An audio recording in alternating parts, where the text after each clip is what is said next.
Okay. Thank you very much, my people. Good morning, good afternoon, good evening to every one of you. We're back again. It's good to be back here. Wow, it's been a long day. It's been a long day. It's been a long day. We have another wonderful broadcast for you this evening. Please help us to like and share, like and share. Appreciate every one of you. Thank you very much for joining us. Yes, we're in court today, and the outcome of that court is what we're going to be talking about today and other something like this.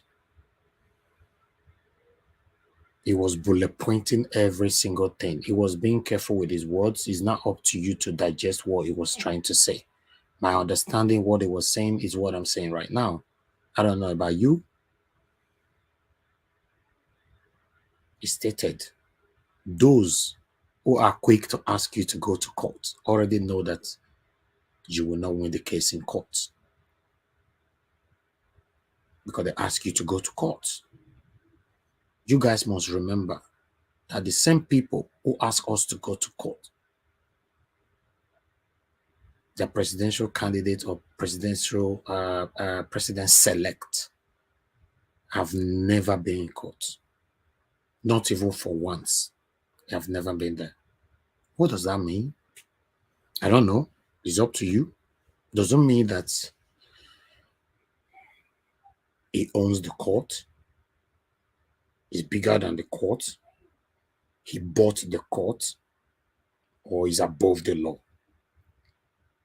Maybe all the 4 questions are similar or the same, but we don't know.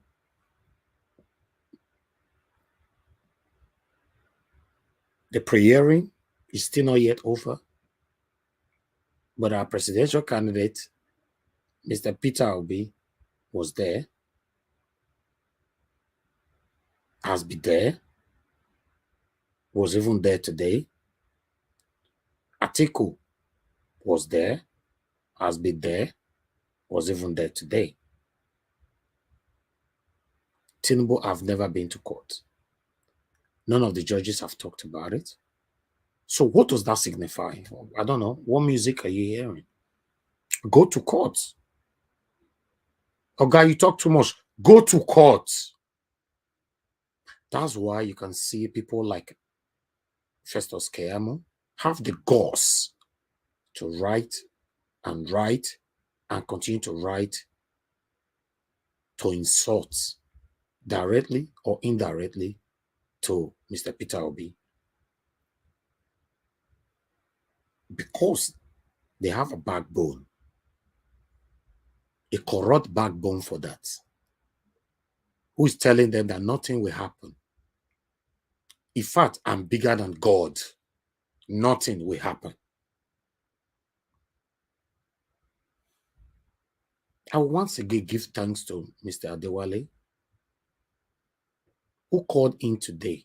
His boldness, regardless of what he's passing through, he called in today because he knows that death is inevitable, because he knows that nobody will live forever, because he knows that one day he will be no more.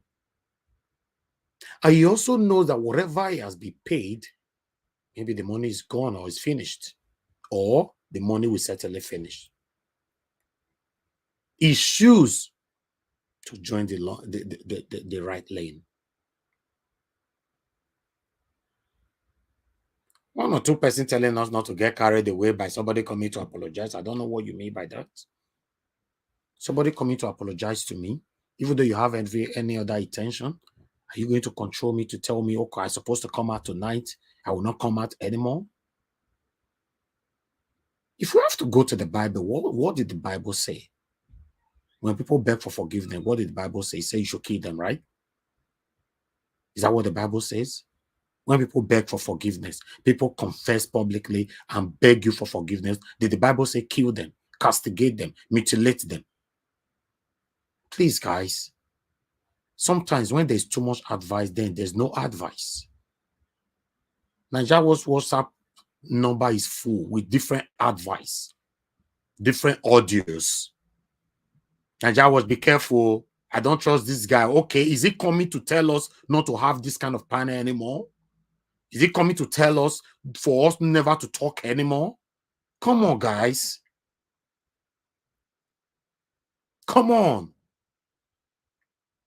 If I've chosen to listen to so many advice that some of you have been passing to me, I believe today we won't be where we are. Because when we started this movement, so many people advised me as well, telling me that, oh, anybody that commented that is not for Peter Obi, block them, block them, block them. But many of them that I refuse to block today, they are with us. Look at P-Soft, for example, that I applauded today on our channel. The first time he came here, one of my previous staff that was working with me here attacked him, called him names, bullied him. But what about some of you as well? Join that my staff to say, oh, block him, remove him from the panel. What about if I blocked him at that time? He's the same man that is with us every day fighting Tinubu on our channel. When you know, you are aware that some people are with us, they are not even proud to tell us who they're supporting on this panel. Come on, guys. Don't be quick to rule people out. Are you also aware bad people can turn to good people? Or are you aware that good people can as well turn to bad people? Don't be quick to rule people out.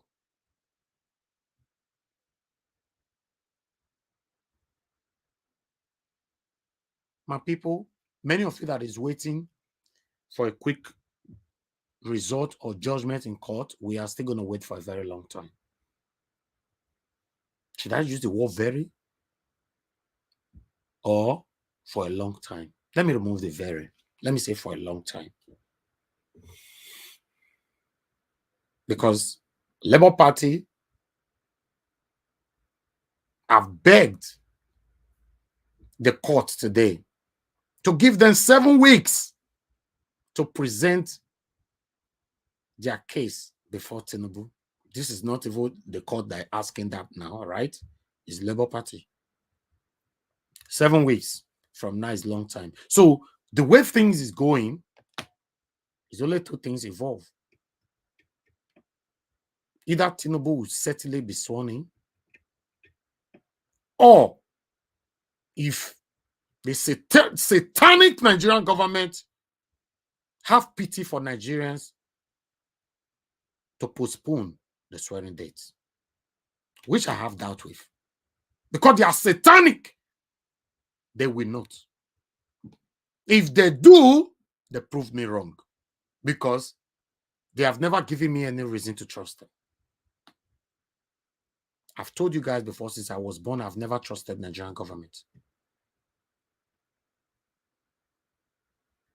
I stated it on this same channel when the campaign was about to start that I never trusted INEC. 1 or 2 of my staff here attacked me. You guys should you should be surprised that why is it that I decided to handle this on screen alone, because it looks like when you have too much pilot, there's a problem. I was attacked. Stop that! INEC know what they are doing. They know what they are doing. They know what they are doing. I've been in this game for so long. They know what. I was attacked so many times. So many of you can testify to this. But I'm grateful to God that when I foreseen and I talk about it, when it comes up like this, I'll talk about it again. I said it that INEC can never be trusted. Today, INEC did not only stab us as Nigerians, they are in court defending satanic APC. They are in court. Are you not surprised? Right? They did not only, normally when somebody hurts you, they hurt you indirectly. When you ask them, they'll be defending them. Say, no, not be me, oh, not be me, oh. I didn't do anything, oh. Do you have proof that I did anything? right? Even though you know they did it, right? But this one, they are not even denying anything. They are in court telling you that you go nowhere. What a country. What a country. Sometimes I come on air, I'm angry, but I just want to calm. I decided to pilot the screen by myself so that I will be judged by what I present to you, which I know I can never come on air to lie to my people. I can never, just because I want people to watch me or what? Or I want it to super chat me or what? No, I'm a human being. I have a conscience. I've said it before. All my life, nobody have anything against me. All my life. I didn't say since we started this journey. All my life, nobody have anything against me. If you have anything against me, come on air and disgrace me. If you did not come on air and disgrace me or come on air to expose me, God will punish you and your generation. Because I don't have anything to hide.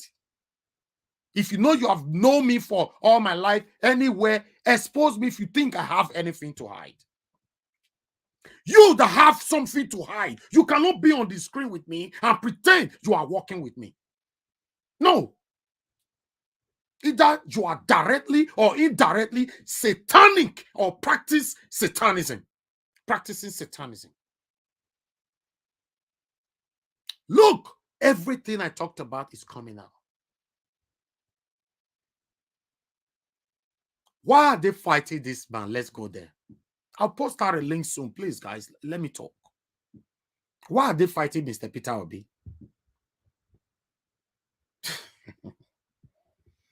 They are fighting this man. One, because he's too transparent. Because if they have someone that is too transparent in government, especially in number one seat, a lot of people will go down. Two, because he's an Igbo man. Say it how it is. Some of you might be, dangling around. You don't want to say it right. That's it. Because he's an Igbo man. Because these satanic people have vowed never to allow Igbo man to sit in the number one seat.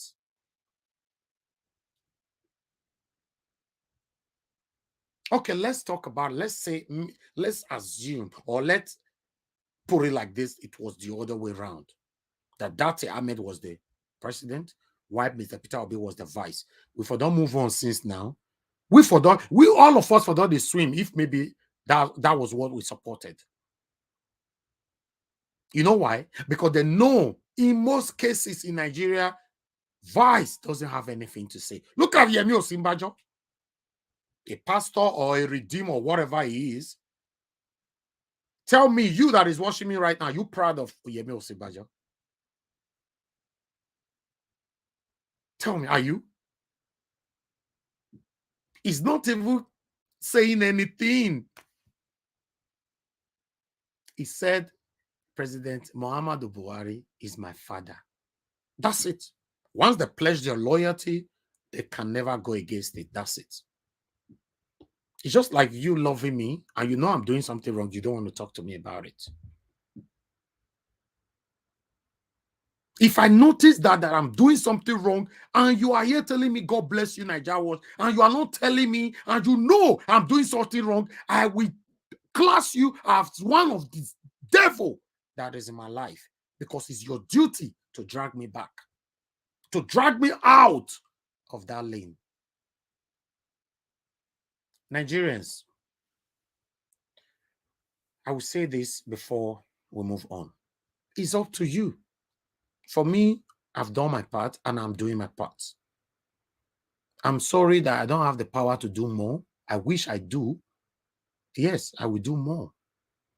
What I can do is what I'm doing right now. Because I know death is inevitable to every one of us as a human being. It doesn't matter, even though you are saying, God forbid, now you will die, Oga. If you are saying, God forbid, you will still die, madam. What we all are praying for is long life and good health. But remember, the people you are supporting, a lot of people have died in their regime. In fact, in case you are not aware, some Nigerians died today. because they don't have anybody to speak for them. They don't have anybody to cry to. People are dying every day in Nigeria. No food, nothing, nobody to cry to. And I'm in the United Kingdom having a good life. You want me to just fold my hands and say, I may not concern me, like some of you that live abroad are saying. You not concern me, you not concern me, you not concern me. Oh, God, he go concern you. Because if you want to push me there, I will also remind you, many diasporans that have traveled to Nigeria that are victim of circumstances, either victim of kidnappers, armed robber, or different things.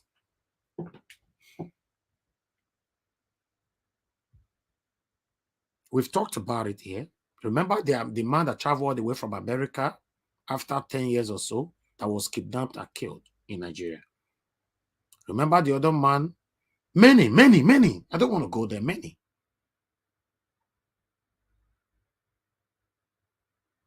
It's up to you.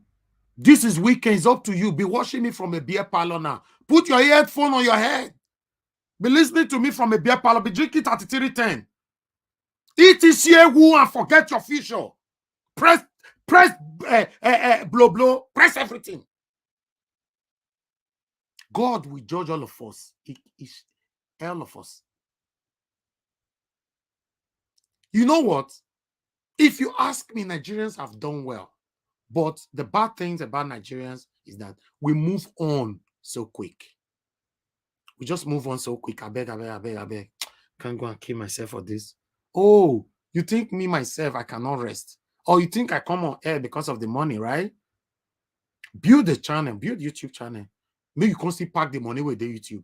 If that's what you're thinking, yeah, money the YouTube. Oh. Build it. May God bless many YouTubers that is watching me right now. They know what I'm talking about. You build yours. If not you guys that is super chatting me, before YouTube take their 30% from whatever you give to me, that what comes to me. If that's what you thought I want to rely on in the rest of my life, then build YouTube channel then. Come clean. Talk to me. You want to build YouTube channel, I will promote you here. If I promote anybody here, I know how many subscribers you will get in a day. Don't come in a corny way. No, for me, I'm very transparent, straightforward. I don't like corny people. I don't like that. YouTubers are here. Because some of you might rely on them, not because they get platform, they're not be making they do it. But what thing they do, safe. Oga, go to, you get YouTube. In fact, you get account, now you make you, they watch me now. Use that same account, do video, upload and put. And after you don't upload the video, send the video for me. If I not plan, then call me bad person. Now so people take the start. As long as you are saying something reasonable, people will promote you. I promise I will promote you. I will play your video for the world to hear your voice. Don't sit there and discredit people's efforts. What you know you cannot do, you see people doing it. Instead of you to applaud them, you demand for more in your executive share, in your comfort zone. You demand for more. Hey, I beg, Oga, what they talk about? Enter house, like my sister normally say, Madam Rita. But you know you cannot do it. Nigerians, it's up to you to fold your arms and wait for another 4 or 8 years if you are lucky, though. For me, I call it maybe wait for another 50 years. I bet you will never, ever again in the history of Nigeria see someone like Peter Obi again. It's over. I'm not swearing for Nigeria. It's over. You see where they talk. So some of them are going to laugh now. Don't worry. People will reference to this if we miss this opportunity in the next 10, 15 years. Say, because when Sonny Okosu sing in music, many people laugh at him. I bet, what are you singing? But today, many of us are referencing to this music, right? Many people have reference to the situation, the excruciating situation in Nigeria. They are gone now, but many of us are referencing to it now, right? Those legends, they are gone. So waiting me, they talk today. Now, some of you still there now, they laugh me now. Don't worry. You know, time runs so fast. Even without you don't realize it. Soon you reference it. No, that guy that time, Naija Wash. 50 years ago, 30 years ago, 20 years ago. See what that man talk. That's life. Now you can never see any man again like Peter Obi. It's not because I'm overhyping him. It's the fact. You can never. If you miss this, you will never. You can never. It will never be found again in Nigeria. You know why? Not that we will not have people that will be better than Peter Obi, but many of them will not come out. They will not come out. They'll say, I beg. After all, someone like Peter Obi come out that time, nobody or whatever. I beg. Yes, I'm not saying Peter Obi better pass everybody. You will see people there that will be better than him, but they will not come out to take the step that this man is taking right now. If you missed it, then let's come to us that lives abroad. You see, when you missed it, Nigeria is getting worse. We have played our part. Those of us that live abroad, we cannot make decision. So I beg, I don't go ask for the next 20 years. Some of us, if we love Africa to that extent, we'll go buy land for Ghana, Kenya, South Africa, buy house, or if you don't want to buy land. Even Jamaica. I have friends in Jamaica that lives, they feel like they are in Africa. Yes. It's not compulsory you must be in Nigeria. So we do already have step ahead. God already bless us. I'm grateful. God bless the people in Nigeria. It's just that they don't have voice. So I can decide. I bet you the people that is watching me right now, I have about 800 people watching me right now. 80% of the people watching me right now, God does tick their life already. You know what? You know the meaning of the tick? It means say, my daughter, my son, regardless of whatever, you will never beg for food again in the rest of your life. Yes, 80% of the people watching me right now. And out of that 80% of the people watching me right now, I bet 50% of them are playing their part now. You they laugh them. They laugh, they say that they talk. Like some of you come here, you know, they think. They say whenever you are talking in the public space, you listen to yourself. In case you make a mistake, within few seconds, you can amend it. Some people you call in. You people just talk. Some people say it directly. Why some people say it indirectly? After they don't give good submission, they'll go in there. Not be the talk where would they talk. So they will just discredit all their submission they have been giving since. Because at the end of the day, you look down on the people that come on air to talk. Forgetting that the only thing that rules the world right now is social media. Yes. Except you are still in your dream. The only thing that rules the world right now is social media. Technology, social media. That's what that rules the world. And this satanic government you are about to put in power will lock all of them off. It's not going to affect me. I will still be doing my life. Only the people in abroad will be watching me. By God's grace, I already have the audience in abroad. Now, only people in Nigeria know if you watch me again. Because if they ban Twitter, ban YouTube, ban Facebook, ban Instagram, TikTok in Nigeria, it will only affect the people that are in the region in Nigeria. Not the people that live abroad. When I banned Twitter the other time, I visited Nigeria, I could not use my Twitter. But immediately I enter my British Airways, I enter UK. From airport, my Twitter don't work. You don't see. You where they pray, where they Nigeria, they say, they're tired, they talk. Now you go suffer them. That's why I will not join you to castigate Mr. Adewale. Because he's in Nigeria. God forbid, may that man not sick today. Nobody go put up for his private jet and come France. May come take medical treatments. We can't continue like this. Sometimes I'm tired. I'm not a machine. If you think I'll be machine, I'll not be machine. Now you, where they watch me, so now they push me. Now they give me the energy to do what I'm doing. Nigeria was, God bless you. Nigeria was, I'm proud of you. All those words, you say you're right. It means a lot. In fact, it goes a long way. That make me to say, sometimes no one come out. When I think of somebody saying Nigeria was, God bless you, then my mind beginning to tell me that, oh, I'm about to disappoint that person. Let me just manage my comment. Now make you they see me. Let me say I'm not the tire. Let me say I'm not the tire. I not be iron. I never planned that it's going to be like this. In fact, I'll leave the rest like that. Thank you very much, my people, for joining us. God bless you all. I'll post out a link for people to join me, and let's talk about the things that is affecting you and I. Let's hear from our lawyers, Our lawyers have to talk by themselves what happened to them in court, then read an article for you, then we'll take it from there. Thank you. It's good to be back here again. I'll post out a link, then I'll go on a quick break. Let me post out this link now. 1 minute. I'll post out a link now. The next few, please like. I just noticed that the like is not good at all. We have about 800 watching us. The like is only 241. Wait till they happen. On my lips now that they look since Abi. Please use.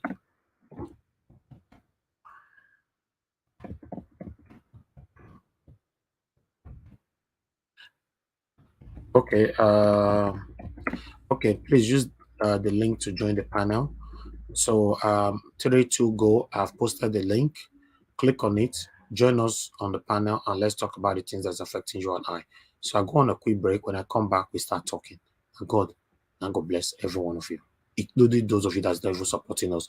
God will still bless you. You are the pillar that holds my life. You are the pillar that holds my life. Master Jesus, you are the pillar that holds my life. Lily of the valley, you are the pillar that holds my life.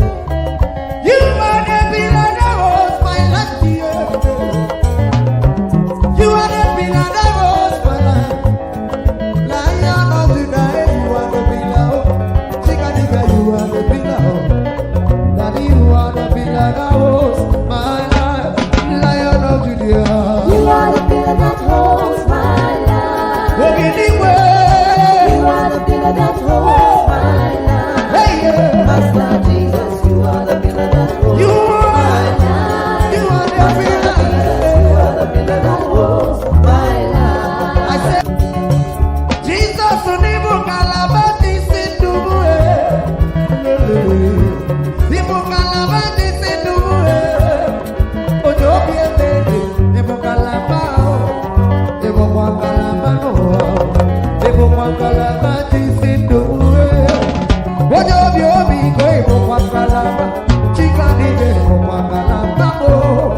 Nibu Kalabati Sindubu. All right. Thank you very much, my people. God bless you all. It's good to be back here again. I'm sorry the screen is filled up. I can see a lot of people want to join us. The screen don't full, no verse. Let me quickly acknowledge put everybody in before the acknowledgement. Please stay mute. As I mute you, don't unmute yourself, except you have something you want to say. God bless every one of you. Thank you very much. It's good to be back here again. Continue to press on the like button, my people. Thank you. So, Madam Rita, you're the first today. It's good to have you on the panel. Good evening to you. Yay! I'm the first today. Good afternoon. Good afternoon, everybody. Mommy Diaspora, Mr. Elvis, everyone in the panel. I'm sorry I missed the earlier broadcast. You know, family comes issue. First, Today is Saturday, right? Yeah. So yes, of course. I'm happy to be here, and God bless everyone. Ninja Watch, share up. Ninja Watch, I appreciate you. I'm saying it again. I appreciate you. You know, Thank I think one of also the reasons why I had to come up because watching the TV and being on the screen, all they affects your eyes. So I don't know how you do it with your glasses. Please keep those glasses on, and I hope you have a protected screen on your laptop or your desktop. It's very essential. It is not easy to come here every day. It takes a toll on your body. It takes a toll on your eyes, especially. I just you. want to say thank you. I appreciate you. And I know that no affliction shall come your way or your body. You shall be healthy and we shall get our victory in the mighty name of Yeshua. Thank you Yeah, very much. thank you so much. God bless you. I appreciate you always. Thank you. Madam Patricia, you're back with us again. Thank you very much. Good evening to you, Madam. How are you doing today? Wow. Wow. I want to really, really appreciate you, Mr. Elvis. Good evening again. Thank you. The joy to see Nigeria work is your strength. The joy to see everyone being fulfilled, in Nigeria is where you draw that strength from. And God will continue to strengthen you, empower you, and continue to give you courage to always stand for what you have been created for. Thank you.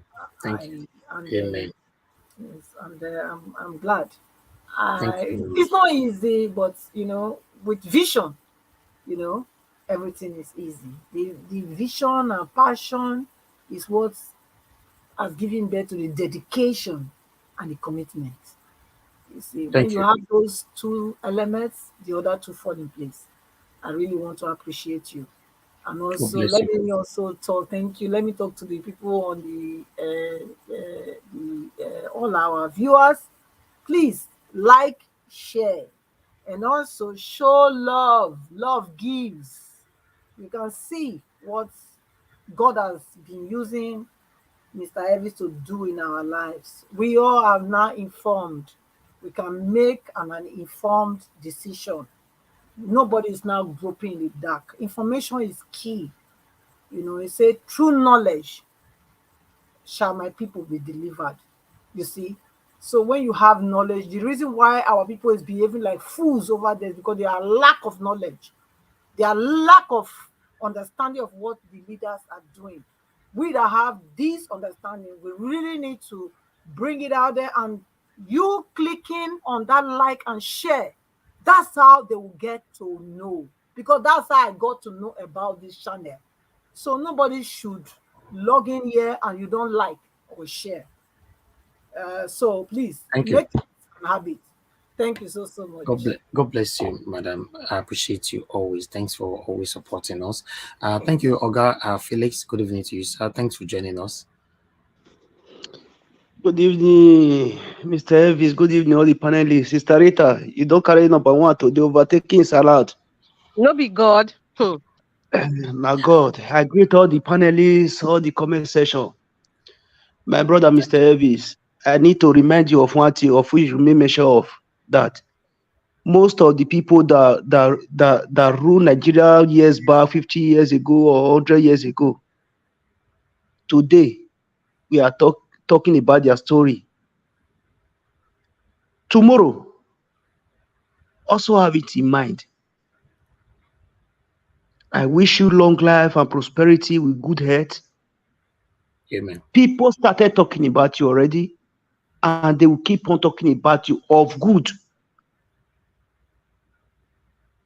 Thank you. Be Thank you. strong. Don't be discouraged, because self-encouragement matters a lot in anything living being we are doing on earth. We have to Thank you. encourage ourselves. It's very important. I greet you God bless specially. you. God bless you, sir. I really do appreciate you. Thank you so much. Thank you. All right. I will, my brother, Mr. Alex, thank you very much. Wow, twice today. Like I said, the matter don't hook you. I like this because the matter is not looking like a funny thing anymore. Thank you very much, my brother. Thanks for joining us Yes, again. thank you, Mr. Najawash. I will say, Lobobo Lobuna, the voice of the people is the voice of God. We'll keep speaking. We'll keep saying it. So mightily grew the word of God and prevailed in Ephesus. Ephesus was a satanic city, satanic, demonic, evil city. But Apostle Paul did not give up. He kept on talking, kept on praying. He kept on coming out. He kept on coming out. And the word of God prevailed. Heaven came to his rescue. And his word prevailed, and all of them brought out their evil and satanic hearts. Those who couldn't bring it out ran away. Light came to Ephesus. Ephesus today is still living. It's part of a European city. So the point is this: what we're doing is great. Some of us went to school. We paid a lot. Our parents paid a lot. So the Bible says, "Buy the truth, buy it and sell it not." So we are giving it free of charge, so that our people were not privileged, who left Nigeria or were in Nigeria, who were not opportune to go to school to know the truth. We are giving them free of charge. So I'm happy with the way things are going. Education and information is the key, and education is not necessarily going to sit down in a classroom. What we are doing here is more than attending a university. So, Mr. Najawash, I thank you. I thank the Najawash family, those are the comment section and the viewers worldwide. People are beginning to gain awareness. And like somebody said, true knowledge shall my people be delivered. I like this. Thank you. Thank you very much, Mr. Alex. May God bless you, sir. Thank you so much. Love of God is my strength. Thank you very much. You are now one of the members here. Although when I see people like you, and the same thing I told Mother Patricia today, yes, you're already one of the dedicated member, but you have made it official now, to join the membership, Nigeria Watch membership. I appreciate this. Thank you so much. May God bless you for your continuous support. Okay, Madam Nena, thank you very much for joining us. Good evening to you. It's good to have you on the panel again. Hello, Niger Watch family. Good afternoon, good evening, everybody. I don't even know what to say. First of all, like we always say, thank you so much, Mr. Niger Watch. You just went out. How many hours you're back again? I don't know. I don't know how you do it. God bless you. God bless everybody. And God bless you all. We are here. We are not going anywhere. No retreat, no surrender. Nigeria must be good in our time, whether the devil likes it or not. Let's keep the fire burning. God bless you all, everybody. God bless the panelists. God bless everyone on the chat room. God bless you all. Thank you, Mr. Elvis, once again. Thank you Thank so you much. very much, Madam. May God bless you too. Thank you so much. It's a collective effort. Thank you. Madam Ellen, we have you in the panel today again, all the way from Nigeria. Thank you very much for joining us. Good evening to you. Good evening, Mr. Elvis. Good evening, fellow panelists. Good evening, people in the chat room. God bless you all. Mr. Niger Watch, I told you that things are happening around us here in Nigeria, and the prayers of the righteous is working. Mr. Dewale, I doff my cap for you. God will bless you if you're listening. God will bless you. What you did today is bravery. And I know because you've done it, a lot of others will join you. Mr. Niger Watch, your voice is going far and is hitting them on the head, hitting the nail on the head. Keep on doing what you're doing. Like I will always say, God Thank will you. bless you and Amen. every other person that is on this panel. Amen. Amen. God will bless you too, Madam. Thank you so much. Oga Soft, good evening to you, sir. Thanks for joining us again, once again. Thank you very much. Thank you, Mr. Elvis. Thank you, the panelists. I appreciate you for coming out every day, uh, informing the people. Information is very key. And you're not tired of informing the people, of, teaching the people, even though some of them might not appreciate what you are doing. But they are changing. You can see your word, your actions. It's really affecting people's lives. That's one of the most important things. That's why we talk about good governance.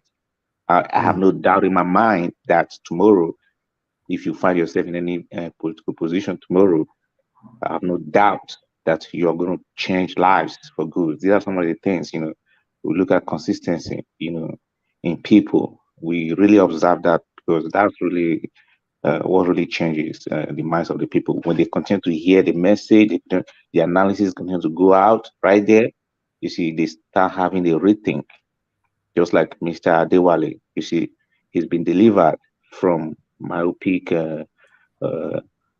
minds, from a bewitched and I don't know how to put it, Yeah. and I appreciate you. God bless you. We're here again today, and I'm happy to be among the best minds ever. Thank you. Thank you very much, sir. Thank you. I'm very, very happy to have you here. Thank you. God bless you. All right. I'll move on to APA INI TV. Thank you very much, sir, for joining us. Good evening to you, sir. How are you doing today? Good evening, my brother. I am so happy that I am with people that are 4 times more dedicated than me, because this afternoon your life just popped into my phone. I was surprised, and when you ended the session, you say we will see you guys again at 7. I say sure. Where this man they get this strength, and the panelists where una they get this strength, we una they carry on. So I want to say thank you for everybody. You are doing a wonderful thing, and I know majority of us cannot do what you guys are doing. Even if we are being paid, we cannot. So I just want to thank everybody. Una do well. Thank you again. Thank you very much, sir. I appreciate you, sir. Thank you. Thank you. I'm humbled. Thank you. All right. The last person on the panel is Williams Winner. Williams Winner has been with us this morning from Nigeria. Good, Thank you very much. Good evening. good morning, good evening, sir. How is everything, sir? We are good though. Thank you very much, sir, for this tenacity. I greet all the panelists, everybody, and I'm so happy to be back again. And Mr. Alex, I just want you to know something. Please, don't give up on us. I know, and I know the panelists as well. Don't give up on us. You know, when you are thinking about the situation in this country, Nigeria, in fact, even we that are here, we are tired. But if you over there are getting tired of us, then where are we going to go? Please, I'm just encouraging every one of you in diaspora and all the people that have a good mind in Nigeria. Please don't let us give us. You won't know what this channel have done for me. I've been more educated about it. The last month that I made this channel, I've been glued to it. Even when I'm in the church, I will always make sure that I join at the end of the service just to be part of it. Please don't let us give up. Our voice is going. As I've said the other time, it is only the truth. It is only the truth that will overcome and that will penetrate and will put down the error, no matter how long it may be. You know, in building a house, it's not easy, but in pulling it down is very easy. So we are in the process of building, and we are Exactly. going to get to the top. And we are going to get to the top. Thank you very much, sir. God bless you. I like that parable. You know, yes, we're in the process of building. Yes, you are right. Thank you. God bless you, sir. And right. Mr. Najawash, I want Yes, you sir. to know something. People come to Najawash now to escape from the mental health problem that Nigerian conditions or situation is causing people. Najawash is like a therapist ground now because people come to get hope. They come to get information. So I'm not surprised you are even Najawash, you know, like run away from Nigerian problem. Like if you want to wash your car, you go to a car wash. This is a wash for Nigerians who are having problems. So thank you for your coming out on a daily basis. So please, never you be tired. Even if you are tired, take a break, come back. We love you. Thank you. Thank you, sir. Thank you. Yes, that's why I normally say it's a collective effort. I like the way you put it on. But without you guys here, you know, that therapy process or anyhow we describe it will not work. So every prayers that comes to me here is shared amongst those that mean well for Nigeria that is joining us on this panel. Yes, you know, it's a collective effort. The only difference between me and you guys is that I turn it on to come on air, right? Or I own the channel. But apart from that, it's a collective effort. You know, I am learning from you guys. This is one thing you guys don't also understand. You know, all this local Abasha, local Balabulu, I don't know them before. Eh? So when you see Alex come here now, Don't start with me. When you see someone like Alex come here now to educate us of local Balabulu and local Abasha, so we all are if learning Mr. from Alex give you woto now, you go run. the Ozuzu, I know the free pronounce how they talk. The thing be, you know, thank you everybody. Everybody are playing their part. I appreciate you all. The article right there on the screen, starting from the top.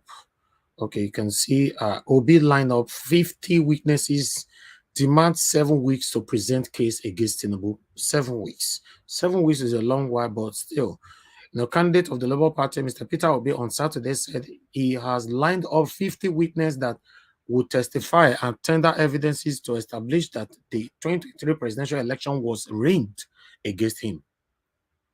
Obi, who made the disclosure at the resumed proceedings on the petition he filed to challenge the return of the candidate of the ruling All Progressive Congress, APC, Asiwaju Bola Ahmed Tinubu, said he would require 7 weeks to present his case before the court.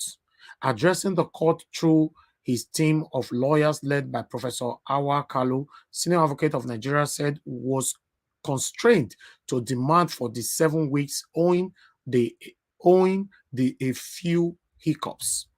That's a quote. he encountered at the Independent National Electoral Commission, INEC. Unquote, my lord, we still have a few hiccups at INEC because of the order that was made by this court on March 8th, directing them to allow us to carry out a forensic examination of the beavers. They have not allowed us yet. Now see, INEC neither draws back because this is deliberate. Even though we are putting it before the court, I don't know what the court is doing about it.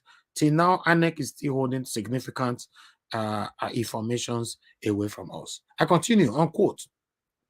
They are not allowing us into these informations.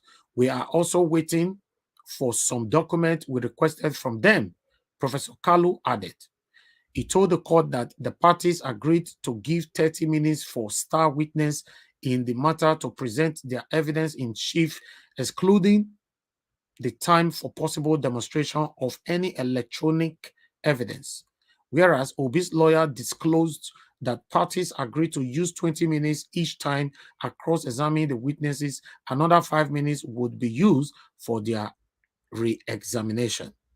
On its part, INEC, through its lawyers, Mr. Abubakar Mahmood, senior advocate of Nigeria, said it had no agreement with either Obi or the LP on time be allocated to witnesses. The electoral body equally denied being aware of any hiccups being faced by the petitioners. Can you imagine? All right, continue. Unquote. I have no knowledge of such hiccups.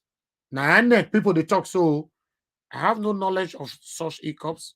I had earlier assured that lead counsel for the petitioners, Dr. Livy Uzoku, senior advocate of Nigeria, that I would be available to assist him in any way that I can, should he encounter any difficulty. It continued, unquote. So far, I have not received such a complaint from him. Can you imagine? All right, INEC, which is the first respondent in the matter, said it would need 3 days to represent its two witnesses. To present its two witnesses. The president-elect Tinubu, through his lawyers, Mr. Roland Utaru, senior advocate of Nigeria, said he would require 9 days to call a total of 21 witnesses, excluding expert witness, to defend his election victory. Likewise, counsel of the APC, Mr. Niyi Akintola, senior advocate of Nigeria, said the party would call only 7 witnesses, excluding those to be supponent to testify in the matter. The APC said it would require only 9 days to defend Tinubu's election, adding that Obi and LP only front-loaded statement of only 3 weeks. 3 weakness.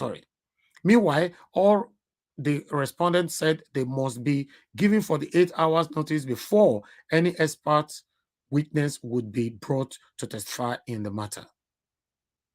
Obi and LP had in their petition marked CAPEPC/03/2023 argued that as at the time Tinubu running mate Senator Kashim Shettima became the vice presidential candidate, he was still the nominated candidate of the APC for Borno Central senatorial election.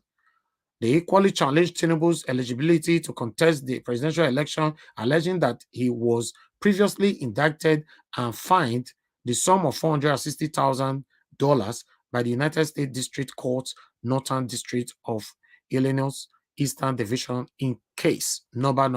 I'll stop that right there.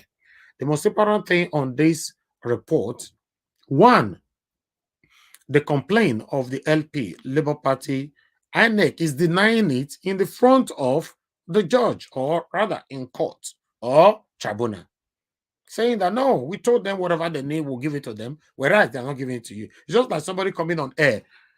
Some people used to do that on my channel here, come here to make a vow. Najawa, don't worry, I will just send you money like this. Najawa, I will do this for you. Najawa, I will do this for you. So I now notice that they are here to raise their shoulder and they were not doing nothing. So I now have to stop them on air after a couple of weeks or months. I don't want to mention names. I don't know if you guys have followed. So you know what that means? Somebody will just come here and Najawa, you're doing a great job. Send me your account. right? Next 2 weeks, we'll call Nigeria, we are doing a great job. Send me your account. And me not come here, come acknowledge you. And you know, I just send the account or whatever, you know, they do anything, or I put it on a screen. But you will come here to raise the shoulder. That's what I was facing. But I stopped them. That is what INEC is doing to Labour Party right now. Coming to the public space, no. We've told them that anything they need, remember, Satanic Yakubus Mahmoud, he also took him for one of the videos when LP and everybody was there. Send me your, no, anything you need, any assistance you need, we will give it to you. But at the end of the day, my people, you know, please hold on 1 minute. Let me.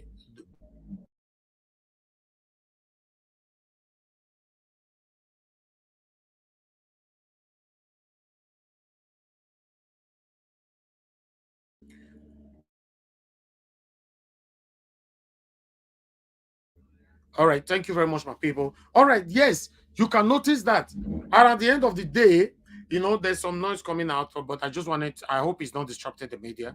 At the end of the day, you know what that means? You know, let me sort out this noise.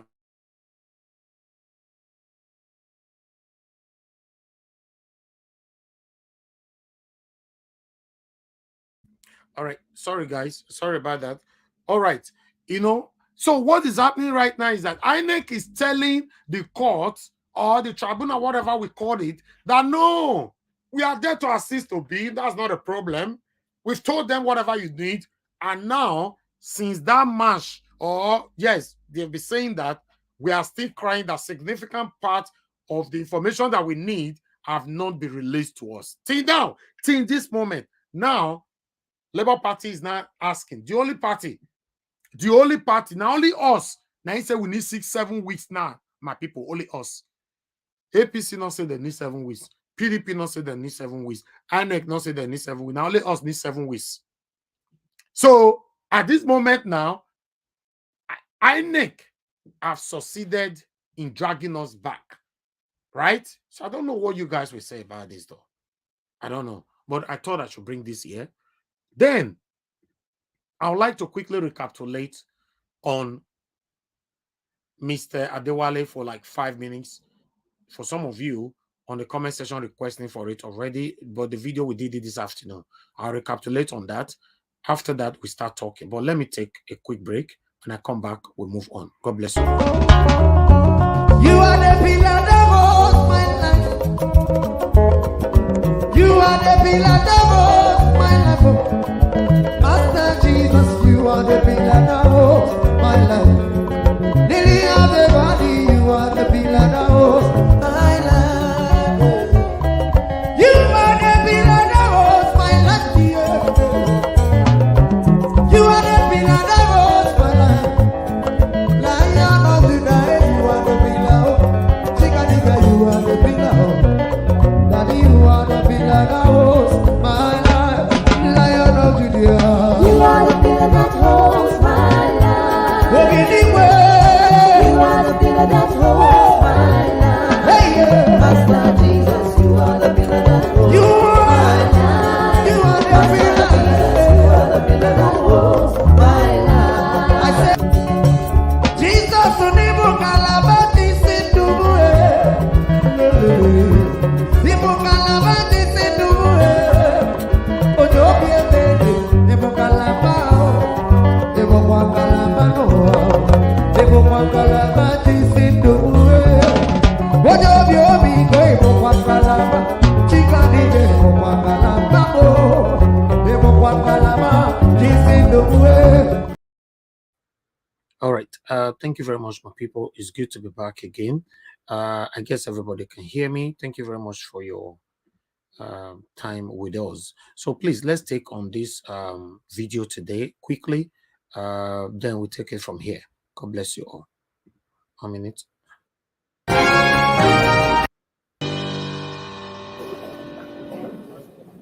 Engineer Ken earlier on, I don't know if he's available now.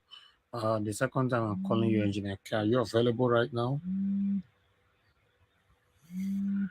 Engineer Ken, you're still not available. Okay. Let me pick this call quickly. Sorry. Busy everywhere. Good evening to you, Mr. Adewale. Thanks for calling us, sir. How are you doing today? Good afternoon. Hello, good afternoon. Good afternoon, sir. We can hear you. Go ahead, sir. This not that same guy. Oh, yes. He's the APC man. Adewale, talk to us, sir. How are you doing today? Yeah, I'm fine. There's something important I want to tell to you people. Okay, go ahead. I want to apologize to every Labour Party members. Okay. I'm really sorry for all what I've done and all what I've said about you people. Okay. Because I want to say something that I've never seen before. Oh, wow. Okay, go ahead. We are listening. Nobody fights Obi and goes scot-free. Obi is an ordained man. I've been having some attacks. I'm sorry, sir. I'm sorry, sir. Hold on. Please, just hold on, please. Is this the same Mr. Adewale that I've been supporting Tinubu on this phone? Yeah, you are. Go ahead, sir. Yeah, I told you I'm 100% Tinubu fan. Yes. But something has been happening that I know is not normal. It's not normal.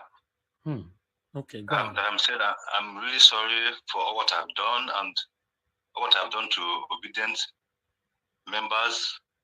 Even during the election, I know all what we did in Lagos to frustrate people. Jesus. Go ahead, sir. I'm sorry if anybody can hear me. I'm sorry. But to tell you the truth, in Lagos, Labour Party won fair with big margin. Okay.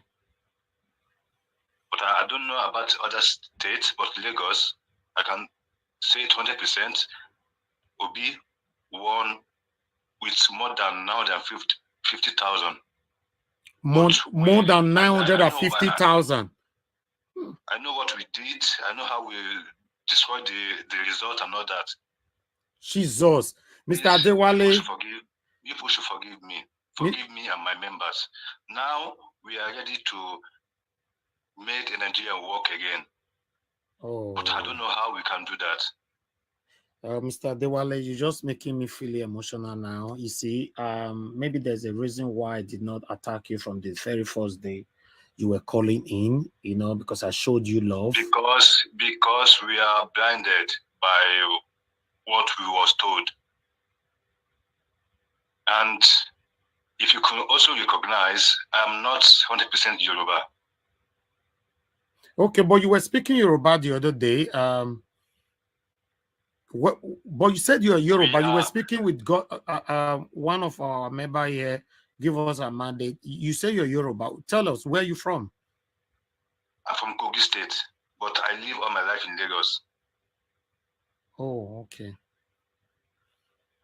Okay, but oh God, I don't even know what to say. But you said something earlier on. You said ever since you attacked the obedient, after something the is happening to election you. And all that, something terrible, spiritual, but which I am here to say that Obi is not an ordinary person. Anybody that attack Obi will not go scot-free.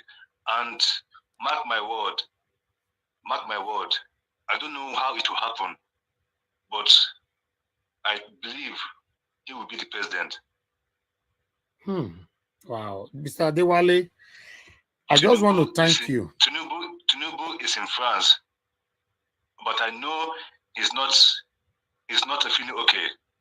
He's also feeling some spiritual attack, but other people will not tell you that. I'm here coming out to say it, and I'm ready to fight the battle. Okay. Can you at least use 30 seconds because I need, and I just want you, because you remember you spoke Yoruba the other day. Can you use 30 seconds to speak to your Yoruba people, because some of them on the panel right now. 30 seconds to forgive you and all that. Ẹ̀yin ọmọ Yorùbá, àwọn Èkó, àwọn Ọ̀yọ́, mo tún padà mo bẹ̀ kẹ́ dáríjì mí bí mo ṣe wọ̀nyí. Mo ti ṣe nǹkan tí ò dáa, kì í ṣe mi nìkan, èmi àti àwọn gáǹgì mi. Ẹ jọ̀ọ́, ẹ dáríjì mí, nǹkan tí mo ṣe ò dáa, mo bẹ̀bẹ̀, ẹ jọ̀ọ́. Thank you. Mr. Adewale, I want to tell you that I love you. I remember I told you the first time that that I love you, even though you were against what I'm doing here. I remember I told you, and I make sure that nobody insults you on this panel. I'm happy that you came. I don't know why you... Mr. Elvis, there's something I want to tell you also. Yeah. Don't look at what the judges are doing. They are all compromised. I'm telling you this from evidence, because I told you I'm also a member of APC, floor member. Yeah. I know what is going on. All this thing they are doing, shifting, they are all waiting for the inauguration day, so that when Tinubu enter, every case will be turned upside down. I'm telling people now is, on that day, let all the youth not accept all this. The youth have to stand up, because they are sleeping. Okay, Mr. Adewale, before you go, just another 1 minute to speak to some of the people that were offended by your statement all these days. Then I can let you go. You know, there's no way God will not bless you, because I don't know where this is coming from, but there's no way God will not bless you. Thank you very much. Use 1 minute to talk to the people. Fellow Nigerians, like I said earlier, I am Mr. Adewale. I have been supporting APC blindly. And during the election, we are the people used to distract the election in Lagos. I am so sorry for all those I've offended and what I've done and what all my gang have done. I'm not the only one here that's confessing. So many people are also at the background, willing to come out and confess, but they are not unable. We are so many that are so sorry for what we have done, and we all want Nigeria to work for everybody. Because if it's better today, it's better for everybody. Thank you. We are sorry, and let everybody put hands together and make Nigeria work again. Thank you. Najawash, please, can I ask him a question? Just a soft one. Hold on. Wait, I want to know, before anybody ask a question, were you paid by anybody, maybe by obedience, to come and do this confession or beg for forgiveness? Were you paid by anybody? I am not paid by anybody. I came out willingness. Okay. All right. Thank you. Mr. Alex, go ahead, please. My brother, thank you very much. Go and sin no more, and also confess to God. Let me just ask you, your gang, your own side of the gang, your own side, were you involved in anybody dying in your side, or any of those brutality or something? We didn't kill anybody. What we did is we scattered the ballot boxes and all that. We collected the boxes and exchanged it. Wow. Okay, thank you. Thank you so much. Finally, just know that we are all one. Nobody's against you. Nobody's perfect. At some point, some people will realize their faults and they'll come back. Who are we to talk down on you? Thank you. Okay. Mr. Can I ask a question, sir? Can I ask a question, sir? Hold on. Another thing I want to say is, hello? Yeah, go ahead, Mr. Adewale. Another thing I want to say that so many people are watching your program. So many APC members are watching your program. Keep up with the heat. You are hitting them where it affects them. Wow. And the more time goes on, so many will come out to confess. Thank you. Mr. Adewale, please don't go yet, because this is pure love. To be honest, whatever that you've done in the past, I'm not the kind of person that doesn't have a heart to forgive. But you coming out, you're not under pressure or duress to confess and beg for forgiveness. This is pure love. You want Nigeria to work. You're already regretting based on whatever you were paid or how any one or two people indoctrinated you to do what you did. You coming out today means a lot to me because I didn't see this coming. Doing, please go ahead, sir. Mr. Odewale, good afternoon. Happy weekend, sir. Good afternoon. Yes. Please, I'm concerned about your voice. The voice of our Okay, I will stop that video right there. In case you want to watch it, we re-uploaded it already on Naija Watch. Take your time to watch it. I just wanted to reference back to how it all happens today. It's strange to me, to be honest. It's strange because remember, this is the second time we are seeing something like this. What was the other guy? The other guy that came out that was begging for forgiveness, that were rolling on the floor. That Yoruba guy, what was his name again? I kept forgetting this guy's name. He was on Facebook. He was circulating. I played the video here. You know, do you guys? Olumide, thank you. Yes, you know, Olumide came out. You know, I remember we asked Mr. Adewale about Olumide the other time and all that. You know, so for me, these people that the satanic APC or our leaders are using, many of them are doing this thing because they just need the money. Many of them are doing this thing because at that particular moment, they don't know what they're doing. Let me put it like that. Not only in Lagos, it's happening in Edo State. You see some of our youth, you know, many of them are calling the satanic leaders my chair, my leader, my chair, my leader, just for them to be able to eat or buy car or do one or two things, you know. So I don't know how why Mr. Adewale did this. You know, you'll be surprised. Anyway, I don't want to speak negatively about anything. You might be surprised tomorrow. You know, he might say, "Oh, I didn't say this, or I don't know why. I don't know why I take talk him on all that, but who knows?" But I'd like us to talk about everything that I've presented today. Thank you very much, everybody. I appreciate you all. Please continue to press on the like button and share. Mr. Adewale, if you're watching us, I want you to know that we love you. And you promise that you guys are going to make video, you and your team. I don't know how manage you can do that, but if you can do that, I don't know how you can do that though. But if you can do that, you know, you'll be an hero. Yes. But you doing that, would your life be safe after that? That's another thing. You know, making a video with your group of gang. That was one of the promise you promised earlier on. So, but let's talk though. Let's talk. Thank you very much, my people. Madam Rita, please talk to us. Thank you very much for your patience. Yeah, good afternoon, Naija Watch again. Good afternoon, everyone. Today is a great day. Mr. Adewale, if you're listening, I'm very proud of you that you came out to speak. And this is what we keep preaching and talking every day about. We need to start seeing the likes of John the Baptist, people who come out to speak. The likes of, we talk about Fela today, we talk about Martin Luther King. These men, they spoke up. They spoke up not because of hate, but because they identify evil and they want to make people understand how to go about in changing that evil to good. So I would say I'm proud of you.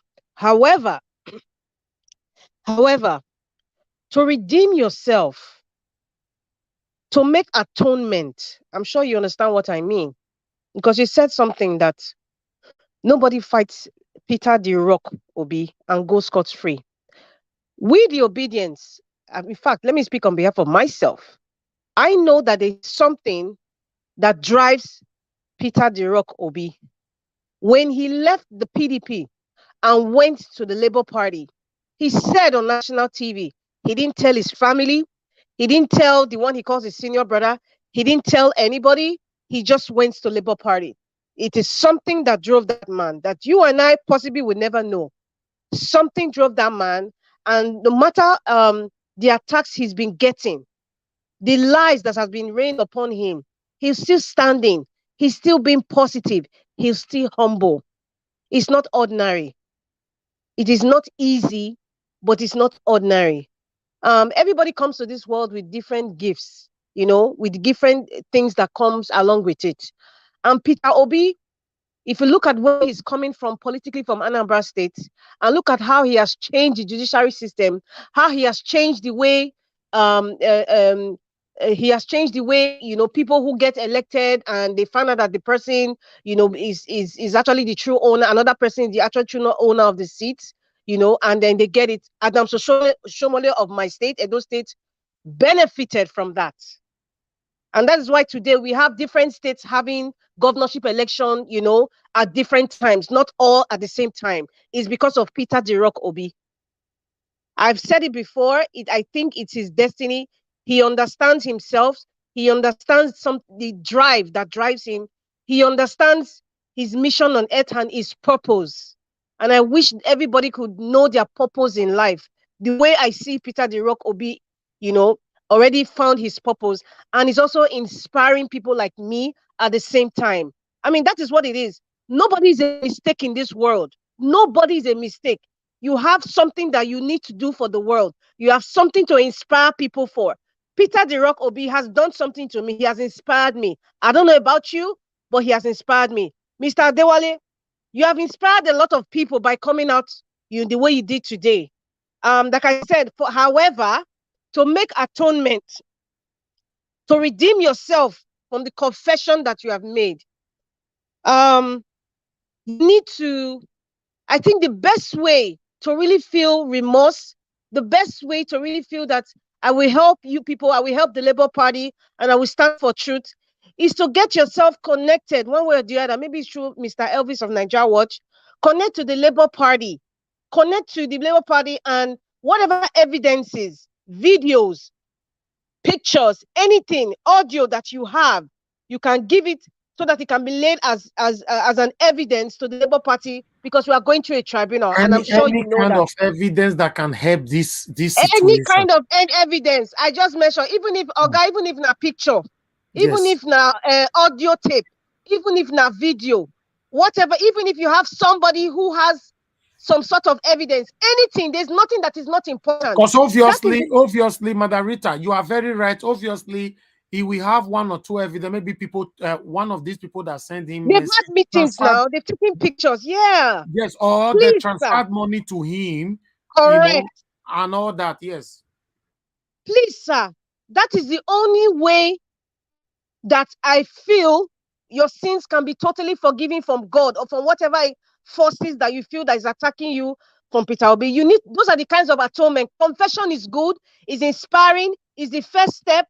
I am proud of you as a Nigerian man. I'm not going to go tribal. As a Nigerian man, this is the right thing to do. But please, sir, you also need to take more steps so that this this this issue can be complete. That's the only way it can be complete. That is my message to you. This is coming from me personally, and that's what I think is the right thing to do. And going forward, with the video tape that you played and the publication you read, Nigeria Watch, first of all, I'm happy that the lawyers are listening to us. We're talking about communication. Like, we need the Labour Party, the legal team, and we know that most of the leaders of the Labour Party, they've been coming out to speak to us, like our the Labour Party chairman, Mr. Julius Abura, has come out to speak. Keneko Konko is a lot of people coming out to speak, to inform us, to tell us, and lawyers are talking now. So this is what we need. This is a new generation where things ought not to be hidden, especially in this kind of dispensation. You need to come out and tell us what are your challenges. This is what is going on in the court case.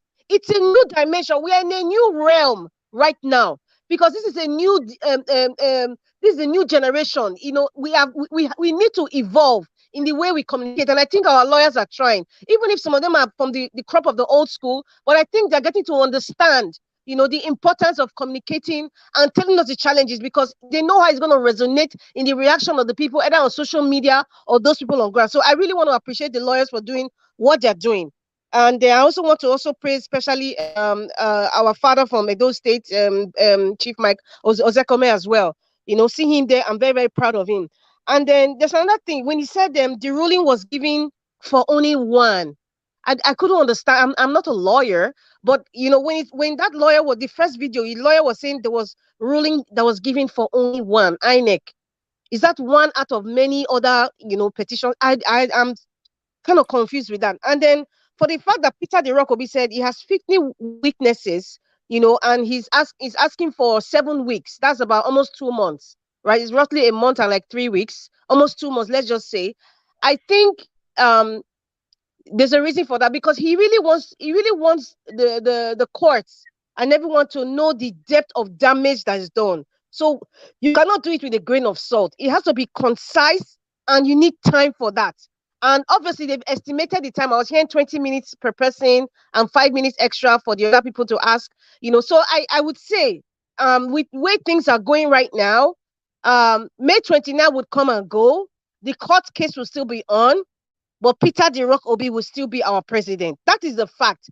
And I think whatever it is they are doing right now, the legal team, they want to put everything in place, written in stone, etched in stone right now, so that if the demon wants to say they will swear him, well, I don't know. I don't want to say swear him in on the 29th, but if that thing happens on the 29th, at least they have set things in stone already that cannot be changed. So I think that's one of the this is what I'm sensing. That's one of the major aim of why the legal team of the LP, they are doing the things that are doing, and they're not even. I don't think they're kind of bothered about if it exceeds May 29th. But the thing that's most paramount right now is to set things in stone and make sure it's there, that it cannot be changed from the court even post 29th of May. I think because, to be truthful, I mean, we have 50 witnesses now. We're going to pass May 29th. But really, this year, I am declaring that Peter the Rock Obi will be the president of Nigeria. He will be my president, because that is his destiny. That is his destiny, and I believe it's going to happen. I mean, we heard all this. I'm not a lawyer. There's a lot of wording that's been used and all that. INEC is truly the issue here. Now, there's something I want to ask for people that might be informed or have the answers to it. If the forensic assessment of the beavers was granted by the courts for the Labour Party, and INEC flouted that court order since March 3rd, according to what the lawyers said, what has to be done? Because at this point, I think the court should subpoena Yakubu himself, because he came out and made a press conference, I remember very well, saying that they will give them everything that they need. What is the court doing? What has the Labour Party done? Maybe they have filed another case to say, complaint to say they haven't, obeyed court order. What is going to happen after then? I know we have unreliable judge. With all due respect to the judges, based on what has been happening, they don't seem that they are reliable. And that's why I'm using the word they are unreliable. Well, if they're listening to me, I'm afraid that is what you are displaying to me, even to Nigerians. There's nothing that is reliable about your actions you have been taking so far. If you're a judge listening, they have not taken any action that seems that they are reliable. Thank God for someone like Olisa Abakoba that has said this thing can be. It's not. Listen, it's not rocket science. These things can be done within a week or 2 weeks. Why are they dragging it? So the fact that they've dragged it and giving more and more excuses, it seems they're not reliable. They're giving me the body language of not being reliable. So that's why I'm saying it. And I'm saying with due respect as well. So, someone should please tell me what has been done. Maybe the Labour Party, somebody needs to come and tell us, okay, how can they force these people, INEC, to give them the documents that we're supposed to give, regarding the forensic assessment of the beavers? Someone needs to just tell us something. What has been done? What's going on? Is Yakubu can be arrested or subpoenaed, or Festus Okoye of INEC, or we need to hear something, because we are tired of hearing, oh, they haven't given us access to the beavers. What is happening after that? Since March 3rd. That's what the lawyer said. March 3rd. We're in May. So what's going on? I will stop for now, Mr. Nigeria Watch. Thank you very much for listening. God bless you, moderator, for giving your submission.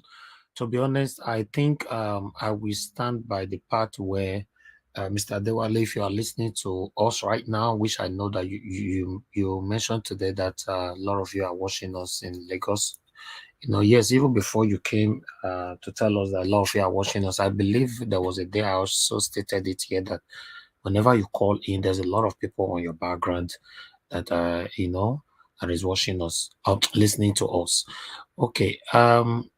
Yes, the only way, I'm not God for me, I've forgiven you. I don't know if you offended me anyway. I forgive you. So I'm a very easy person. I move on easily. But for me, to be honest, I believe you did not confess everything today.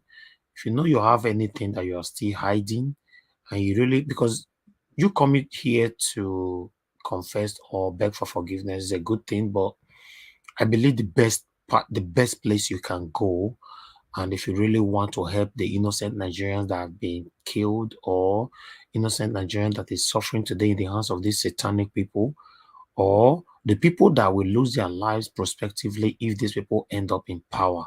If you want to help them, if you want to save their lives now, the best you can do, even though I know it's a bit risky, I don't know, is to go to the courts. Go to the court, speak out. It's just that I don't know how you would do that. I said it before.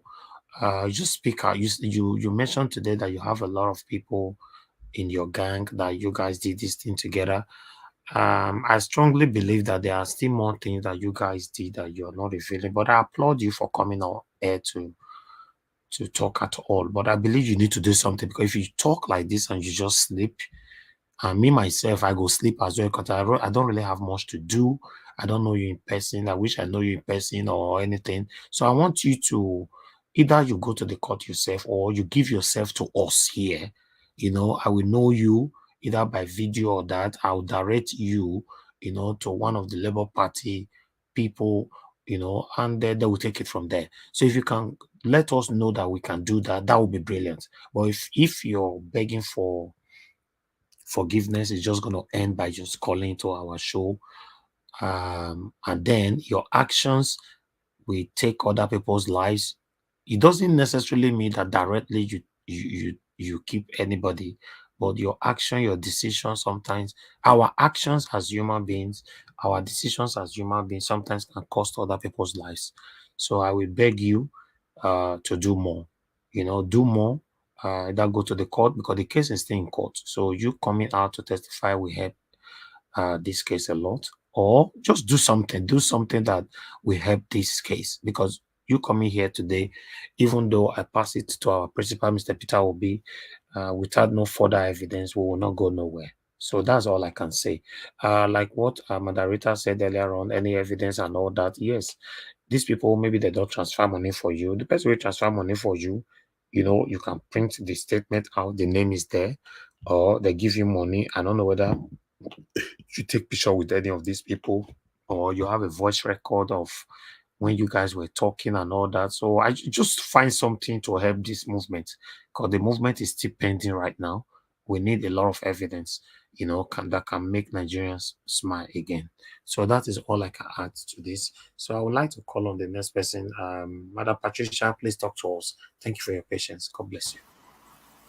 Thank you again, Mr. Elvis, and thank you for a brilliant submission by Madam Rita. Thank you so, so much. You said a lot, and I want to also take off from there. But before then, let me appreciate everyone that is watching us, everyone that is connected. Thank you for all you do for this channel. We are grateful to have you, and also just keep on the good work. Pray for us, pray for Mr. Elvis.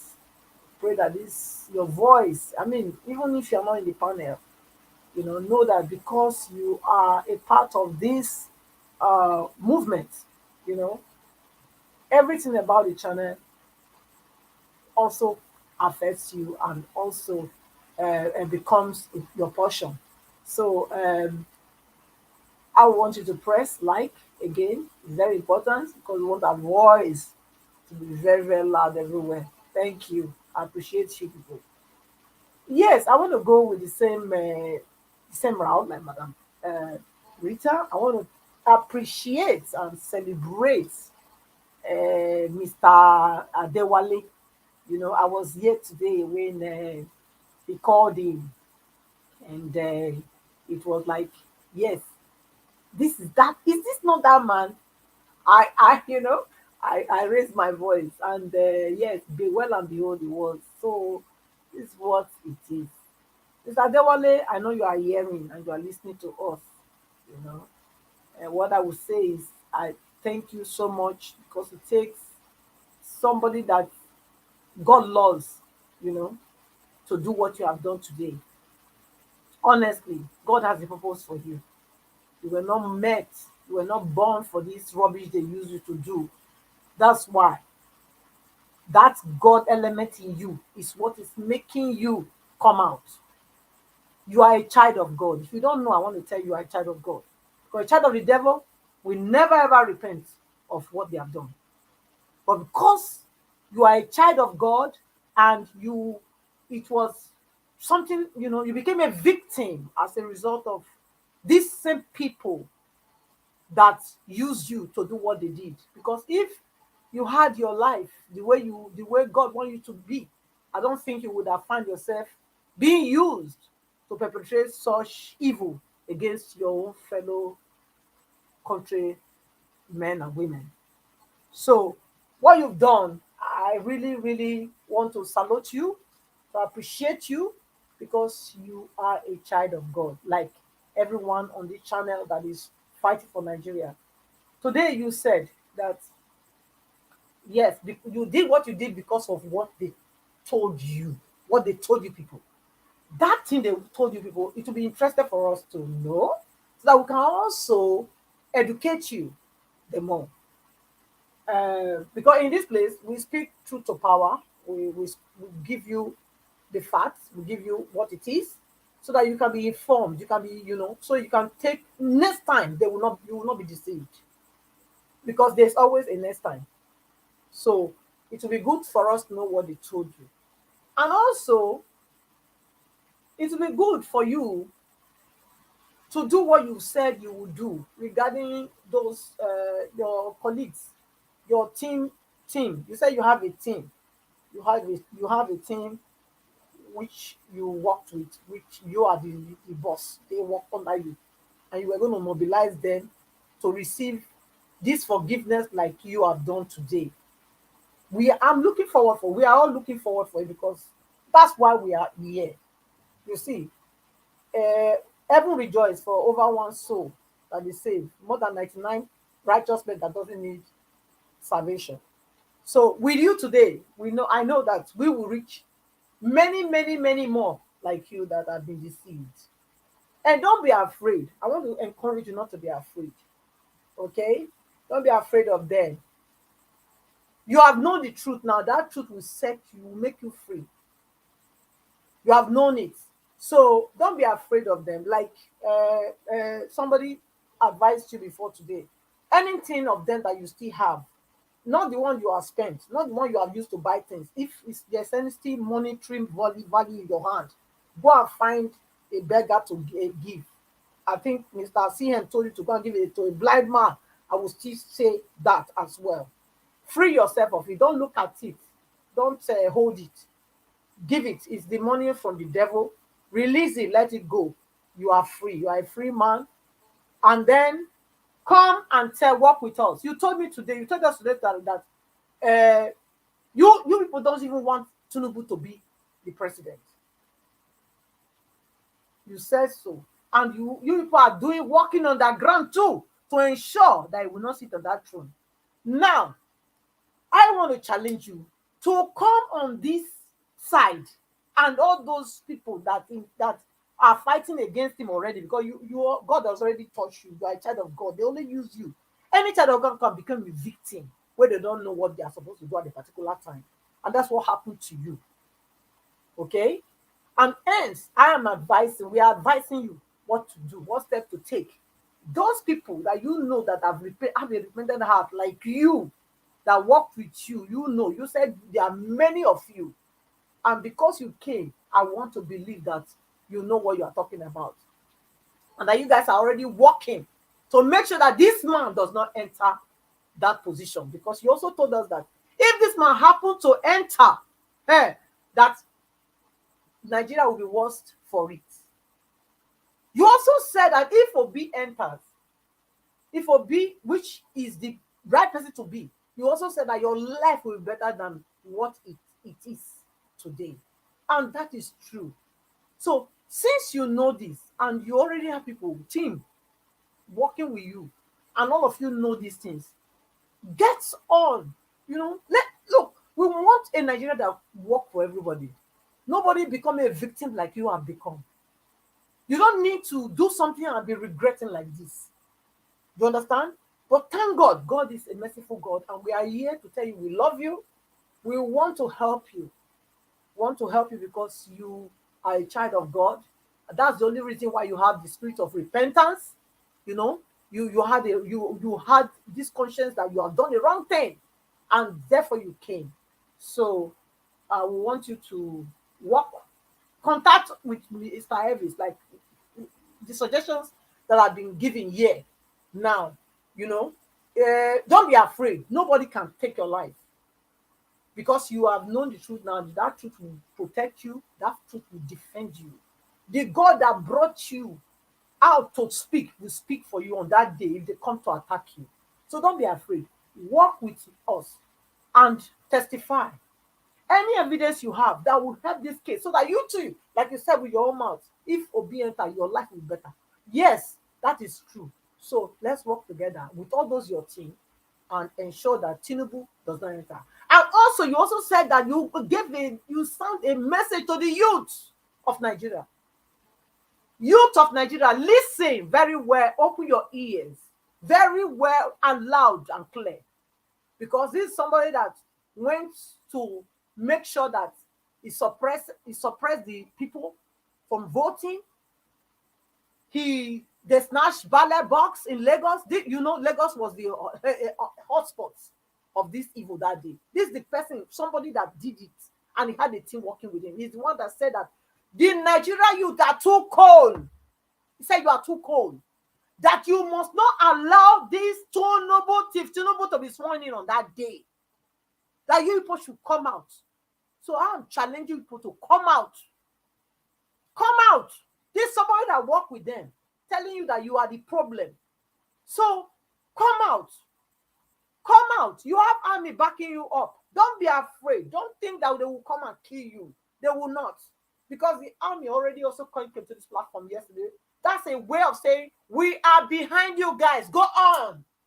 So come out. Don't be afraid. I'm challenging people to come out. And I'm saying that if the war comes, I will come to Nigeria. I'm not just going to sit where I am. So don't think, oh, no, they are sending us to go and die. No way. If the war starts today, the next day I will be in Nigeria fighting that war with you people. So you don't need to worry about that.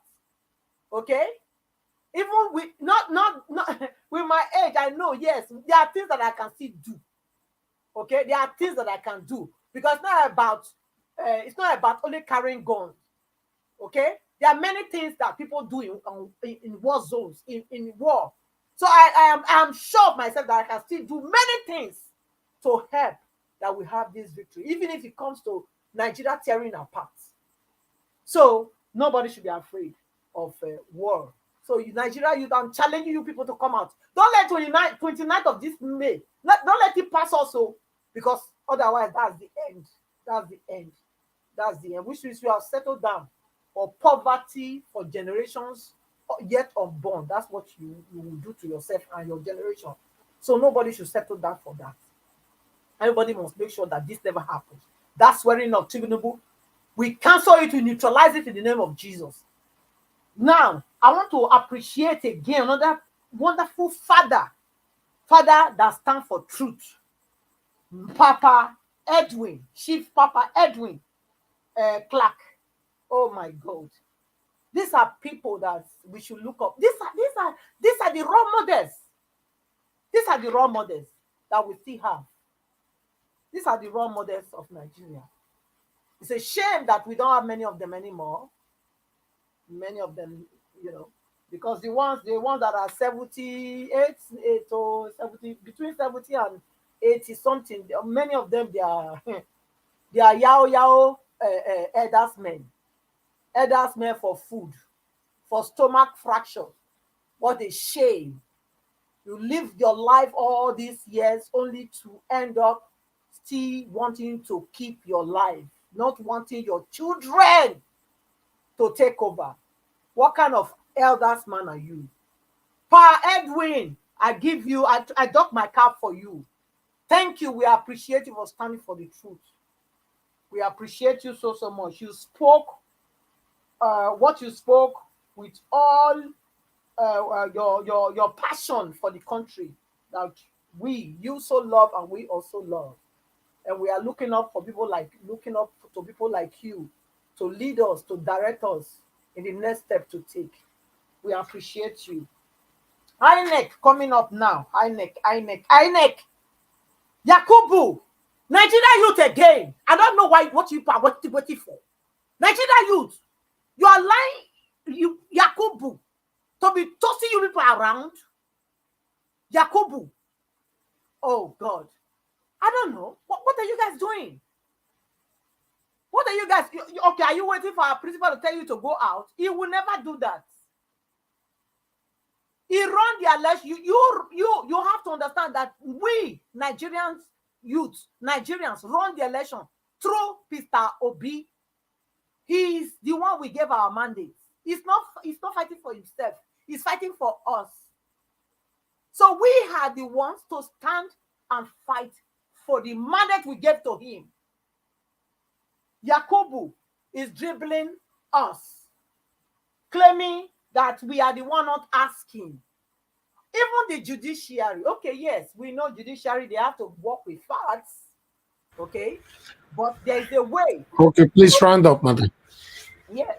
So I'm saying now, the judiciary and Nigeria youth, Nigeria youth should go out on the 22nd, everywhere in Nigeria. They should match up pressure. Let all the tribunals or all the court places, let them go there and be singing. Our vote must count. Our vote must count. Let it be that all television stations in Nigeria will carry it. Let those in Abuja know that there is fire on the mountain. Thank you. I yield so much. I yield now. Thank you. Thank you, Madam Patricia. Thank you very much for your submission. Okay, guys, please, can we have some likes? I can see that the likes, you guys have stopped again. We currently have 900 people watching us. We have 443 now likes. Can we take that to at least 700? Is possible? Please, let's do that so that our voices can go far. Thank you, thank you, thank you. May God bless you all. Let me call on the next person on the panel, which is Oga Felix. Oga Felix, thanks for patience. Please talk to us. 8 minutes. Thank you. Good evening, my people.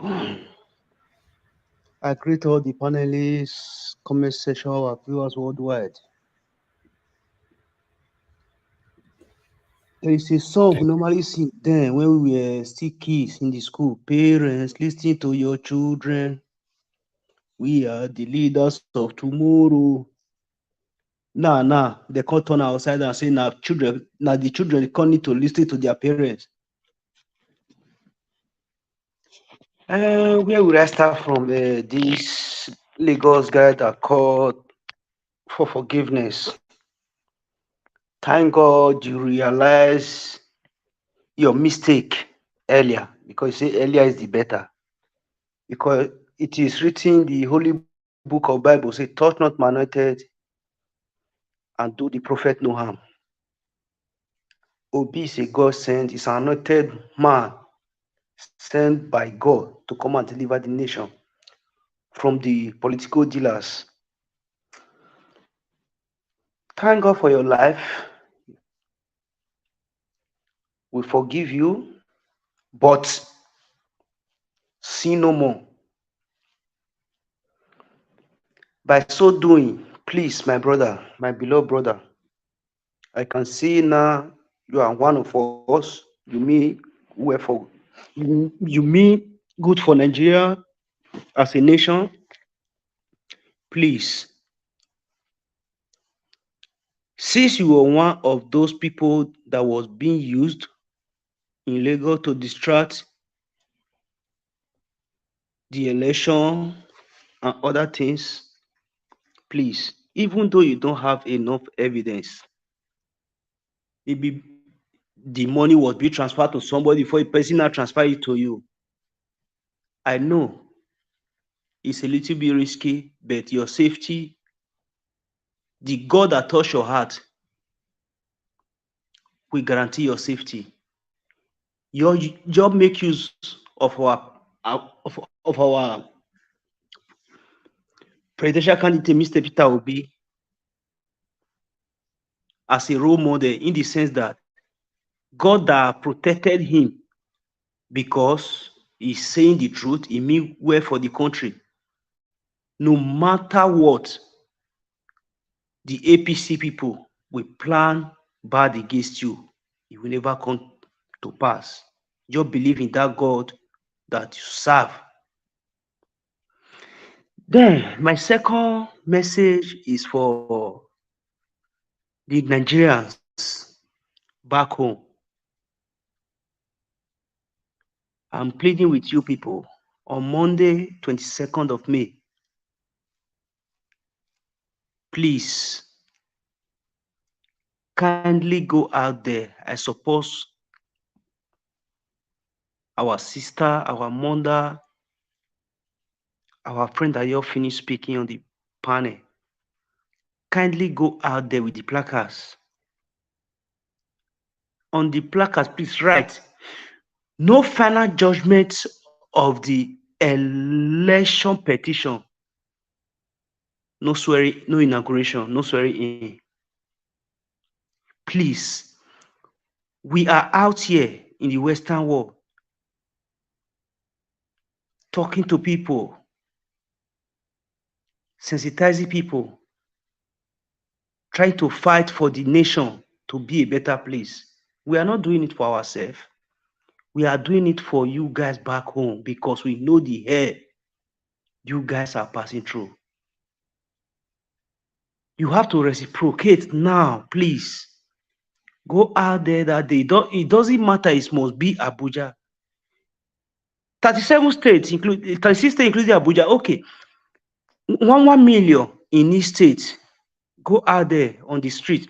Peaceful protest. I don't say violent because I don't instigate violence.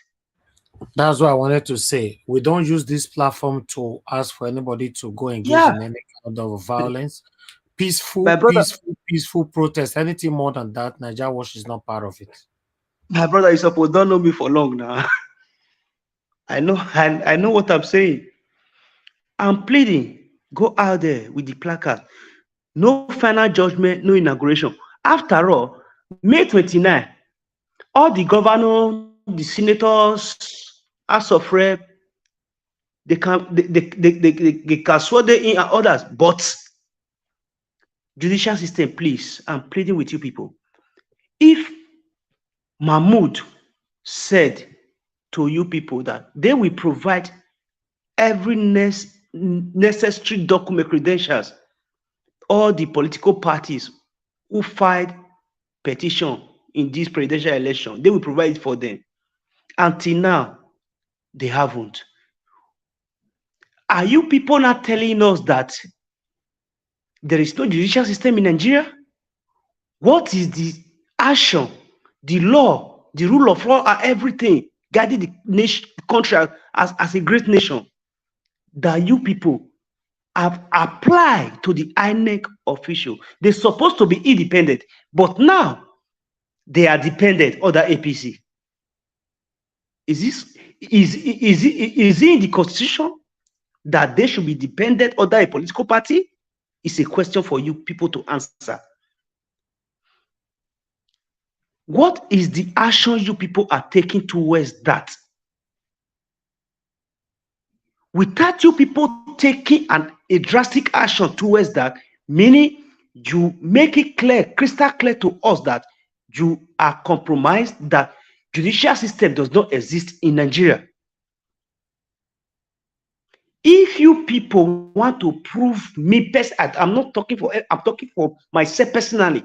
If you want to prove me otherwise, take a drastic action against that right now. We need it now before on Monday. We need, if not 100% conclusion of the petition on Monday, we need 70% conclusion. And the inauguration date must be shifted. Youth, go out there on Monday with your placards, peaceful protest, no conclusion, no inauguration. After all, the 29th of May would be set up in a day, even for those governors in Nigeria. It's not the same year all the governors go into an election. It was set in a day that all governors must go to a polling post so and so day, but some were being shifted for decades now. If those were being shifted for the governors, for the inauguration can be shifted with immediate effect. If the judicial system say you people, you meet good, you meet well for the country, you'd go out, don't be afraid. What they did at Lekki NSAS protest issue, don't be afraid of anything. Because then I can say many of the youth were still sleeping. But since you people have already woken up now, you have to be prepared. Don't be afraid of harassment. No, provided you are doing your protest peacefully. If them now bring force or maybe one or two illegal action against you, if you retaliate, that is not my business, but you know what to do. I eat for now. Thank you, Oga Alex. Thank you. Sorry, Abeg, can you mute me? Felix. I'm unable to mute myself, please. Okay, I'll do This is that. Alex Felix. Felix. Thank you very much, Oga Felix. God bless you. All right, I want to let everybody know that me coming out every day on this platform, I want a better Nigeria. That's why I'm coming out every day. But I will never use my name, my brand, like my brother Mr. Felix said earlier on, my name, my brand, or anything to do with me to engage in violence. I'm not part of it. It's up to you to make decision on your own if you are listening to me, anybody that's listening to me. But Nigeria Watch will never directly or indirectly engage in anything to do with violence. I'm not part of it. I believe I can continue to expose the satanic Nigerian government with my platform legitimately with facts and figures. Yes, but I will never, I repeat, I will never come on air to mislead the people with any unverified information. I will never do that. For me to come, you guys know, we only work with mainstream medias. If it's not coming directly from this part, I don't talk about it, except, yes, I can stand to testify against it, against whatever I presented to you guys. So please, if anybody is here as well with us and you want a better Nigeria, please stick with that. Don't use our platform to pass any kind of violence. Nigeria Watch is not part of that. You can do that in another platform. There are so many platforms on social media. Some of them have a different mission. So yes, look for one, join them, and yes, express yourself there. But on here, you can talk to people peacefully and tell people to go on a peaceful protest. That's not a problem. But anything to do with make una go Aso Rock, make una go this and all that, I deleted some comments on our already broadcasted video because we follow up with comments, even after days of broadcast. I saw some comment that was like, no, all those kind of comment. So yes, although we have filter that there's some kind of words which I will not disclose here. If you use them, only you will be seeing your comment, but nobody will see the comments. So we have filter like that to do that. But please, yes, I want a better Nigeria, but we cannot engage in violence. God bless you all. Thank you very much. Okay, what are you? Let me look at the comment. You people should stop this word. You're doing it for us here in Nigeria. It's totally wrong for us all.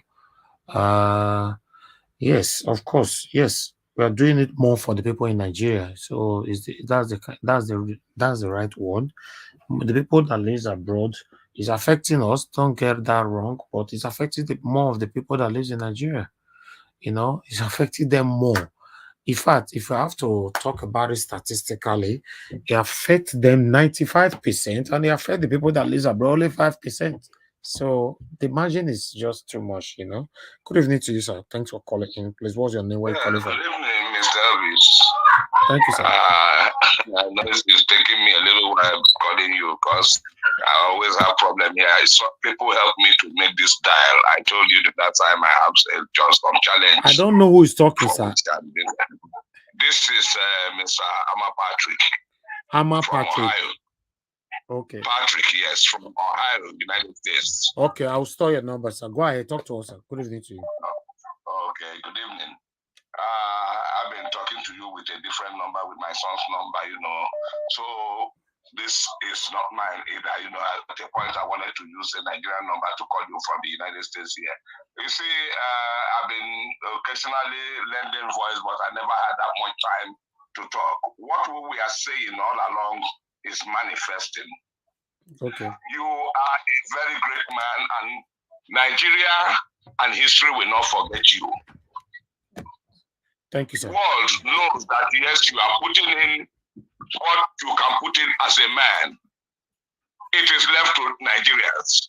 We have done what we are supposed to do talking here. Some people are saying, no, prayer is not, there's no way you can put away prayer. If not for prayer, these people would have eaten us raw. But that does not stop us from acting.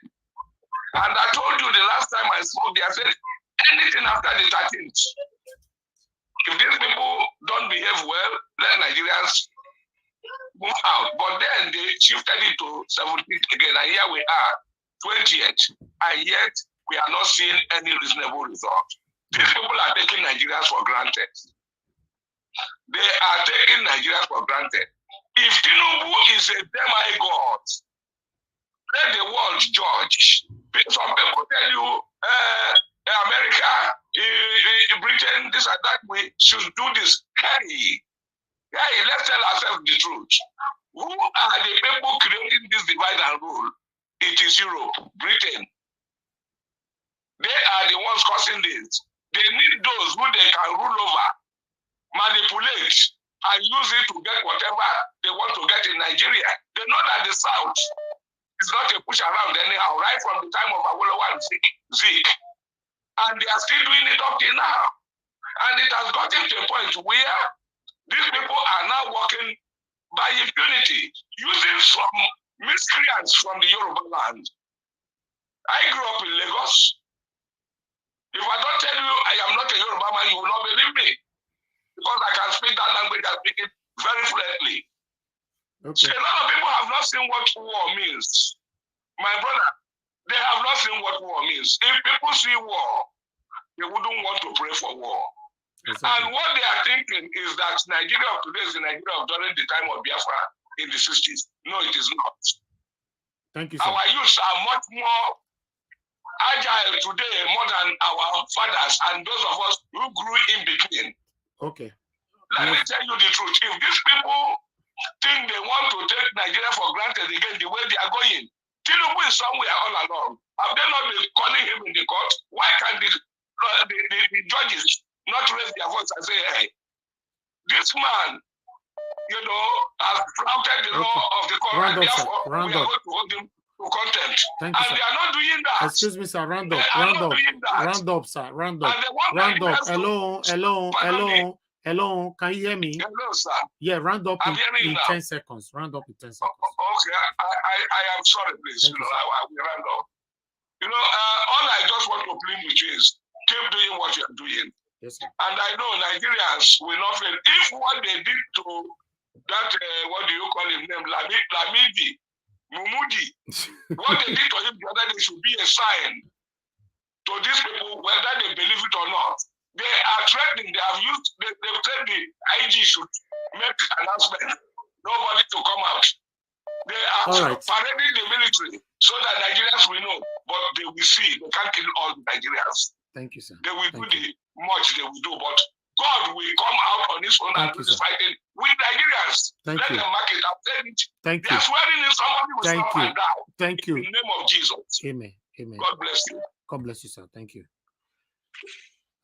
Hello. Good evening to you, Mr. Nolly. Thanks for calling in. Please talk to us, sir. Good evening, Nigeria. Thank you, sir. Talk to us. Thank you so much for the opportunity to speak. I called because of the guy, the Adewale guy. He said that no one fight for P2P at Sir, you have noise on your background. The noise, can you work on it, please? The noise? You have noise on your background. Something's making noise there. Okay. No noise. Okay, it's good now. Go ahead. Okay. No, I'm talking about the guy that called the Adewale the afternoon that was talking that nobody fights OP and remain the same.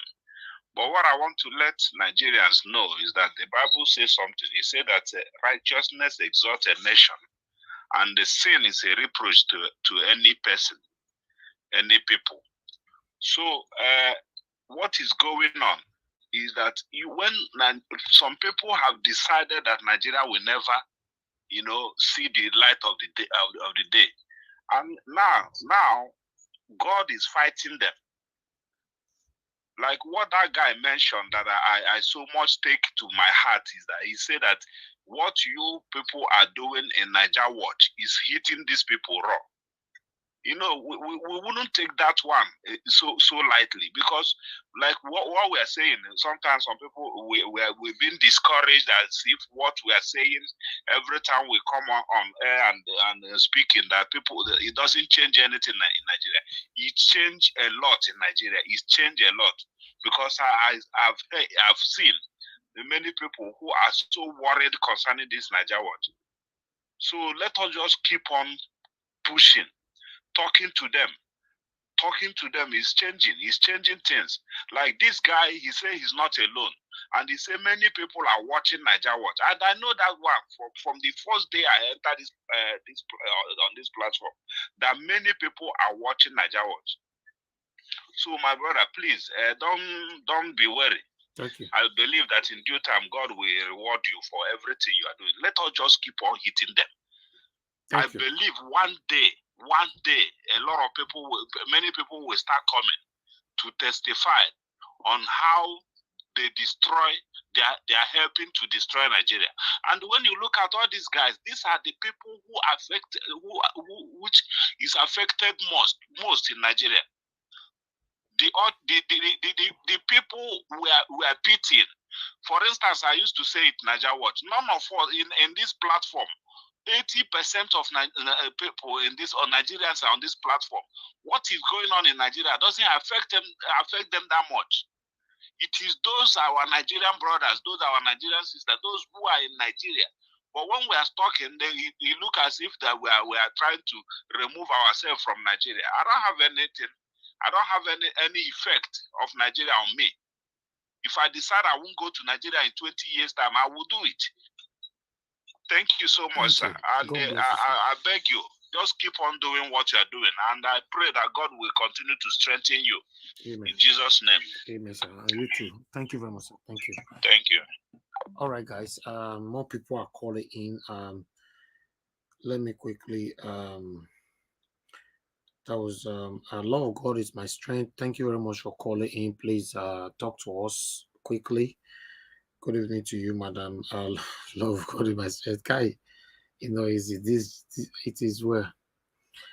All right. Lord God is my strength. I'm trying to return your call back.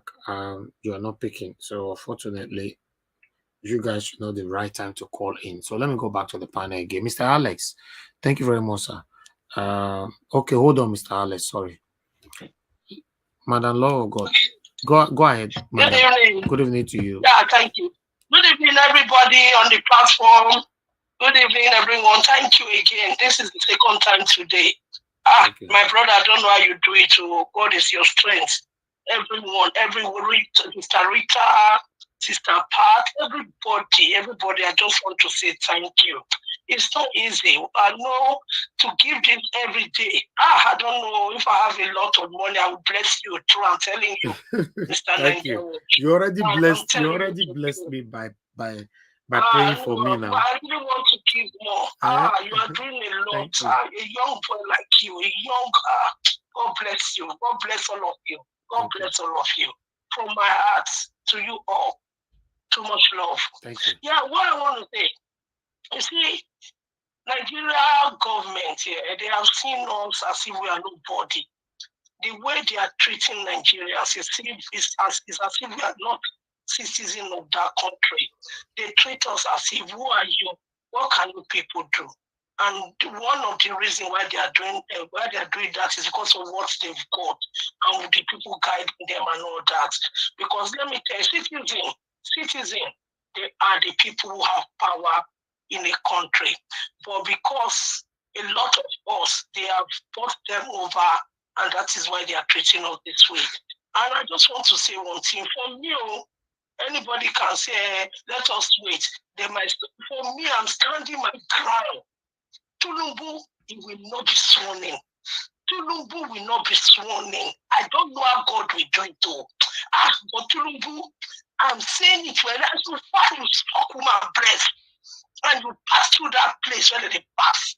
You not go to that place, go sit down. I sit for my bed for night, I know they sleep. Tinubu, you not go enter that place. I don't know how God would want. You not go enter that place. Tinubu, and you are back. I saw you today, you are back today. I didn't say you not go come back, but you're not going to swear you in. I'm sorry that I changed to broken. They're not going to sweat Tinubu in. Me, I'm not due for that when they're swearing me. They should swear me first before we go to court. No, that court case must finish. The right Peter Gregory Obi is the winner, and he's going to be the one to go to Ask the Rock. Tinubu, Remy, two of you will not go there. Thank you. God bless you. Thank you very much. Thank you. All right, our callers, please hold on. Let me go back to the panel. Mr. Alex, thank you for your patience, sir. Please talk to us. Yeah, Mr. Najarosh, thank you. I greet those on the comment section, viewers worldwide, my fellow panelists, thank you. Najarosh, thank you for the privilege to make your platform once again the Zimbabwean Harare, the watchman of the old South African country. So I want to thank you for placing the name of Edo State on world map on social media. If you can recall, there was a time everything that came from Edo State was negativity, from prostitution to trafficking and bad governance, but with a rare combination of, Najarosh team placing Edo State on the social media in a good light. At least people can see us in a better light. Something good indeed has come out of Nazareth. So Najarosh, thank you. Thank you. I know you are not an Edo platform. You are a Nigerian platform. But when a child is doing well in a football match, you see the camera going to zoom at the parents. We can't take away that. So Najarosh, thank you so much. We are strongly behind you. God bless you. Nigerians are not used to, or Africans generally, most times are not used to doing things selflessly without being paid. They so weaponized poverty to us that they took away a lot of things. They distorted our education for us to believe everything is do or die about money. So coming out to see people on a daily basis, spending their life, putting their life, your time is you. Your time, they say time is money. And sometimes people believe money is life. So seeing a group of people coming on a daily basis, most panelists almost on a daily basis, and seeing you and your team is very encouraging, even in the midst of all the odds, against all odds, against all bottlenecks, all obstacles, we're still pushing. So these people are wondering, if Labour Party was to pay for all this, how much can they pay? So, and money is not everything. It would have expired by now. So I'm happy that genuine people still exist on Najarosh and those on the comment section and the viewers worldwide. I believe in impossibilities. Impossibilities become possible. I believe light will always come at the end of the tunnel. I believe. But I don't know when, like Martin Luther King Jr. said, he said, I've been to the mountain top. I've seen the promised land. I may not get in with you, but I know you will get there. So I can also say that I've seen it. I've seen it. I've been to the lab, my political lab. It's going to happen. How and when it's going to happen, I don't know, but I know it's going to happen. Either in peace or in pieces, but I know it's going to happen. First of all, let me go on a flashback on the assertions and postulations of Pa Edwin Clark. These are people I read about in school. He spoke about the 1914 amalgamation, which we also talk about here almost every time. Amalgamation is the coming together of the Nigeria southern and northern protectorates after a bloody invasions of different empires that made up this enclave. So, and that amalgamation, a lot of lines were written. Now they can posted it online that after 100 years, if you cannot live together, you can go back to your separate ways. This is where the corrupt oligarchy of Nigerian wicked or satanic politicians, this is where they don't want to hear. But they've pushed us now, the younger generation, to open books. Daniel said, I have checked in the books. It is time for Israel to be free. I have checked. 70 years have passed. 70 years have come and gone. Then I went into prayers. I neither ate nor drank. So the time has come for us to ask questions.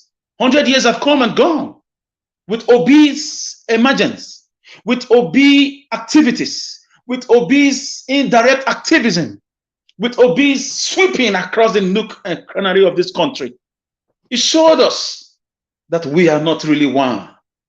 So let me let you guys know that the judiciary, of course, is controlled. With up to now, it is clear to us right now that the judiciary is already dancing, is being pocketed by these people.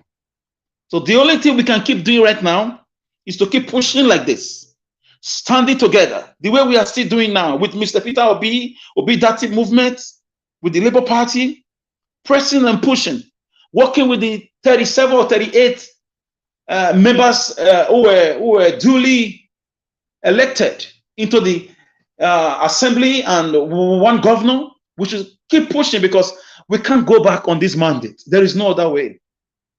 Edwin Clark was trying to tell us, anybody who was part of that amalgamation can aspire to be anything. No Nigerian is more Nigerian than any Nigerian. So we are one. So if election now have showed us that we are not one, how do we blame Nnamdi Kanu? How do we blame Odumengo Ojukwu? So I'm not surprised this guy came out, Adewale came out to make a confession. I'm not surprised because I believe in the powers of the universe. There are forces. There are negative and positive forces. There are lights and darkness. There's an extent to which you can do something. Forces are going to come against you. Many people who partook from that wicked activities in Lagos and other parts of the country, I'm sure many of them are not even alive to tell the story anymore. You can't just go around killing people. You can't just go around, beating up people, burning up their shops, profiling them, attacking them, stabbing them. Even one of our members here, a lady, she was attacked in Lagos. You think you just go scot-free? The world is spiritual, I believe in spirituality. So Adewale, thank God for your life. And I want you to know that I have nothing against you. Especially I'm speaking on behalf of myself now. I have nothing against you. I pray that God have mercy on your soul and go and sin no more. See how you can talk to your colleagues to do the same thing. If there's any way you can appear before the legal luminary, vis-a-vis the case in court, you can also contribute. You can go there and testify if it is safe for you. If you can do it with evidence, if you have evidence, you yourself, you are a living evidence. You can even do it without having anything. Go and give your story. If this was to be in America, the party will fly you by helicopter They will protect you and your family. They will take you to court, whether you have evidence or not. So long you know you are evident and your friends can testify to it that you were in one gang. I've seen gang members come out to testify, even without showing any picture or video. And people will support you and say, yes, he was one of us, but he's no longer with us. So if you have the courage to do it, it will be good. It will be an addiction to the Labour Party as we push on with this judiciary, this corrupt, seemingly corrupt judiciary that is making us know with this, perpetual adjournment, extempore adjournment. I don't understand. Kenya did their own in less than a week. They were done with the court cases. So I don't know, but I just believe the country is heading towards the rocks with the way the judiciary is playing this political dance macabre. It's just obvious to the blind. It's visible to the blind and audible to the deaf that something is going to happen. If they go on with their plan, Nigeria will never be the same again. What is going to happen, I don't know. How it's going to happen, I don't know too. Will it happen? Very sure. 101% is going to happen. It's going to be something very small that will trigger this thing. It will happen because we can't continue like this. We can't continue. People are dying. People are hungry. What are we asking for? Give us our mandate. Bring the shit. Let me not speak too many English now. Bring the shit, the papers for the elections. How did you arrive at the conclusion? You can't just give me a mathematical answer without giving me the process, the formula in which you got to where you are. So it's not too much to ask. And why is there this obvious gang up against a particular tribe? If something happened in 1966, you said it was an Igbo coup. You deceived us. Michael Zekeme made the research recently and gave us even the people that organized that coup were not only the Igbos. Yorubas were among them. Hausas were also among them. He gave us the names. Go and watch that video. What has an Igbo man done to you?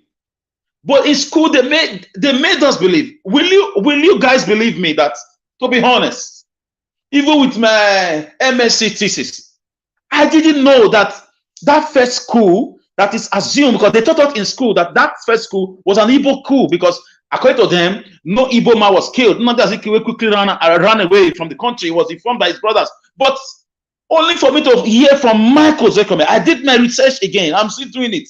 That the people that took part of that coup were also from the north and from the west. But they made us believe it's an Igbo coup. And you also replied with a counter coup against the Igbos, and they were killed. That's how the war started. It was 1-1. So why can't we just forget about the past? Forget about the past. Things happen during war, and let Nigeria truly be one. If you want it to work, if you don't want it to work, break it. We are not the first to break. Break the country. If you want to do it in peace, Nigerians don't have lives to give you to kill in the next 4 years. They don't have citizens to give you to kidnap and ask for ransom. Nigerians don't have that time for you to continuously destroy the country's economy, the country's agriculture. For you to keep importing people from Niger, from Sudan, to come out as bandits. We don't have that luxury. Nigerians are suffering. They are migrating from every part of the country, to the land, the sea, the air. They're tired. This is what gave birth to the agitations. And when people not react in self-defense, you will say they caught for violence. I was very happy when Mr. Barrister Ozekeme made that expository expose that Nnamdi Kanu did not call for violence. He was attacked. He was almost killed in his house. He was enjoying the pay. His house was invaded. What gave rise to him coming out to speak? It was a killings. The way the country is being run. Now an Igbo man came out. Nnamdi Kanu told us our PVC won't count. We didn't listen to him. An Igbo man came out now, contested, obeyed all the rules and regulations, has a verifiable character, credentials, antecedents, family life, everything. And he won. He swept through the country. He won from east to north, south to west. He won. And he has evidence. He has proof. When I saw the evidence, the petitions, Labour Party legal team submitted, I was overgasted and flabbergasted at how gargantua it was. It was edificial. I couldn't believe my eyes. The judges had to quickly adjourn it because it's so enormous. It's everywhere. Social media has come to help us. What story are you going to tell us this time? We came out peacefully, NSAS, to 2020. You killed many people, disposed their bodies. In 2015, our debt was 15 trillion, 12 trillion. Now it's almost 100 trillion. And few days to go, you are borrowing $800 million, 22 trillion naira. The economy is just dying. The youths are not employed. Experts are leaving the country. Doctors are on strike. The schools are decayed. Infrastructure nationwide is nothing to write home about. Oh my goodness. Anyways, gentlemen and ladies, there is no way out for everybody, both the leaders and the led. We all are going to embrace what is coming together, because I don't want to promote violence according to the rules of the platform. But the truth must be said. We are at the very terminal right now. When you are at the terminal, you board the plane. We are at the very terminal. There is no way out. No way out for the politicians, because the country is not livable. It's not habitable. The country has been totally annihilated. People are not living. They are just existing in Nigeria. People are walking corpses. We have to be honest. People have not slept with electricity for the past 3 to 4 years in their locality. You go to hospitals, if you are not careful, you die there because no doctors. If you even have doctors, one doctor to 5,000 people in one area. And before you know, they'll tell you the doctor have relocated. Because the politicians are busy looting money. And we have oil in Niger Delta. We have gold in Zamfara. We have bitumen in Ogun. We have precious stones in Sambisa. They are busy enriching themselves, stealing their own money, the people's money to foreign lands. And white people come here, steal our money to develop their own land. There is stealing in between, but we are stealing foolishly from ourselves. So I want to appeal to the judiciary. Yes, you may have houses in California. You may have houses in Dubai. You may have houses in Ethiopia. When it happens, Nigerians are moved everywhere already. You've scattered them abroad. They're going to come after you, not minding the consequences. Just do the right thing. If they cannot get you, they're going to come at your own family members. Extension. I beg you in the name of God. I appeal to your conscience. Listen to the voice of reason. Sheathe your sword. Forget about the bribes. I know lawyers, chief judge or justices, they are very unpredictable. They can take money from you in the 11th hour and return it in less than 30 minutes, or do the damages or do the right thing and return those money back to you. Please don't set this country ablaze. Don't set this country ablaze. There will be more agitations. There will be more anger. The country is already tensed. It's like a house already, littered with petrol products, waiting for the lighter. The lighter is going to be the court case. I'm afraid this is it. Thank you, Niger Wash. I'm still here. Thank you. Thank you very much, my brother, for your energy. It's not easy. It takes a lot of energy to give this kind of submission sometimes. When we hear and we shout here, some people just think that, oh, it's easy. It's not easy. If you've done it before, that's where you get to know that you need energy to do this. God bless you, my brother, Mr. Alex.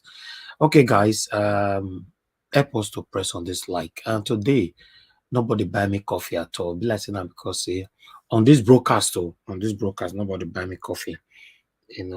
I mean, because I not ask. Or I'm gonna buy me coffee. What is they drink for evening? Yes, coffee. Now afternoon. Now, and that's why I go carry drink coffee the other day, the afternoon. Heat be one finish me. Kai, I did not even realize it. I thought it's because I was shouting and all that until somebody wrote it that no, now the coffee where you drink, and I get to realize it. Anyway, thank you very much, my people. Let me call on Madam Nena. Madam Nena, thank you very much for your patience. Please talk to us. Good evening to you once again. Good evening, my sister Naija Watch. Right on time. I've been in the shop since listening. That was why I sent that text to you. Thank you so much. You just got back. Thank you so much, everybody. Thank you. God bless you all. God bless you all. So I want to also reiterate on the case of Mr. Dewale. I mean, I know we've spoken about him before, and I said before that it takes a very brave, humble person to come out and make an apology, like everybody else have said. And the day this guy was talking, a lot of people were saying here that guy is not a Yoruba guy. He's not a Yoruba guy because he didn't sound Yoruba. And we have seen it now. We see how much people allow themselves to be used of these people. And everybody, I want to believe that even among all the Agberos that did that thing, there must be some Yorubalized, even if there's any word like that. It's so unfortunate. And all these things comes from the point of people not having the rights. Let me lower this bullet for me. Lower the ceiling for me. It's because from people not having a right understanding of what they are doing. But I thank God for Mr. Adewale. And like everybody else have said, Mr. Adewale, if you are listening to us, you're a youth. I want to believe you're a young man. I want to believe, and now, by the grace of God, through this Niger Watch platform, you have been able to see the truth, to know that there is no need for you to do what you did and maybe to find yourself in situation. Like everybody have said, please, if you have anything that you think that can help in this case, bring it out. Bring it out. You don't need to make too much. You can send it gently, quietly to Mr. Niger Watch. He knows how to get it across to the right person. I don't even think it will be out of place for you to reach out to say, I want to be among the 50, the number 51 person who will testify. If you have something, like at this point, if you truly have the mind to be of help in that country, because at this point, like we say, we are making everything we are doing is for the betterment of this country. I don't think there's any, honestly, I still find it difficult to believe that there is any right thinking person apart from those people up there who wants Nigeria to remain the way it is. So Mr. Dewale, you have made your apologies, your apology accepted, but complete it. There's something that is called restitution. That is, I mean, there's something that's called restitution. Complete your apology by making a restitution. If you think there is anything or there is anybody that you want to, any evidence you have that will help, to prove to boost this trial that is going on, this mandate that we are seeking for, please bring it out. That posterity will remember you for that. Posterity will remember you for that. Please, it is very, very important at this point. Once again, we want to appreciate you. We want to thank God for the Spirit of God that touched you, for you to do what you've done. Free yourself the more by bringing out anything that you need to bring out. That is just what I have to say to that point. And then, I wanted to just address, and then I want to say a very big thank you to that, this elder statesman, Clark. You see, a lot of, like, this is what we are saying, a lot of people, a lot of Nigerians, average Nigerians, do not have a clear understanding of the atrocity, the level of atrocity that's going on in that country. That's why, because of the ignorance, you see a lot of people do what they do and say things the way they say. And we thank God that we still have some elder statesmen, people who are willing to come out and say the truth and, stand by the truth. It is very, very important. There's a comment that somebody made that Mr. Ives, you mentioned here. Once somebody say that we should stop talking about that we're doing it for people in Nigeria. That person, if you're angry, I don't know who you are, but honestly speaking, that statement of we're doing it for you people in Nigeria is a very honest truth. Just like Mr. Elvis is saying, look, he said it 95% is for people in Nigeria, 5% is for us. We say it all the time. It's not about bragging, it's not about anything. For people like us, we are comfortable where we are. We are comfortable. The only time my light goes off where I stay, if there is a hurricane, the only time I experience light off is maybe there is a hurricane or maybe there's something natural disaster. And let me tell you something, even if something like that happen, you call what we have in my area where I live, we call them PSC&G. You call PSC&G. By the time you call them, they tell you they are coming to your area. In fact, most times when you call, they tell you, oh, we already know that there is a power failure in your area. And they tell you we'll be there in the next 10 minutes, the next 20 minutes. My brothers and sisters, within 10 minutes, 20 minutes, they're here. Before you know it, your light is back. You understand? So when we tell you that we are doing it for you, we want a better Nigeria, because most of us in the diaspora, we are living comfortably. We are living good. That is just the reality of it. But then the 5% there is when we remember that we still have loved ones, siblings, parents, mothers, fathers, who rely on us, who we always constantly think of their welfare in Nigeria. And majority of us, even in the diaspora, we have businesses that we want to thrive in a peaceful environment. So when Mr. Elvis said that we are doing it 95% for people in Nigeria and 5% for most of us, it is a reality. Let me tell you something. There are a lot of people where I live in this Nigeria, in this United States, where I live in New Jersey, people I know that will tell you when you talk about Nigeria. In fact, and I have a friend. That friend of mine came to my house today, earlier today. Sometime last week when we were talking, I was on Nigeria Watch. She said, she was telling me, she said, you in fact that you have the mind to be listening to Nigeria. In fact, the Nigerian case have, that she's so tired, it depresses her so much that in fact she's trying to zone. When somebody wants to just zone away completely from everything. In fact, that at this point that she doesn't even think that she wants to go to Nigeria. In fact, that all their projects in Nigeria, that they put a hold in it, they don't even know if they want to continue. In fact, that she doesn't even think if she will ever want to go to Nigeria. In fact, I don't know that she was telling somebody in her church. In fact, that even if she dies today, that you should bury her here. Yeah, I don't know if you understand. That is how people feel. That is how most of people feel. So when we say that and this is why, even in as much as we are saying everything we are saying here, we want people in Nigeria to take the lead, to make a move. Because the truth, even if you have people abroad that send you money for business, you need a thriving, you need a comfortable, you need a safe environment for you to run your business. I know I have siblings in Nigeria who are running businesses in Nigeria. Businesses have been on standstill. Things are not moving. Things are not doing well for them. At the end of the day, they have business. They're still begging you for money. So for me, I want Nigeria to be good so that the stress will be less on me. Because as for living comfortably, I am comfortable in America. That is the truth about it. There's no two ways about it. There's no two ways about it. If I set out now to go somewhere and I tell you I'll be there in 5 minutes, I'll be there in 5 minutes. You know why? Because the road is free for me to get there in 5 minutes. Nothing will stop me, except maybe I have a flat tire on the road or maybe something happens. We cannot just stay here and enumerate the beauty of, what we have where we are and what we don't have in Nigeria. So Nigerians, it's important for us to understand that this fight we are fighting is a very serious one, and it's one that we have to be very intentional about. We need to really be intentional about it. We cannot continue like this. There must be a change in Nigeria. There's something needs to happen. I said it before and I'm saying it again. And I said it before. And I said, what will it take for Nigerians to wake up maybe on a Monday and say, in a city day, there'll be no business. Every shop in Nigeria closed. Even if it's just that 5 million or been at 50, I've been at 5 million, they say that those are the only people that voted Peter. But let's just assume it's just only that 5 million that decides to say today we are going to demand for that our mandate. Nobody is telling anybody to go and fight. Nobody is telling anybody to go and Nobody's telling anybody to fight. Nobody's telling anybody to go and kill anybody. But the point is this: we need to make our presence known on the streets of Lagos, on the streets of Nigeria, so that these people will know that we're serious.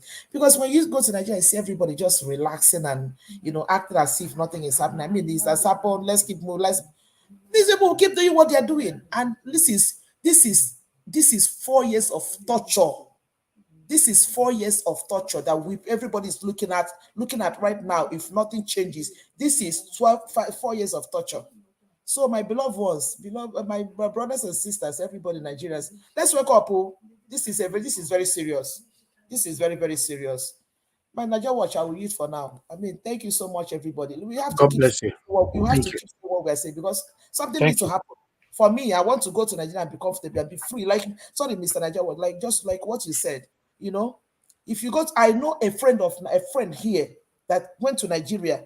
She went to Nigeria for burial. This lady was kidnapped, kept in the bush for 8 good days. Till today I'm talking about, she survived the bet up until today. This woman still has this like she has PTSD. I'm telling you, this lady cannot stay alone. Like the fear of it was just by sheer luck that she survived. I know how much we did a fundraiser in this New Jersey for her to be released. This is somebody who went to Nigeria for burial. How do you explain such a society? It is ridiculous. Something needs to happen. Thank you so much. I'll wait for now. Thank you so much. Thank you, Madam Lena. Thank you. I appreciate you. Okay, Madam Helen, thank you so much for your patience. It's your time now to talk to us. Please talk to us. Are you there? We can't hear you. Okay, Madam Helen, I think your network has been affected because we cannot hear you at all. Okay, I think I need to move on to the next person then because we can't hear you. Okay, P-Soft, sir. Thanks for your patience. Please talk to us. Thank you, everybody. Thank you, the house, the panelists, everyone listening. God bless you for staying with us and for educating our people too. I listened earlier to the submission First Elvis gave, and you talked about how Labour Party is finding it difficult to have access to INEC document, even with court's order. That shows us the impunity in the country. If Mahmoud, who is an honorary man in Nigeria, is disobeying court order, then that's all we just need to know what's happening. I can't imagine a court giving order here in the United States asking for evidences to be provided, and then one man will sit in his on the comfort of his couch and cross his leg on the table, maybe with wine, and flatter such order. He will be bundled by the security agencies. You don't even need anybody to make a report regards to that. As long as that order is not obeyed, it's called obstruction to justice. Not even a president in the United States can try that, can withhold, can stop court order. President Trump was bundled. President Trump is my man. We love him here. Around the whole world, he's the most celebrated president in America. Even though he's a bad guy, he was bundled and brought to court for cross-examination. Even though he was insulting the judge that was interviewing him, or this kind of stuff, you understand what I'm saying? Even though he was using very strong words on those judges, saying that we know you are very corrupt, this, that. Yes, it's because it's allowed in the United States. It's not counted as an offense, because once you believe that a judge is corrupt, you can accuse him or her while you are right there. But here in Nigeria, a court gave order, allows so people to have access to information just so we can check. It's an order from the court, and then Mahmoud is refusing that order. Who is Mahmoud to refuse an order of the court? Okay, if court gave order for such thing to happen and Mahmoud says no, then okay, where do we go to? We should kneel down, begin to beg Mahmoud, can you please allow us to have access, please? Allow us to have access. How long are we going to continue like this? We're not beggars. The reason the laws are there, we have judges, is for us to obey, is to bring order to the society. I just couldn't think it when I heard it since. I'm telling you this, I think this is the first time hearing it. That court refused Labour Party to have access to documents. This is bullshit. Absolutely bullshit. I'm royally pissed.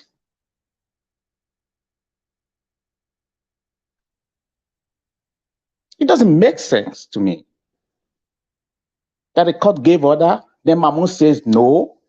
Who is he? Like I said yesterday, a time will come we will enforce citizens' arrest on these guys.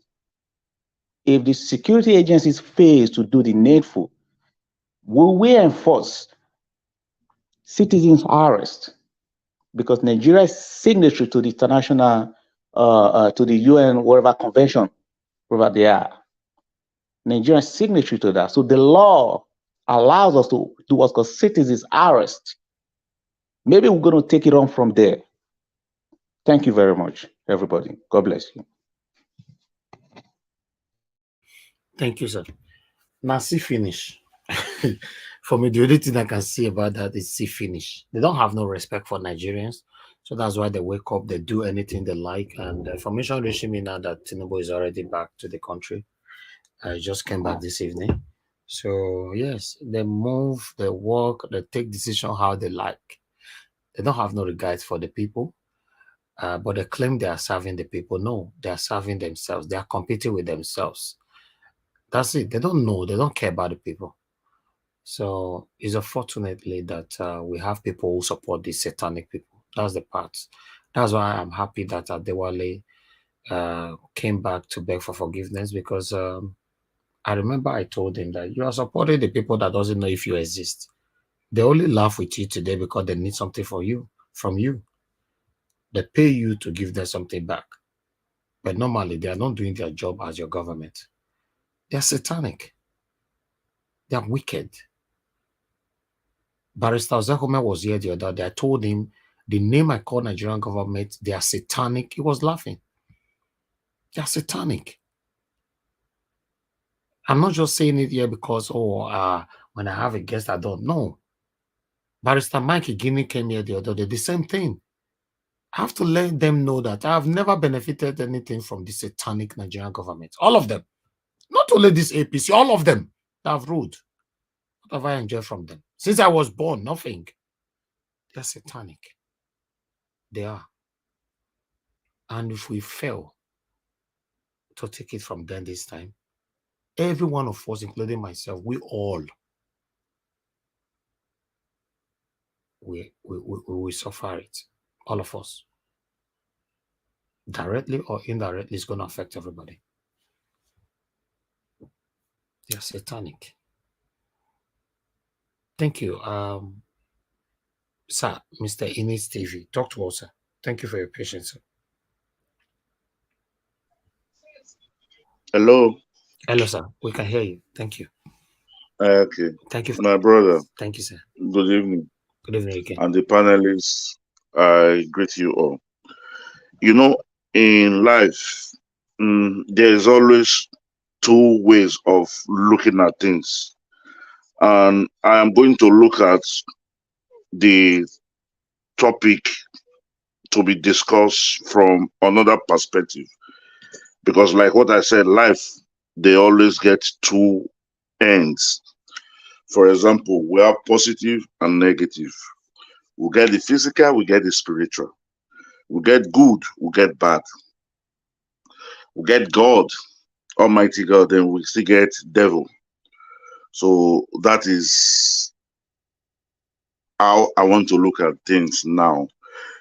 If you look at the on Friday court case, Apapa Lamidi was trying to introduce a son into the case. And the son name was, I think it was Oba Madubuchi or something like that. So from what we can learn from that is that since they cannot affect the petition by Sir Peter Gregory Obi, what they are trying to do now is to enter inside and try to disrupt this movement from inside. Even the senior advocate of Nigeria for Peter Obi knew what is going on. And that is why they are treading with caution. And I advise everybody, including you, sir, Mr. Ellis, tread with caution. Tread with caution. Tread with caution. Back to the issue, because they are fully aware that whether they like it or not, it might take a month, it might take two, it might take a year. Peter Obi would definitely be the president of the Federal Republic of Nigeria. And that is why they have listed, if you listen to Apapa talk, they are asked for 3 people in Labour Party. And those 3 people are, or 3 persons are, Sir Peter Gregory Obi, number 1. The chairman, national chairman of Labour, Barrister Abure, and Kenneth Okonkwo, not because he's the best lawyer in the team, but because he has a way of concluding his argument conclusively, so that even if you are not in the legal field, you understand him. It open people's eyes. And anytime these 3 persons talk, they always send a kind of strong message to the public.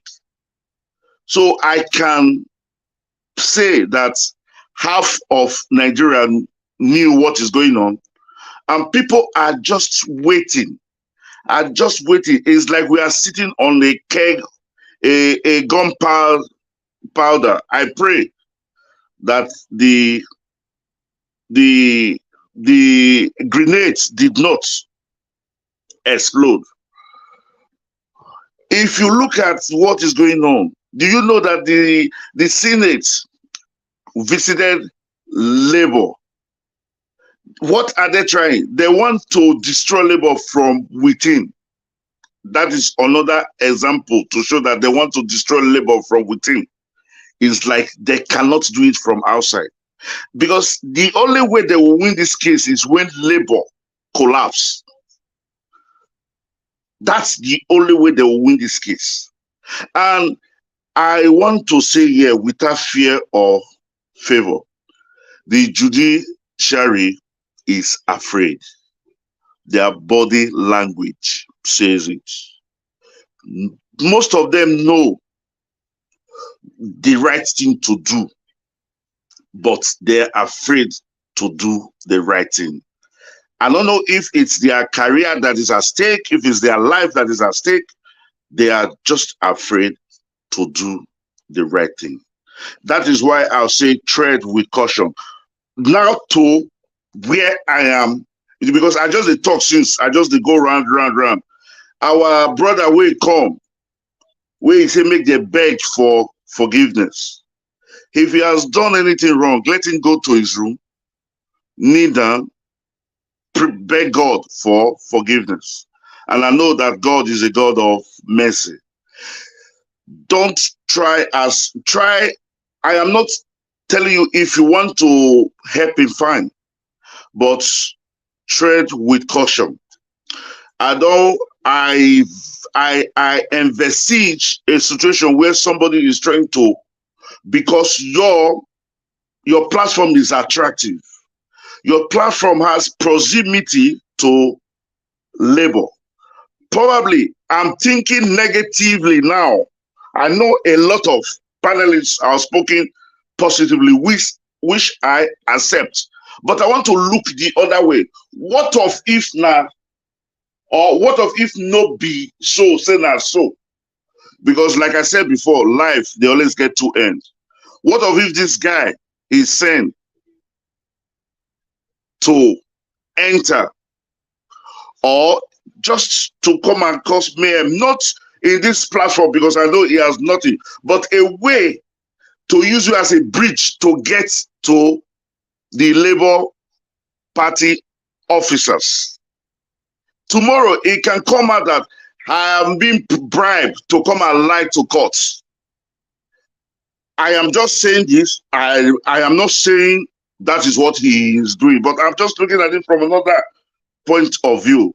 That is why I said trend with caution, because I can tell 2 or 3 things that have happened with a papa, with the Senate member, and even with the meeting held in France.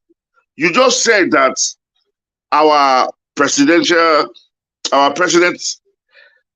Select has just come back from France. But do you know that while in France, he met with Kwakwaso, he met with Sanusi, he met with Air Rofai. We are not sure if he met with Wike. We are not sure, but we knew Wike came back on Friday. Was it Thursday or Friday? And it looked as if Wike got the shock of his life. You know, that is another discussion for another day. So the summary of everything that I'm saying now is, please, my brother, tread with caution. Tread with caution. We cannot have 100% trust on anybody that has worked with APC or PDP before. If you think he has sinned against God and against man, let him go to his room, kneel down and pray to God. God will forgive him. Thank you. They say a word is enough for the wise. Thank you again.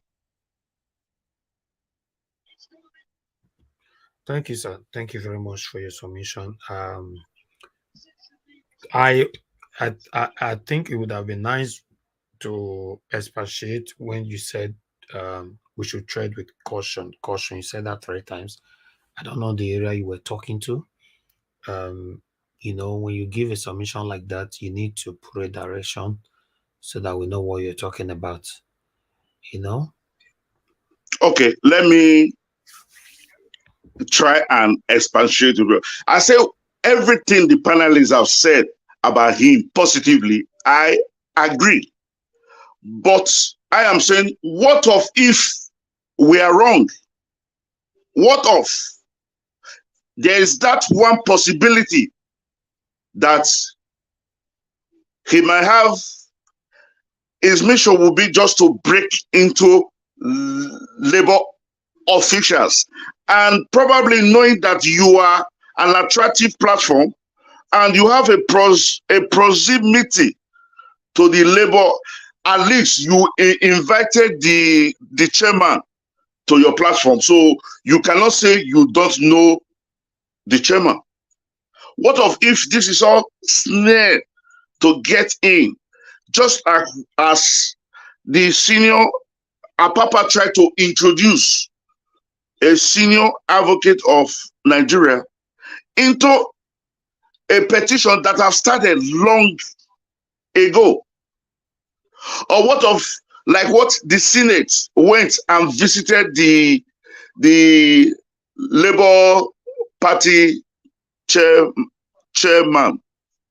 You know, those are signs that they are trying to go in. That is my own opinion. I am saying, what of if it's like somebody is pregnant? Is either she gave birth to a boy or a girl, and everybody in this platform are saying it's a boy. What of if it turns out to be a girl? I'm not saying, I don't want everybody to take the analogy as if a female child is, no, but I'm just trying to look the positive and the negative. I understand your readers, sir. I understand your readers. Thank you very much.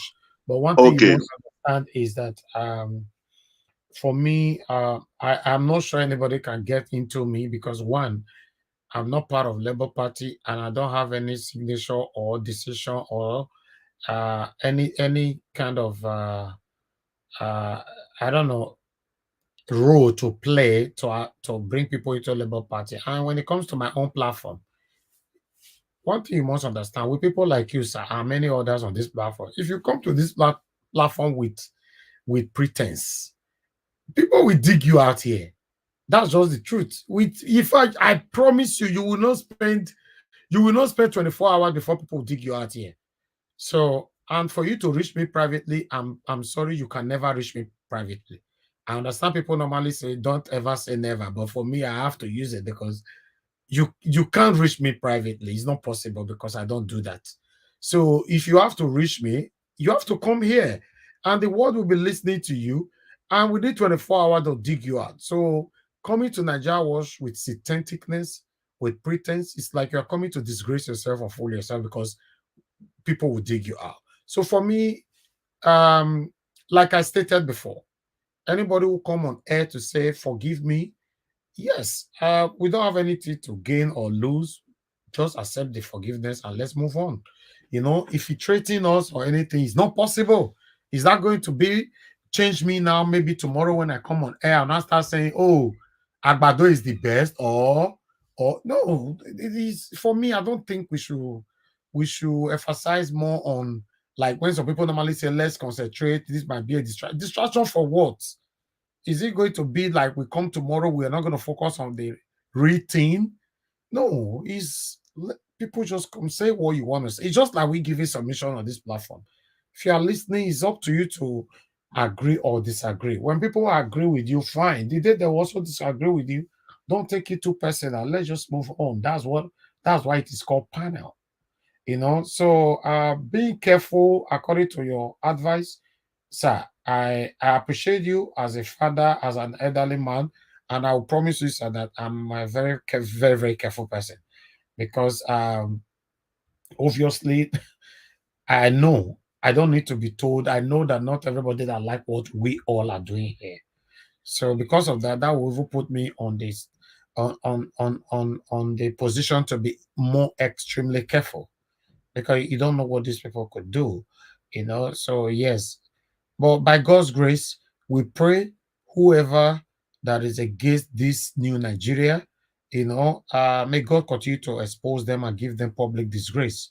That is my prayer for them. Thank you very much, sir, for the advice. God bless you. Okay, let's see if Madam Ellen is available to talk to us now. I called you earlier on. I guess it was your network. Are you back? Madam Ellen, are you there? Okay, I'll go to Williams Winner. Williams Winner, I know you stayed too long. Thank you very much for your patience. Please talk to us, sir. Thank you very much, Mr. Elvis. I really thank everybody in the panelists and the contribution everybody have been putting down concerning this our great nation, Nigeria. And though I know we have spoken much about at length concerning Mr. Wale Adewale, I think, in the afternoon. But notwithstanding, I'm in Nigeria, and I will not blame anybody that has second guessing him pertaining his conversion because it is very rare when you are talking about these satanic people. There's nothing they cannot do. I'm a Christian and I believe in restitution. I believe in forgiveness because that's what the Bible is teaching. There's a room for forgiveness, even to God. If you confess your sin and you come to God, that is the only way of coming back to God. I believe it. And if you have offended your fellow men, the best way to bring peace back is through reconciliation. And there can never be reconciliation without confession. If he truly says he has offended people, it's not me he offended, it's not you he offended the whole nation. So it's not to me personally. Just as you said, you have nothing to lose, you have nothing to gain, but you have his own life. He has his own life to gain. Because one way or the other, this nation will be great again. And all the evil people, unless they repent, the judgment is going to consume them up. If he is being paid to come and just try to say, those people are very learned, they are very lenient, they are living in diaspora, they didn't know everything, they will accept you, just go and sow this seed of, I've repented. When, as you said now, I believe it, the person will be revealed. There's no way. If you are trying to deceive people, you are going to be discovered. And for him saying that everybody that fight against Peter Obi is passing through torment, there's affliction. It's true. Something people don't understand is that Peter Obi, our president, did not come out for himself. He said during the campaign, he's running for president. He's running for president through every Nigerians. And who are those people that align with him? They were the downtrodden. They are the people these satanic politicians don't recognize. The poor people. See what happened during the Christmas? He went to the ID camp amidst the people they have rejected. During the New Year, he was in another ID camp amidst the people that have been in a prison in their own country. Those are the people Mr. will be aligning himself with. And now you want to tell me that anybody that is fighting that kind of man will not suffer the repercussion. Have you ever seen Mr. Peter Obi talking against anybody? Have you ever seen him talking to bring down anybody during the campaign? Have you ever seen him? Even those people that offended him, that even we that are following him, we are expecting different and let's say different reaction from him. You don't normally know his terms, my brother. He is my brother. He is my brother. He didn't offend me. That's what he's saying. And such a person is what is the people are now ganging up against. They can't have their way. And that's what I know. People fighting against Mr. Peter Obi, they are not fighting against Mr. Peter Obi because he has nothing to lose. His plea every time is that I want Nigeria to work. I am not desperate to be a president. I want Nigeria to work. I want to be there for the people that are suffering. You saw him crying because of someone that was a graduate and didn't have 75,000 to buy oven. That is the kind of person they are fighting with. They are fighting with someone that lower himself, submit himself in humility to be among the downtrodden. That is the person they are fighting about. That is the person they are fighting against. If they can't have their way, there can never be peace for them. That's what I just want them to know. So if anyone want to retrace his way back, the best way for them is to look for the peace of this nation. Mr. Obi will not come out and says, please don't fight against me. You saw what happened about 3 weeks ago now. What had been happening? They were talking against him. He's forging on. They tried to mimic his voice. He's forging on. They tried to clone him in UK. He's forging on. Because his name is working for him. He is a rock. And Bible says anyone that go against the rock is going to be crushed. That's what I know. And because these people have a mind of being wicked, they didn't mind anybody. They can do anything to anybody. They thought they can have their way. But I'm telling everyone tonight and everybody that is hearing my voice, they will never have their way. They may think we are forging on all our scripts that we have written. We are putting everything in order. Everything is working on fine for us. We can manipulate this. We can do this. It will never go for a long time. See what happened about 3 days ago. This Mr. Apata went to the court. He stopped the process but before the second day, see what happened. He was disgraced. It was abased. See what happened about Mr. The Otti, the governorship elect. Just one president governor that we had. Someone just came out. No, I nullify what he has, the people, the vote of the people. And see what happened again. I just want us to know, as I said the other day, today, earlier on, we are in the process of building. It may take long. We are going to get there.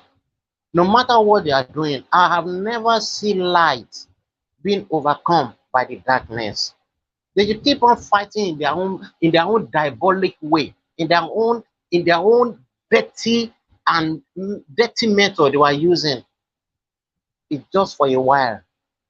God is going to intervene in this nation. God is going to fight for us in this nation. The blood of the people they have split, the people they have killed is going to be hurting them. No matter what they do, no matter how they try.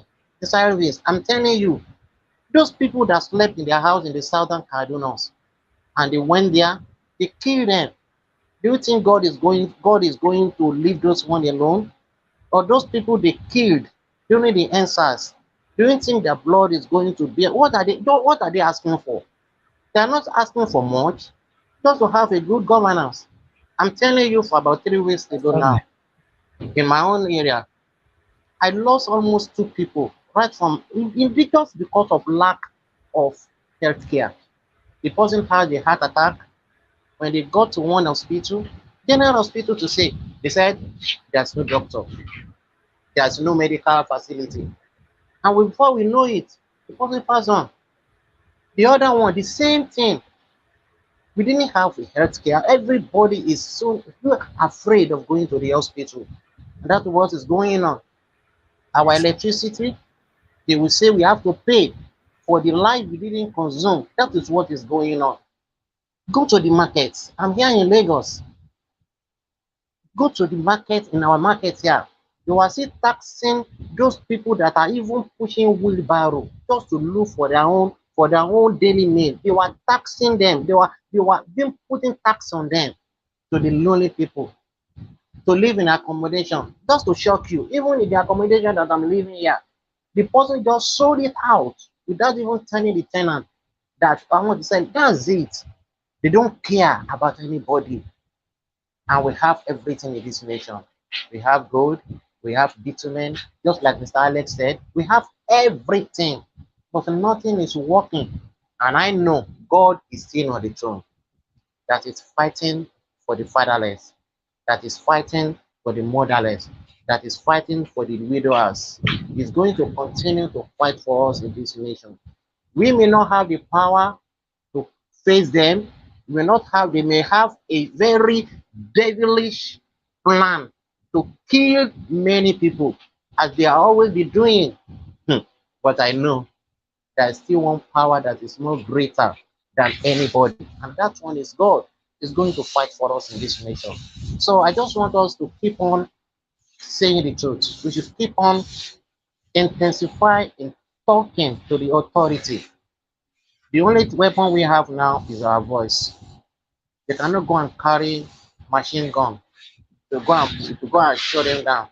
Can we even can we even go closer to the president's elect? No. But there's one hand that can touch him. He's still sleeping. He's still breathing the air. He is still drinking water. And those are the things God created. God is going to fight for us. That's what I believe. I don't have much to say. I really appreciate everybody for their submission. And I know with our voice that is ringing every day, God is going to fight for us. Thank you very much, sir. And I thank every panelist as well, and those people in the comment section. Thank you very much, sir. Thank you so much, Williams, and God bless you. Thank you. Bless you. Good night, sir. Yeah, good night. Thank you. Okay. Yes, a big amen to the submission of Big Williams Wena. Thank you very much. We appreciate you here. Yes, Madam Helen, I don't know, your network really affected today. Fortunately, you cannot give a submission right now. So we're going to do have our roundup so we can close the show. Okay, let's have our roundup. But before that, I'd like us to listen to this video before we have our roundup. You know, what Rufai have to say here quickly, you know. They reviewed the 2015 general elections that brought him into office and said the singular act of his predecessor, Dr. Goodluck Jonathan, conceding defeat even before the formal announcement of the election result was unprecedented and definitely not Nigerian. You see, it's so easy for President Muhammadu Buhari to say what he said about Goodluck Jonathan. But can he do the same? One man said, the blood of Nigeria is not worth my ambition. Another man said, blood of baboon will flow. We have not forgotten. Dr. Abati, President Buhari was the same man that threatened to take you to court for libel because you spoke the truth in your newspaper article by saying that most of his slogans leading up to the elections were the things that incited mammoth violence after the 2011 election. You did not lie, Dr. Abati. You did not lie in that article. You spoke the truth, but President Muhammadu Buhari thought otherwise, and he threatened you with a libel case then. We all remember how that letter was drafted by your own dear Yinka Odumaki of blessed memory. We all remember. We remember. You see, in this country, there are so many things we just choose to forget. It's not because we've forgotten, but because we want things to lie. So President Muhammadu Buhari is saying that about Goodluck Jonathan. But when he was faced with that situation of election loss, we know what he did. We know the things he said, and we will not forget. Because now we are preaching unity. You see, the bone of contention as regards this election, a lot of people are getting it twisted.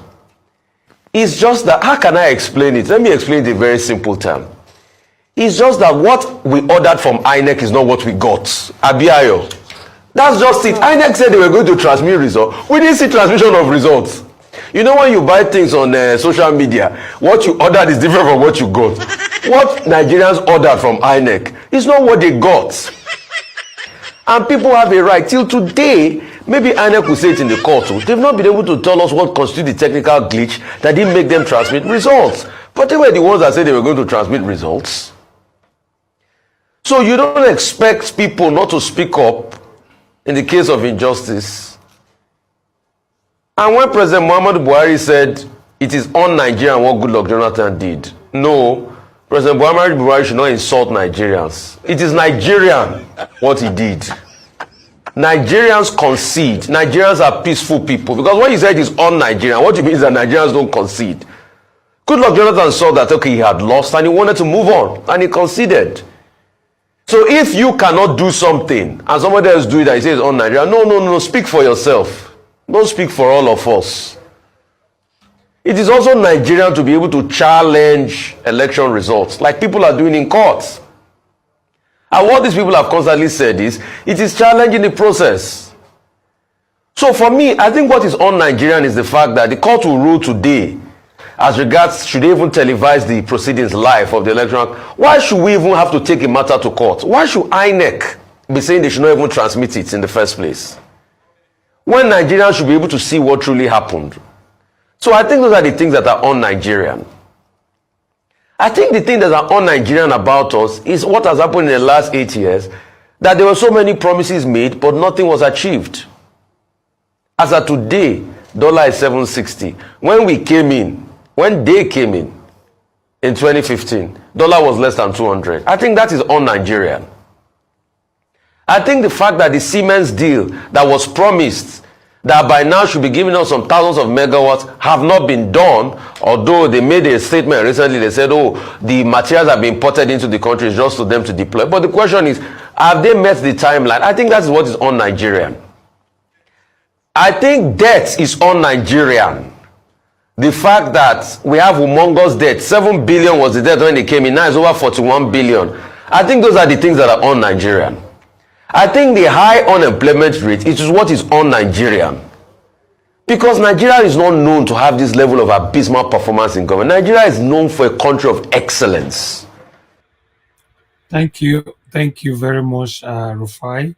You know, when I watched this video, I was just smiling. Yes, let's continue to say it how it is. If Rufai can continue to do this all the time, yes, why can't you do the same? We all can do the same. Yes, what we demand, what we order is not what they give to us. Yes, it's not what they give to us.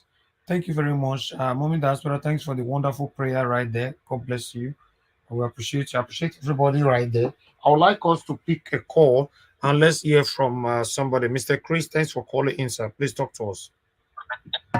Yeah, good evening, evening, everybody. Good evening, Nigeria Watch. My name is Chris. I'm calling from Dublin. Can you hear me? Yes, sir, we can. Go Yes, ahead, sir. and thank you, Nigeria Watch, for all you do for country. And thank you to everybody in the panel. See, I'm just going to take it up from where, from what Rufai has said. You know, if we choose to forget, we only did that so that we can move on. You know, in furtherance to what Alex also said, we have to remember the origin of the civil war. It is exactly what Mahmoud is doing today that led to that bloodshed in the 60s. A group of Nigerians went to a town in Aburi, Ghana, to reach an agreement on how Nigeria will move forward.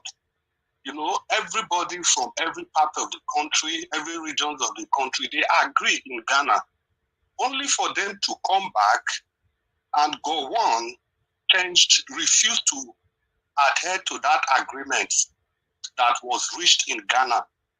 So what did they expect Ojukwu to do? To keep quiet and be looking at them? So Ojukwu had to rise up against those people, and that was what led to the war. So it has nothing to do with the Igbos at all. And it's exactly the same thing Mahmoud is doing today. He went to the UK, he went to Chatham House to go and talk, and we all saw what he said in Chatham House. It's still live, everybody can still see. But he came again to Nigeria and did exactly the opposite. The difference now is that we have not taken to the streets just like they did in the 60s. So that's exactly how we got to where we are today. It is the same thing Mahmoud is eating. Now, if we must all understand, Nigeria, I watched you from the beginning, and you made two very valid points. That this thing, it's not about anything.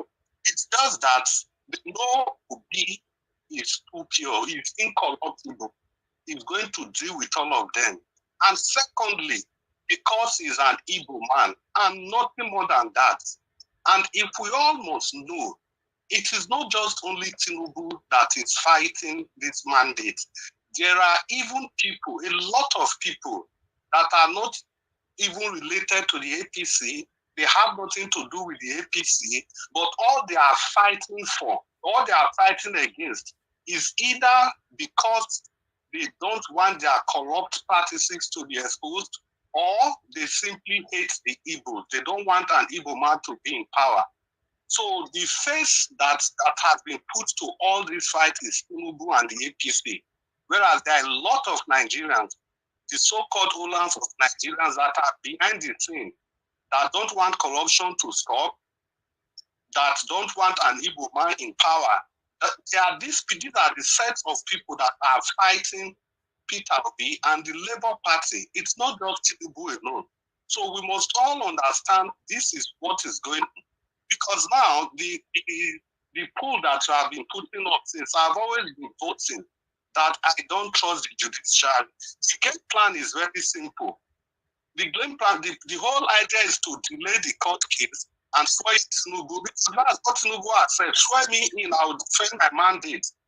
Because of the crappy constitution put to us by the military, if Tinubu gets there, with the power he has as the president, he can change any person. He can change the INEC chairman. He can change the Chief Justice of the Federation. He can do and undo. That is how bad our constitution is. That is just how bad the constitution is. You know, I'm very happy that Rufai said all he said about Buhari. I have made it clear every time that the greatest problem we have in this country as of today is Buhari. He's nepotistic, he's bigoted, he's a tribal and religious and ethnic champion. You can imagine since the history of Nigeria, Obasanjo came to power, he appointed INEC chairman from other sections of the country. Jonathan came to power, he did the same thing. But it's only Buhari that will come to power. You are a Fulani man, you appoint an INEC chairman to be a Fulani man at the same time. In a country where there is federal character in the constitution, nobody listens to the constitution. It has never been this bad. This level of division, like Rufai just said, the person that is preaching for peace. He is the person that doesn't dwell in peace. He doesn't like anything peace. He's the one that has caused this deep ethnic and religious division in the country. How can you be the president? You make the chief justice of the federation from the same place as you. The inner chairman, the same place as you. The chief of army, the inspector general of police, everybody. And you expect the other people to fold their hands to be looking. And if they talk, then the next thing they say, the people are violent, the people are fascist. Now, the likes of the so-called professor, he will not talk now. He's seen what is going on, but they are all keeping quiet. The man that gave the judgment in Kano, do we all even know that this same man, he didn't go to any law school? He was charged for corruption 4-5 years ago, 1.5 billion naira. And he was recommended for dismissal, but somehow he still found his way into the Kano State Judiciary and delivering judgment there in the same Nigeria. Whereas in other parts of the country, this cannot happen. And yet we call ourselves the same country. And if people speak up, they are too violent. The elders, they'll keep quiet, apart from just a few of them. They see all these rotten things going on. But once the youth stand up to talk, they say the youths are violent. So exactly what do they want us to do? How do they want us to move the country forward? In broad daylight, they stole the mandate that everybody came out for. They stole the mandate, and nothing is being done. And like you said, Mr. Ives, it's very simple. If we lose this opportunity, two things is going to happen. The first thing is that there will be no good man like Peter Obi that will be encouraged to come out again. That will be number one. And number two, you will not see this kind of crowd again. Because how are you going to convince the people that their vote will count? How are you going to convince them exactly? Because you can't be doing the same thing over and over again and you expect a different result. That is the classic definition of madness. Because with all this, even with internet, with everything, they still did this. Why are you going to encourage people again? You told the people to go and register, they register. It was time to collect PVC. It was war. It was war, but the people tried, they did what they have to do. You asked them to go and vote, they voted. Now the result came out, you refused. Only one man, Mahmoud, went against the wish of everybody. And this so-called president that is congratulating Jonathan today, he has a case that is in court. He has come out 3 or 4 times to kind of say the election was fair and fair, to kind of give credence to the election. So what does he expect the judges to say? If he, that's supposed to be the father of the nation, if he can just come out in a case that is in court, he can't even wait. And look at everything he's doing, collecting more money, $800 million. For how many days before he's going to leave office? He's just doing all this to finally crumble the nation before he leaves. And talking, I also remember you mentioned Professor Yemi Osiba. For me, people like Yemi Osibajo, they are the worst set of people you can ever have in a system. Because they have a good faith, they give credence to a bad government. Imagine if Osibajo has resigned from the government of Muhammadu Buhari since then. Imagine the kind of damage it would have done to that government. But he remained there. Was not the one that was sharing trader money up and down. So because I'm just bringing him in because I remember you talked about him at the beginning of this program. I don't see him as a good man. He's not a good man. Together they made the currency of our country from 187 officially to how much today. And they are still claiming that they have delivered everything they campaigned for. So for how long are we going to keep doing this? When before you say anything now, they say it is Igbo. Before you say anything, it is Igbo. They are disobedient. They are too violent. They are too this. When we know in this country, it is only Peter Obi that told everybody, don't vote for me because of my tribe. Don't vote for me because of my religion. But yet, they are still tagging him with those things that he campaigned against. That's to tell you how deep our nation is. It is a deep state. This state in a state that everything you see, nothing is real. Mm-hmm. Nothing is real completely. Unless get from What's happening? Thank you very much. You are playing? Are you playing something there? Thank you, sir. All right, thank you, Mr. Chris. I think something was playing on your background. Okay, thank you, my people. I appreciate you all. Yeah, that's the Naija Watch account number on the screen. Support us with anything you can. And I showcased this earlier on. Let me showcase it again. That is it there. Please, you can see we have 3 signs there. Subscribe with us. That's 1. Join our membership. That's the 2. And donate through PayPal. That one is also there. We actually did a very deep introduction to this join today. A lot of people actually said that I don't talk about it. So I decided to be showing that. I have to do it a screenshot and bring it to the screen. So I think I'm going to showcase that more often, and I'll post the link as well on the comment section. But meanwhile, let me call on the next person here to talk to us. We have Give Us a Mandate that just joined us. I'd like to start with him before we go for the other second round on what I said. Give Us a Mandate. Thanks for joining us. Good evening to you, sir. Please talk to us. Good evening, sir. Hope you're doing okay. Yeah, we are good. Good morning, good afternoon to everyone, depending on your location. People on the comment section, greetings to everyone. Thank you for always coming to do this. I appreciate everyone. It's a fight for the nation, and the nation must be free. Just hearing from the last caller, and then what Rufai was saying, he said about Buhari. Man, I don't know how many of you have seen this link before. I just posted a link in a private section about the number of people that have been implied during Buhari's administration. Allegedly, Vanguard has it as 63,000. 63,111.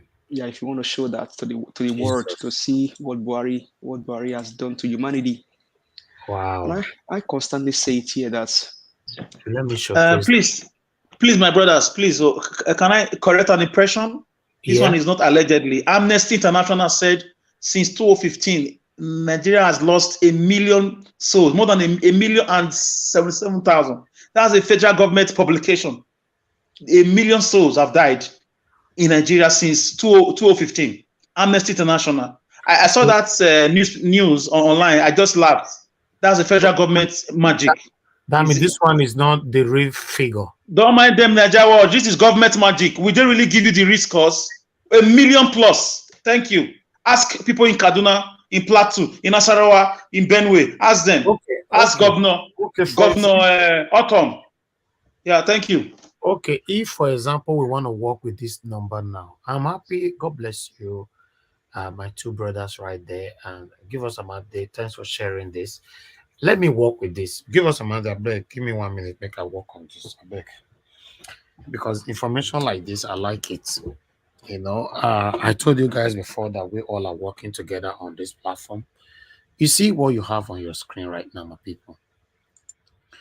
Especially those of you that is fighting us that we should shut up, don't talk. I believe you are happy though. You are not part of these numbers here. If this number is real or fake, but at least people died. People are already contesting in that this is even a minimum, right? The people that died in Buhari 8 years in office is more than 1 million, right? Okay, but let's assume this is the 3,111 people that died in the Buhari regime. With this 63,000, how do you justify this? Are you going to say is a normal thing and you still want APC back? Or are you just going to say the family that were involved inside these figures, they should just go to hell and burn to ashes? Or I don't know. What do you stand for? What do you stand for? This is what I'm fighting against. These people, they don't care. They don't care about you. Look your face. Look your face. This man be like person we know whether you they exist. They care about the billions. Everything they need is available to them. Everything they need. The only people that suffer to get what we need is just the common Nigerians. When we talk, you attack us. Give us a mandate. God bless you. Go ahead, my brother.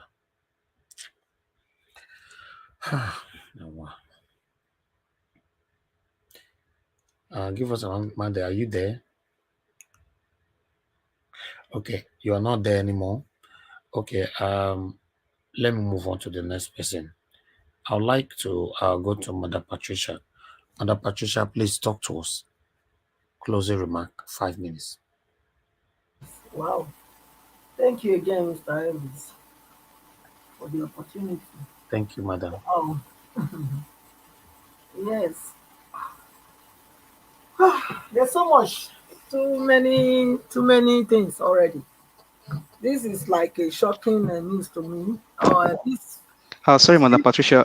Sorry, Mr. Elvis. In case you called on me, I didn't answer. I actually stepped away from my computer. So go ahead, madam. Go ahead, madam. No, Okay. if he wants to, let him go ahead first. No. You can go ahead, ma. Go ahead, ma. Okay, thank you. This 63,011, 111, 63,111 people. Wow, that's a lot of people for 8 years. If we go by this, which means we are looking at about This is 8,000. even minimum. This is what the government is giving to us. Wow. So what Alex is saying is the fact, because this is what the government agreed. So even though with what they agreed, and if you are hearing my voice today, you should be giving thanks to God that you are not part of these numbers. These are human beings. We are not talking about chicken here. Human beings. Thank you, madam. Go ahead. This is for only insecurity. These are the insecurity ones. That's what they wrote here. But I know it's more. Before they can come up with this, which means it's 10 times more than what we see. You know, that's even if we say let's work by this, like 8,000 every year. 8,000. 8,000. That's oh my God. What did we do wrong? Where did we go wrong to say Madam Buhari? Patricia, are you also aware that these numbers you are seeing here, this fake number you are seeing here, because we are working with what the government provided for us right now, Mhm. are you also aware that the same people who's clamoring for APC, they are part of these numbers? Yes. Okay. No, it's too poor, too bad, too sad that this is happening. This is what this Buhari led whatever has brought us. The fact that they are, and they are praising themselves, you know, over what they have done. How can you be a referee in your own game? Because that's what they have been doing. It has never been this bad in Nigeria. Never. But these people are taking us for a ride. And that's why I'm saying that it's high time Nigerians take the bull by the horn and ride it. Because these people, no, this man is not a Nigerian man. It's not. He doesn't have any So feeling. sorry, madam, because I'm worried with this thing. It's just affecting me seriously. Trust me. Now we say we don't want war in Nigeria, right? My people, this one not pass war. These people will die. So you don't pass war. Somebody just commented that America lost less 58,000 in Vietnam War. 58,000. That one a war. They lost 58. Nigeria not get war. Nigerian government lied that we lost 63,111. They lied. This one not pass war. Go ahead, madam. This country is Oh a no, joke. is really it's a call to action. A call to action from everywhere, meaning Nigerians. Because we've seen the havoc that has been going on, though we have not been there in the north or the middle belt to see why these people are running from their places to every place in the south and southwest and southeast, south and southeast. It's clear to us that they are committing they are committing ethnic cleansing over there because of religious war. It must be, because how can you explain that going with this figure that they gave, we claim we are not in a war, but yet 63,111 people dying from how many years? 2015 till now. These are not they are not chicken or like flies. So what are we talking about? Is this a call to action? Nigerians need to wake up and take back our country. We need to wake up, especially those ones that are there. I know somebody was writing some crap on the comment section today that why are you people saying you are doing this for us and not we in Europe. I don't know if that person understand the enormity of what is wrapped into in Nigeria. Are we there? Yet we are still saying that even when it happened, that we will show up and fight.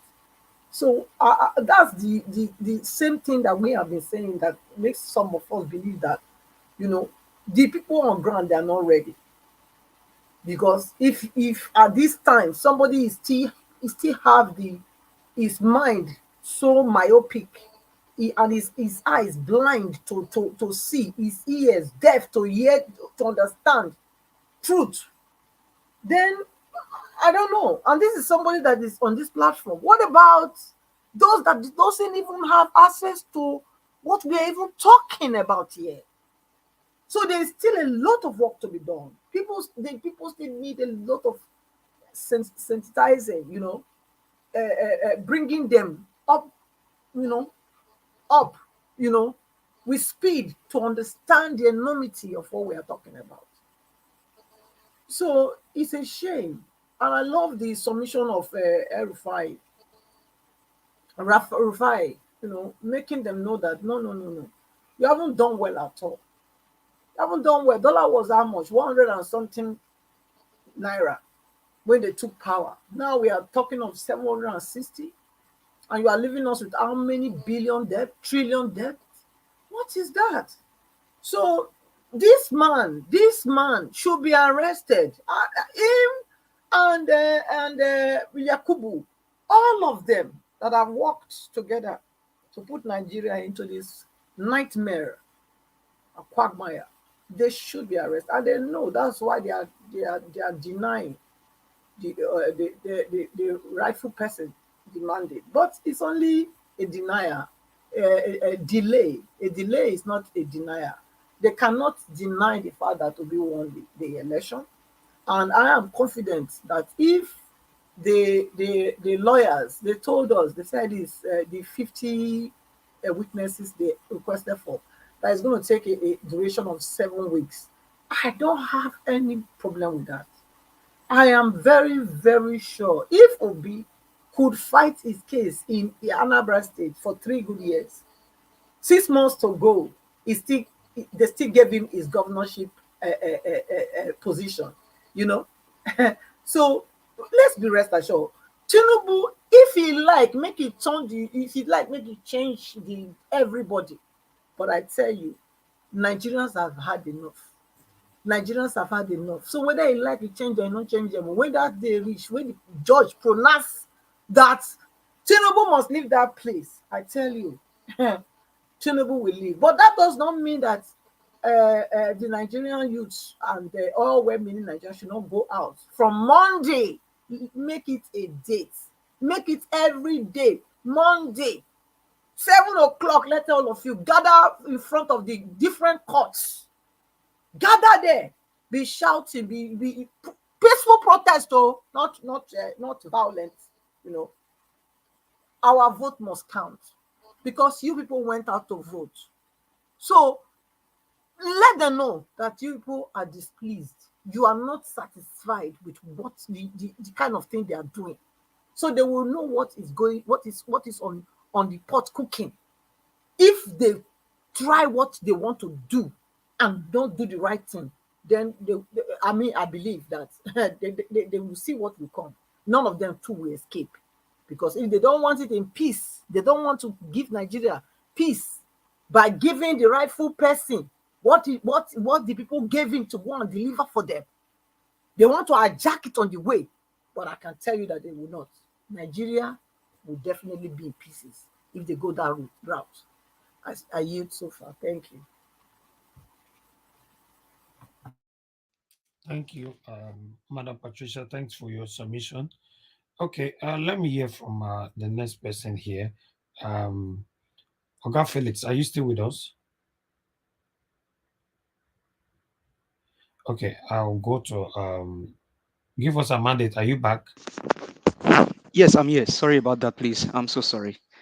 Can you hear Okay, me go ahead. clearly? Yes. Yeah, sorry about that. To take care of something. So thank you very much. Uh, I think after you showed this, Mr. Alice said, Amnesty International said over 1 million, maybe over 1 million people have died. Honestly, the question is, these people didn't die because of maybe cancer, diabetes, headache, because the government cannot provide security for its people. That's why these people lost their life. Buhari has proven to Nigerians that the life of a cow is more important than the life of a Nigerian. How can a man be the president of a nation and this is your record that you are living with after being a president of a nation? 63,111 people have died because of insecurity. In one day, just a few weeks ago, over 33 people died in southern Kaduna, and the governor of that state did not say anything, like as if nothing happened. And now Mahmoud Yakub told Nigerians that the one that said he brought Buhari to government is what I'm going to select for Nigeria to continue on the legacy of Buhari. That means if Tinubu will continue on the legacy of Buhari, if you times this number by 1, that means you're going to have more than the people that's going to probably bide should Tinubu become their president in their dream. And we are just sitting like as if nothing is happening, Nigerians. This election showed over 83 people, over 80 people died in the election. And this man that you are showing his picture now said this is the best election ever. I am not wishing him bad thing, but how will he feel if his son or his daughter was among those that died in the election? This man that you showed his picture now, he became a president when he was in the military in his 40s. And the people that are in that age range in the 40s are fighting now that no, we have seen the wickedness that you guys have done. Let us take over the government. We want to rule. We want to rule through somebody called Peter Gregory Obi. And these wicked men are saying no. What would have happened if they had stopped them when he was 40? Will he have that power to be the president of a nation called Nigeria? This wicked man, after his resume, said if Nigerians trouble him, he's going to leave Nigeria and then go to the Nigeria Republic. That means he's, in the first instance, he's not a Nigerian citizen. What wickedness! This man that you are showing his picture killed 2 people in the 80s because of drug. And this man is going to hand over to a drug baron. Should we allow it to happen? This wicked man, this man called Buhari, that lives in Asorok, that hails from, he hailed from Castina, somewhere called Dawara in Castina. This man is going to hand over to a drug baron. He's going to hand over to a man that said he's 71 and the daughter is 65. The daughter is 65. That means he started having sex, or maybe he has his fourth child while he was in his 11, while he was 11 years old. This wicked man that you have his picture on the screen now is going to hand over to a man that we cannot even trace his origin. Just some few weeks ago, it was revealed that that man that INEC selected, that Mahmoud Yakub selected, has a dual citizenship of Guinea Conakry. That means in the first instance also Tinubu is not in Nigeria, because I have said I'm from the southwest of Nigeria. If you go to where he said he came from, Osun State, go and do Kereo, Ebi Tinubu and wow, nobody will show up. And this wicked man is going to hand over to that lunatic. Permit my language, people. Not one person should die as a Nigerian. My blood, your blood is not more important than the blood of those that have died in the past 8 years under the hand of this wicked man. This man is telling Nigerians that it is unprecedented for Goodluck Jonathan to have conceded to him. Goodluck did not concede to you. Goodluck conceded to you because he said, my ambition is not worth the blood of a human being. But you, wicked Buhari, Allah ya sine ubanka di mamanka gida. Kai Buhari, Allah ya sine ubanka di mamanka. Ba ka da, man.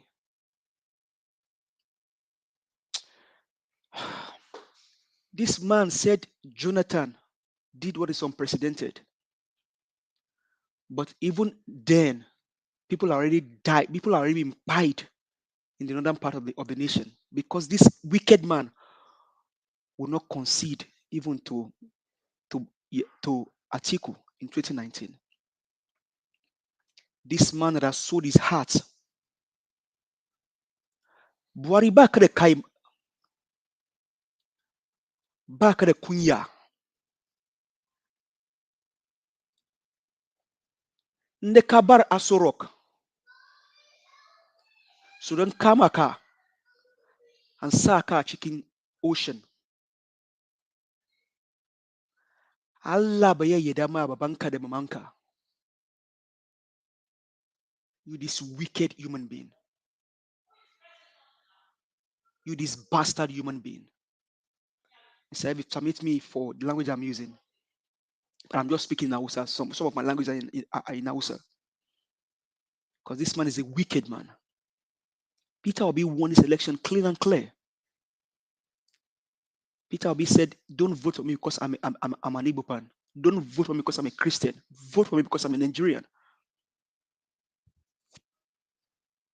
And this man from Chad is telling us that opposition lost this election because of overconfidence. Peter Obi went into this exam because he had confidence that he's going to win, and he won the election on the landslide.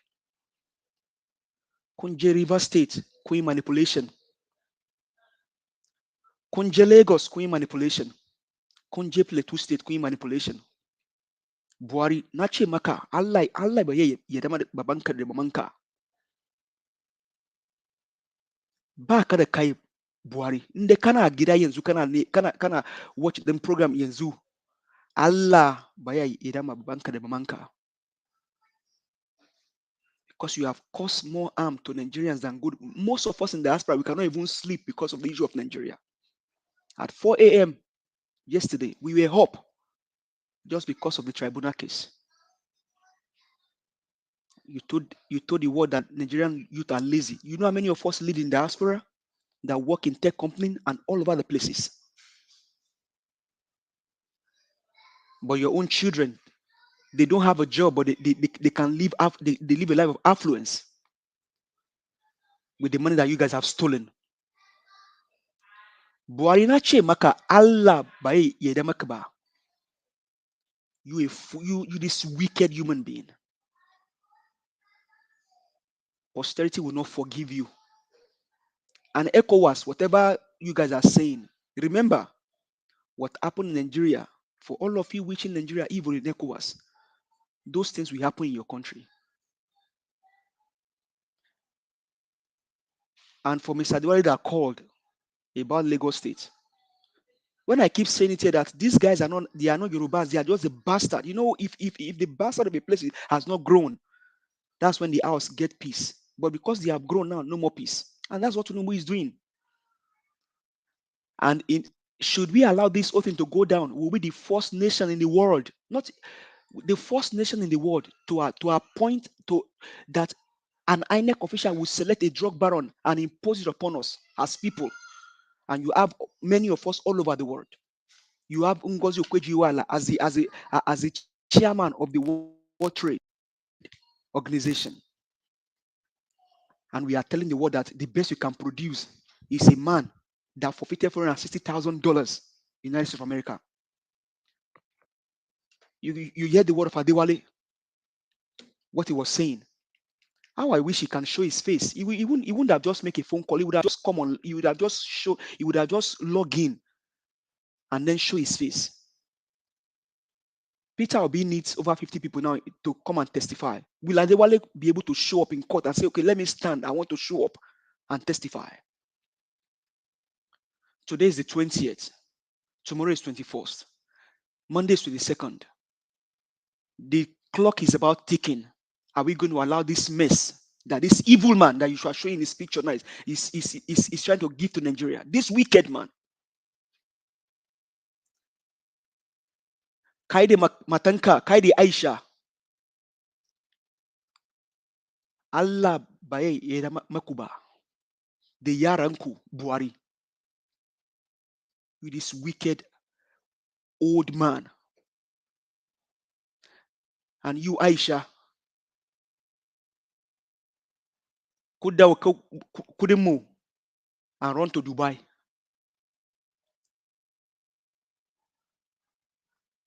But God will not forgive you guys. Nigerians, my call to you today, are you going to allow these wicked people to rule again for the next 8 years?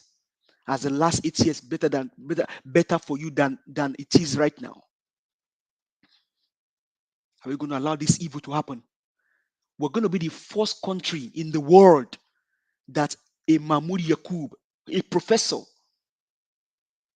is going to impose and select a drug baron to rule us. And we Nigerians, we're going to allow it to happen. Remember, when you talk about churches in the world, Nigeria has the largest number of churches all over the world. Every street you enter, you either see 6 or 7 churches. We know how to pray. We know how to do. Even Muslims, we have the highest number of people that go to Umrah or Mecca in the world. Apart from Saudi Arabia, because that's their country. Nigerians have the highest number of people that go to Mecca and Umrah in the world. And wickedness has become the order of the day. Men like Akpabio will now become Senate president. A man that should be convicted, that should be in jail, like Madam Rita said. Look for gear. Gear is rope. Tie them and put them behind Black Maria. We're going to allow these wicked men to rule. These people that don't have the heart of the nation, they don't have the nation at heart. If most of us tell you how much we have benefited from the Western world through education, you'll be surprised. These guys benefited, but they killed the educational system in Nigeria. They killed the health system. I am a victim of accidents. Actually, I've lost my life by now. But God saved my life through Igbobi. They lifted the trailer 3 times and I was still under that trailer. God saved my life through Igbobi in Lagos. But I went back to Nigeria some few years ago. I could not locate Igbobi. Because these wicked men like Buhari, men like Tinubu, they killed the system. They killed the health system. Luth. Dr. CM told us about Luth. I used to go to Luth. Very serene environments. But go to Luth now, people are sleeping on the floor. And these wicked men, they take our money and then fly to France. A president elected spent 10 days overseas. He just returned back to the country. 10 days. He said he went for working meetings. We could not see no picture, no video. And that man will be imposed upon us as a president, and we sit down and we allow this shit to happen in our nation. Nigeria, this is a clarion call. Nigerians, is a clarion call to you. Your children, my children, even though I live in the Western world, will be asking you one day, Daddy, I want to go home. What kind of home will you present to them? Can you tell your children after 29th of May, God forbid, should Tinubu become the president, can you tell your children to look up to Tinubu, that man was a drug baron before, but now he's the president? That man he said he's 71, the daughter is 65. Can you ask your children to look up to Tinubu as a president? Can we ask our youth to emulate Tinubu, the man that went to Chatham and say, if election power is not serve a la carte, steal it, run it? We saw what happened in Lagos State, and somebody is begging now. Can your apology bring the soul of those that have died during this election? A man here called Dr. CM lost his own cousin because of the wickedness of these people. Can you apology, Mr. Adewale? Can the pleading that you are pleading, can he bring your life back?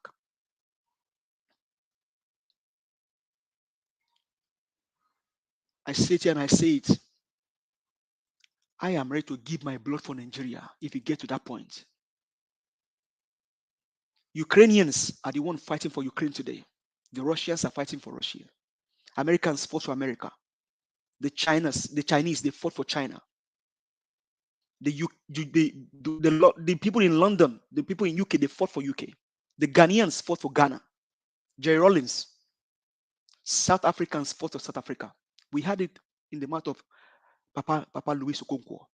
Nigerians, will you fight for Nigeria and redeem the nation from the hand of this wicked man?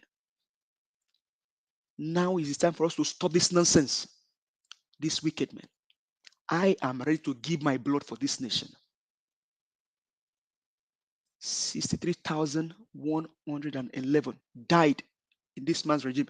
They didn't die of cancer. They didn't die of diabetes. They didn't die of high blood pressure. They died because of insecurity. We saw the video of Dr. Chinelo on a train, and the satanic APC, like Mr. Elvis would say, we are laughing. A doctor was dying and they were laughing. They thought she was making it up. Can you go and bring Dr. Chinelo back today again? No. Women, my sister Omoye has called on you. Zip up and let's fight all of this. Let's fight this. Let's fight this evil. This evil should not allow to stand. We don't hate Tinubu. We don't hate him as a person, but we are saying that a drug baron cannot be our president. The man that incited violence in Lagos cannot be our president. No, we cannot ask our children to look up to this wicked man. Mr. Elvis, thank you so much for allowing me this time. God bless you. Thank you. I have to let you speak without no interjection or interruption. Especially when it's coming out like this, we just have to say it. The platform is here for us to express it, to pour out the plight. We all are doing well. These people, we can't continue like this, my people. It's right there. We can't continue like this. It is now or never. If it can't happen now, let's just live with it. Let's live with it. Live with it forever. Probably. Thank you.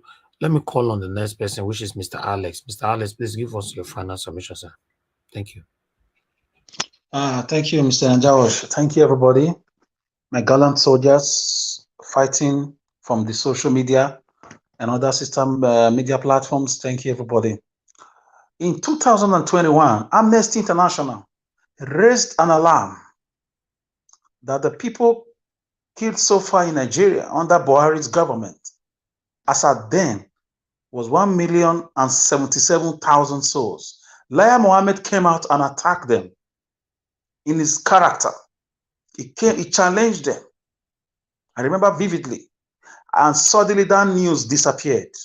I don't know what happened to that news. It was everywhere. Bishop Coker, a very prominent clergyman, went to America Congress to tell them the same thing, that the Red Cross and the Amnesty International are right, that Nigeria is a slaughterhouse right now, especially the northern side, but generally, even the numbers of the Amnesty International is even small. Those are the ones they could count. These are white people. They came on ground. They did their research. 1,077,000. I bought that newspaper, Vanguard. I saw Lai Mohammed on live press conference telling Amnesty International to mind their business, to stop spreading fake news. Bishop Coker stormed America some months later and told the American Congress. He also stopped in the Vatican, in Rome, to tell them that Christians are being killed in Nigeria. It's like a religious war going on. So Buhari killed more than 1,500,000 souls. These are the ones we know. For government to come out to say 63,000, not 6,000, not 600, not 60, 63,000. So when I said days ago, years or months ago, that your government officials are your killers, the Buhari's government, starting with the president himself, Buhari, that should be arrested on May 30th. He should be arrested immediately and taken into custody. Osibajon should be arrested. I'm hearing that one wants to leave the country if he hasn't left yet. You know, all the ministers and mechis of this world, Lai Mohammed, Festus Keyamu, you know, all of them, they should be arrested. Dr. Yanire himself, he should be arrested. The Minister for Health, they all should be arrested because they're all accomplices. The blood of Nigerians really littered the whole country during these 8 years of this wicked Satan, wicked beast that calls himself Buhari's government. Aisha Buhari should be arrested. Everybody in Aso Rock who served in any capacity should be picked up. So, brothers and sisters, even the DSS officials right now under this government, they should be arrested too, because they are doing selective, you know, they are doing selective jobs. So for a federal government to even tell you 63,000, so times it with 20, they get more 1,500,000. Where is the news of Amnesty International? Go to their website. You will not see it.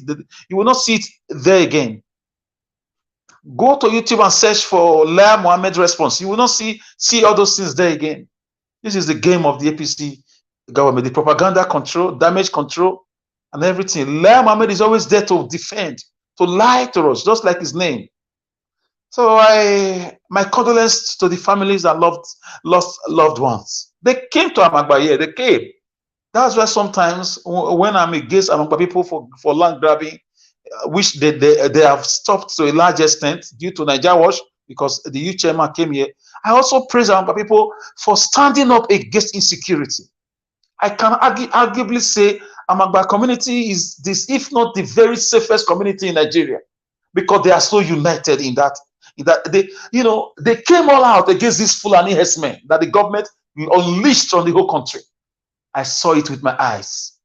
It was like Warsaw saw war. It was bad. I saw the exchange. We witnessed it for 1 week non-stop. Exchange of bullets from both sides. It's not alleged. I was there. We couldn't leave our houses. So they know the story. They left. They ran away. And they said they were coming again. That's about 3 years ago. So since then, when I want to criticize them so much, I just realized that these guys are united when it comes to external aggression. But not all communities can be like Amagba, which are very formidable when it comes to insecurity. I just feel for these families who lost parents, who loved daughters, sons, who lost babies. Chibok girls were kidnapped. Buhari promised to bring them back. He did not. Deborah was killed.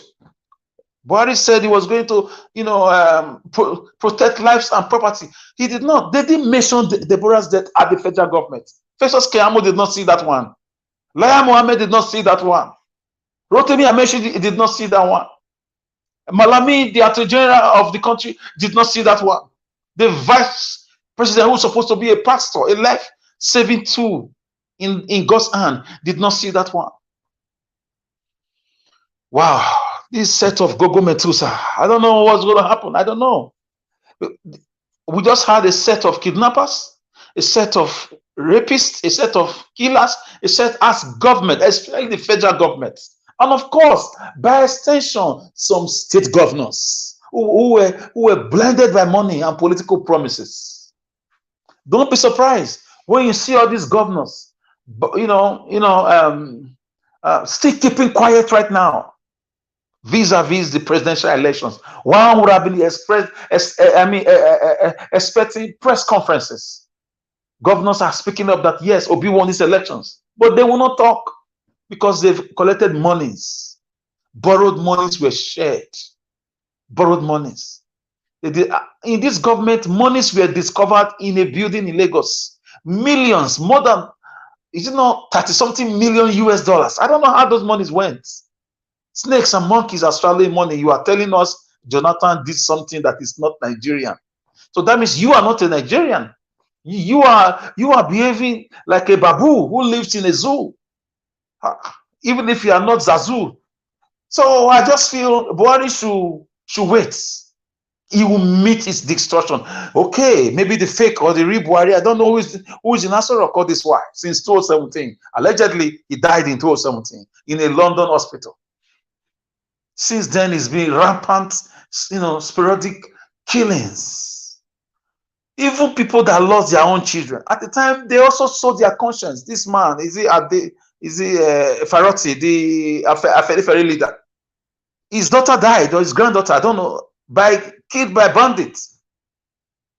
So, gentlemen and ladies, Buhari's government is a blood-sucking government. It's a killing government. It's 63,000 allegedly put there by then, when Amnesty released 1,077,000 to the international community, which was like a genocide. So let me tell you, this is a game Buhari played.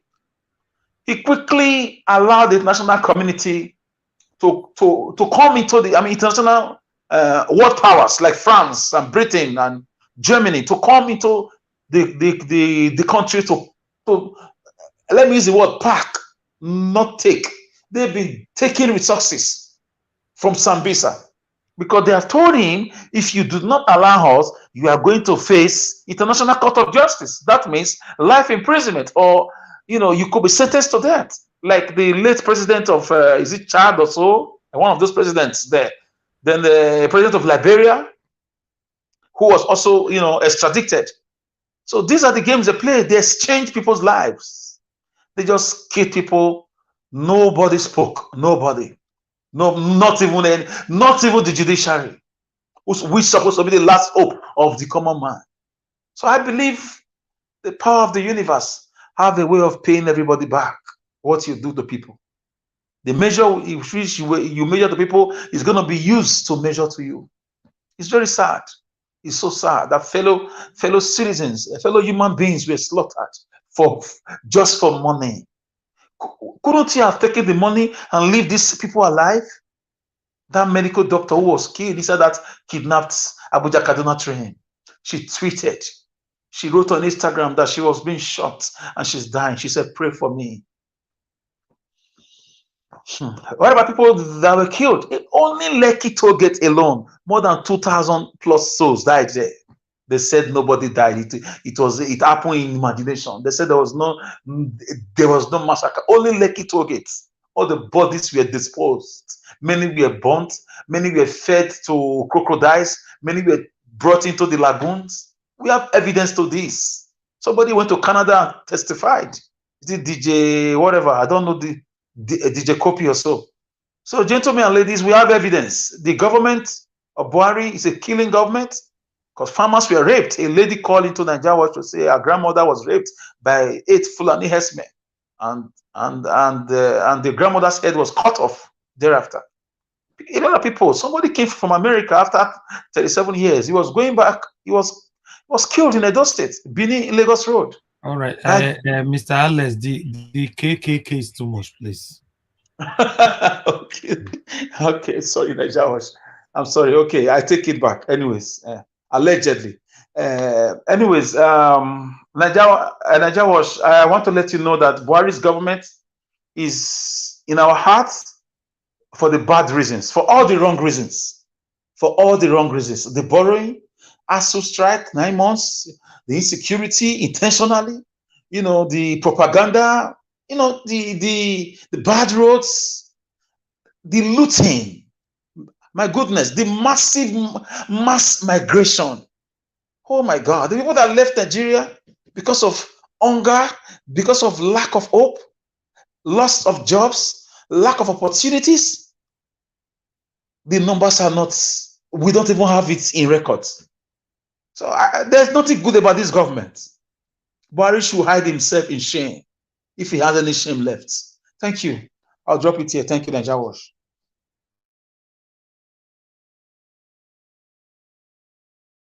All right, thank you. Thank you very much, Mr. Alex. Thanks for your submission. Madam Nena, are you still with us? Yeah, I'm here. I'm here. Oh, thank you so much. Thank you. I'm Please give still us here. your final submission. I don't even know what else to say. A lot of things have been said already, and even, I don't know.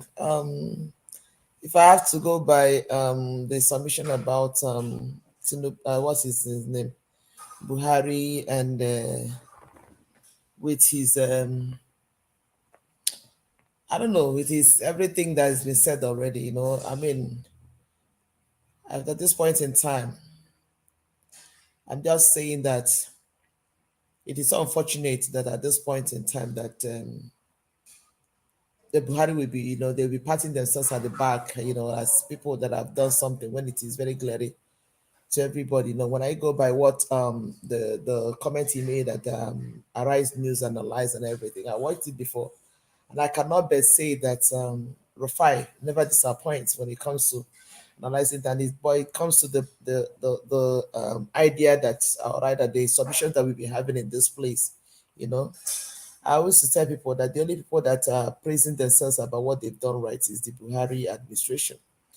They are patting themselves at the back when it is very glaring to everybody that this outgoing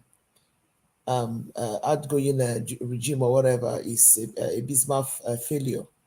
That there's no way we can even describe it and everything. It's so unfortunate, and we still have to keep saying it. I mean, there is no other way for this madness. There is no other way for this heartache and pain and everything that Nigerians are going through. There's no other way that we can get succor except to see that a different person, somebody that has a different agenda, somebody that has a different perspective, and a different plan takes over power, and then things will begin to have that glimmer of hope and light. Because as far as Tinubu is concerned, as far as Tinubu is concerned, yes, I don't see him doing anything different from what Buhari has done already.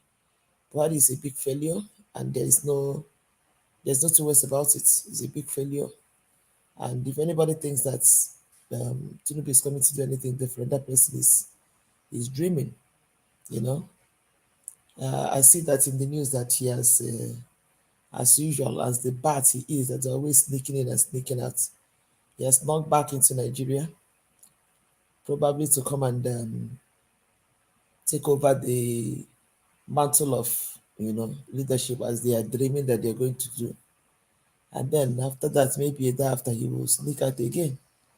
Because this is a man that has being sustained by machine and every other thing.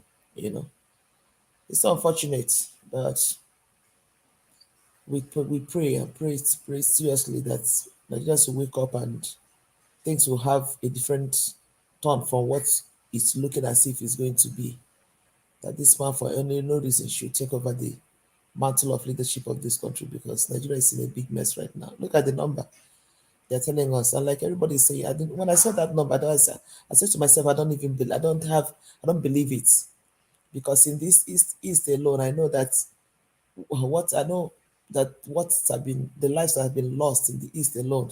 Talk less of what is happening. In fact, even just yesterday or thereabout, thousands of people have been killed. And this is the number they can bring to make it look as if it's not much. But even at that, just like Mr. Evie said, is that not about the number of people that died in war, in a situation of war? Bring the number that lost their lives in Ukraine and compare it with this when there is no war. And you ask yourself, what can such a government say that they have done when you have lost such number of people? And majority of these people that have been lost in this situation are young people, young people. And the whole thing is still happening, it's still going on.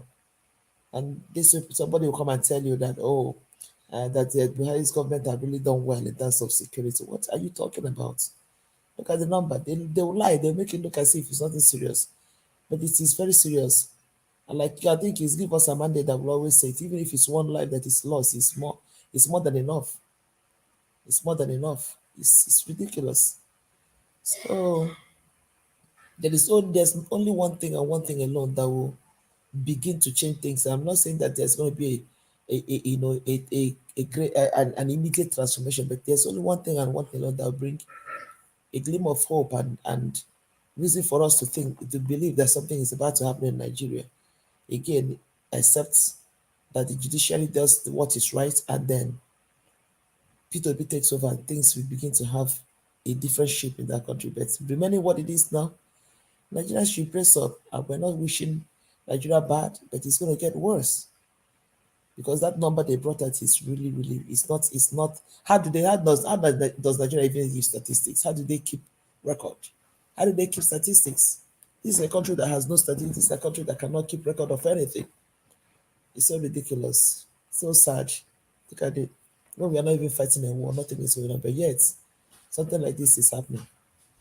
When they're busy dancing around with Boko Haram.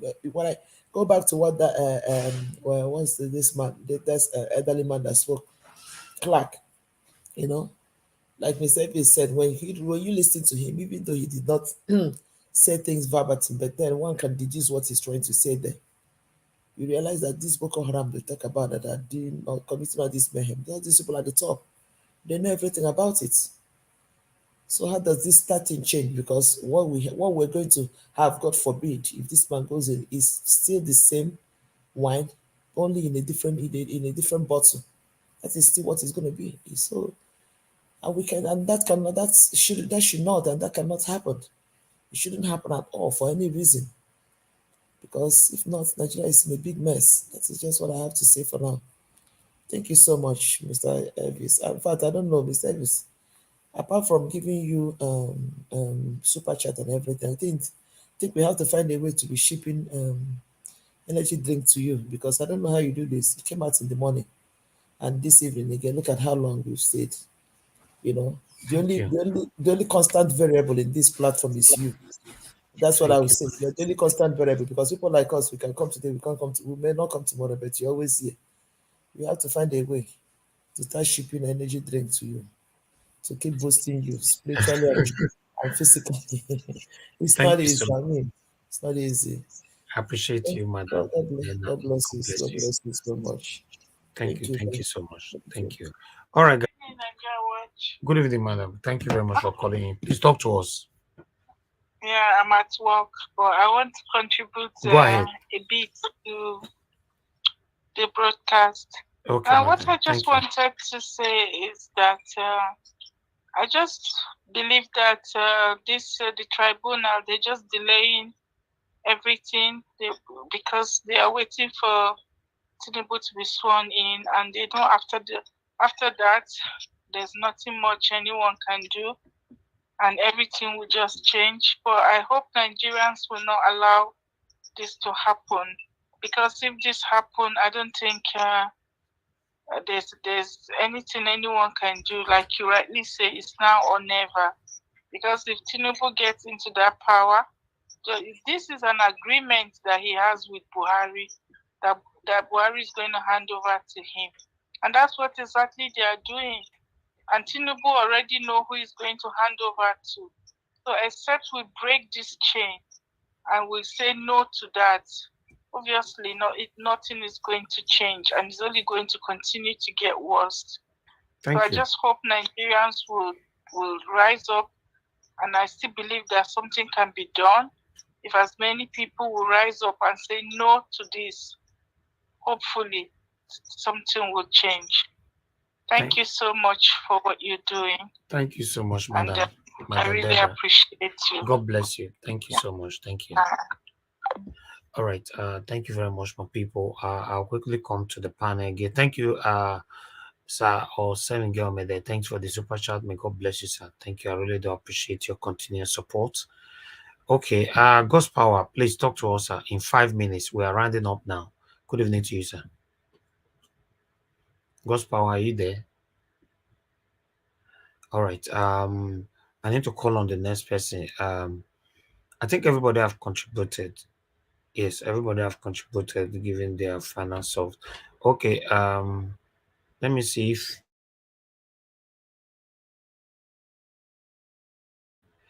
this soft, are you still with us? If you're there, please give us your final submission, sir. Okay, thank you, Elvis. Thank you, sir. Thank you, the panelists. Just the picture you showed then, that newspaper about 60-something thousand people lost their lives for the past 8 years. Well, even if we say let's go by that figure, because that's the official report, that's enough. That's too much. This is ethnic cleansing. It's ethnic cleansing, and this comes as a result of attack of an external invaders. People coming into our territory. If you remember the first time, I think in the morning when we spoke on some certain issues, and I said, if you go back to the videos of spokespersons of the president from 2020, go back to their video, how they were telling people on a national TV that it is better to give up your land to herders than to lose your life. That was when they were trying to force people to give up their land for herders. So a spokesperson to the president came on air. I was telling Nigerians that if you don't want to be killed, give up your land to Fulani herdsmen. If you don't want to be killed, a spokesperson to the president. We still have the videos on Arise TV, on Channels TV, on AIT. They were asking him, why would he use such statements? This is crazy. People may not like it, but that's the truth. It's ethnic crazy. Go study Turkey. Turkey used to be a fully Christian country. Today, is it Turkey? Yeah, Turkey. Used to be a fully Christian. Turkey is even mentioned in the Bible. Today, the biggest mosque in the world is formerly a cathedral. Used to be the cathedral in Turkey. I think last year they formally converted it to a mosque after they've killed almost all the Christians. So Christians were forced to convert from Christianity to Islam. Is what really happened. What they do is that when they kill people at a point, even Christians will be afraid. Christians will willingly, not just willingly, deny their faith and becomes Muslim, because this is how they achieve. People may not like it. Of course, we know that we are trying to make sure that we are one, but the truth be told, if you don't know the truth, then you are not able to really tackle the issue. There are bad guys pushing this agenda across the globe, not just in Nigeria, it's across the globe. It's just that, very weak to handle the situation. So it's just an agenda that is being pushed around. It's being pushed around the whole world. In the United States, why do we have guns? Why does the Constitution, Second Amendment, allow us to have access to arms? It's right there, stated clearly, is to overturn or overthrow a dictator, any government that has made itself a dictator over the people, because the people sat down, the founding fathers sat down, they said, no, we're not going to let our kids, our children, to be taken as slaves again. They have to put that in the Constitution. Somebody is telling us that whether we like it or not, somebody is using such statement, whether we like it or not, there must be an inauguration. It's because he believes that he has people that he has given guns and bullets. That's why they can talk like that. If they knew that you and I were ready, they can't talk like that. They will be scared to even talk like that. Can any government official talk like that in the United States? He cannot talk like that. No, there must be. There must be. Who are you? Who gave birth to you? Where? What country did you come from? Which state? Who's your father? What's his name? But because they believe that, oh, Nigerians have been captured, so they can't do nothing, so we can bully them, trample of them, we just push them very soon, they're going to, pass through. But this time they lied because many people are trying to come back home. People want to make the country good. So that's why we're interested. We want to come back home. We want to bring in our resources. We want to do stuff. You think I'm going to keep on paying salary since 2020? You think I'm not tired? I'm tired. Thank you. True. Thank you. God bless you, sir. Thank you very much. I have a caller right here. Thank you very much, sir. Please, your name and where you're calling from. Thank you. Talk to us. Okay, my name is Josh I'm calling from South Africa. Okay, I beg, talk to us. Thank you, sir. Yeah. I beg, I'm not pitching. I want to speak. I beg, speak pidgin. Lower your television. Lower your television for there. Lower. Okay. Go ahead. Talk you to hear us. me now? Yeah, we hear you. Yeah. A lot of things because I've been following you for last year. May God bless you. Let me just start from here. May God bless you everything where you did do it. Thank you. Yes, anybody will plan evil, where we say in the plan evil against you, go use your head carrier. May God bless you very much.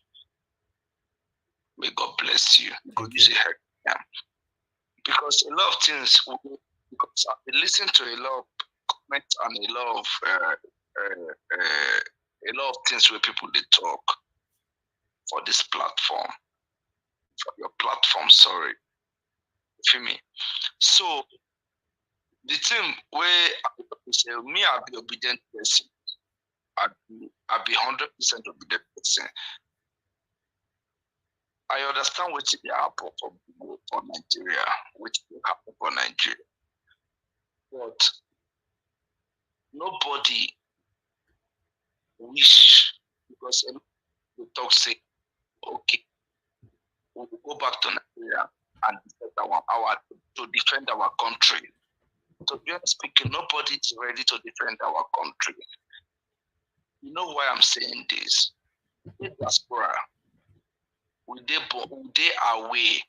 Nobody could ever say they could pay transport, they could pay flight ticket and tap and go to defend our country. All this thing we do, I respect the platform more because all the thing we would talk for here for your platform, a lot of people are lying. What do you mean? To be honest with you, who they lie? Lying. Who they lie? Baba, bros, why they talk this thing? Be say no vessel, no para for me. No, which people they lie now? And I make me they ask you so.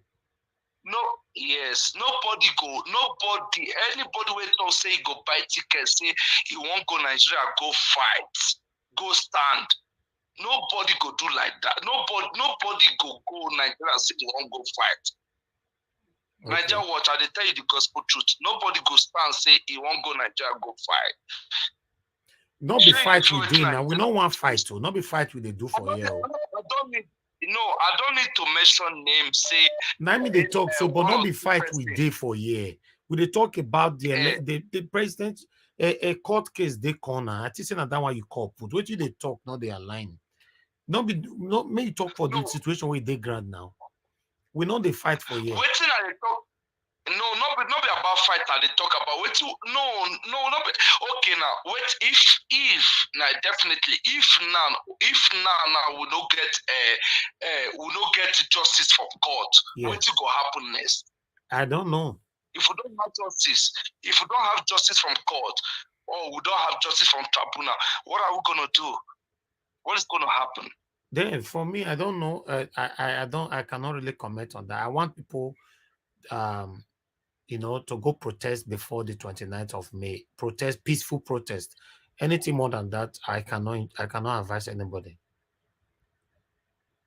Okay, No problem. I don't have any more to say. Thank you very much for answering my call, Naija Watch. God bless Thank you. you, May brother. God bless you.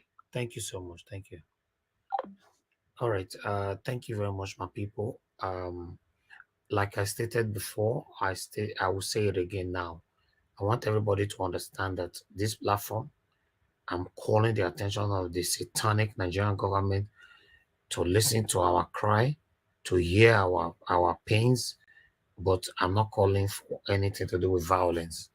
So if you know that you have second option on what to do or to change Nigeria, you can plan that with either in your house or in another platform that is actually doing that. But on this platform, we are peaceful and I stand for peace. That's all I stand for. Nothing else. No, I cannot compromise that.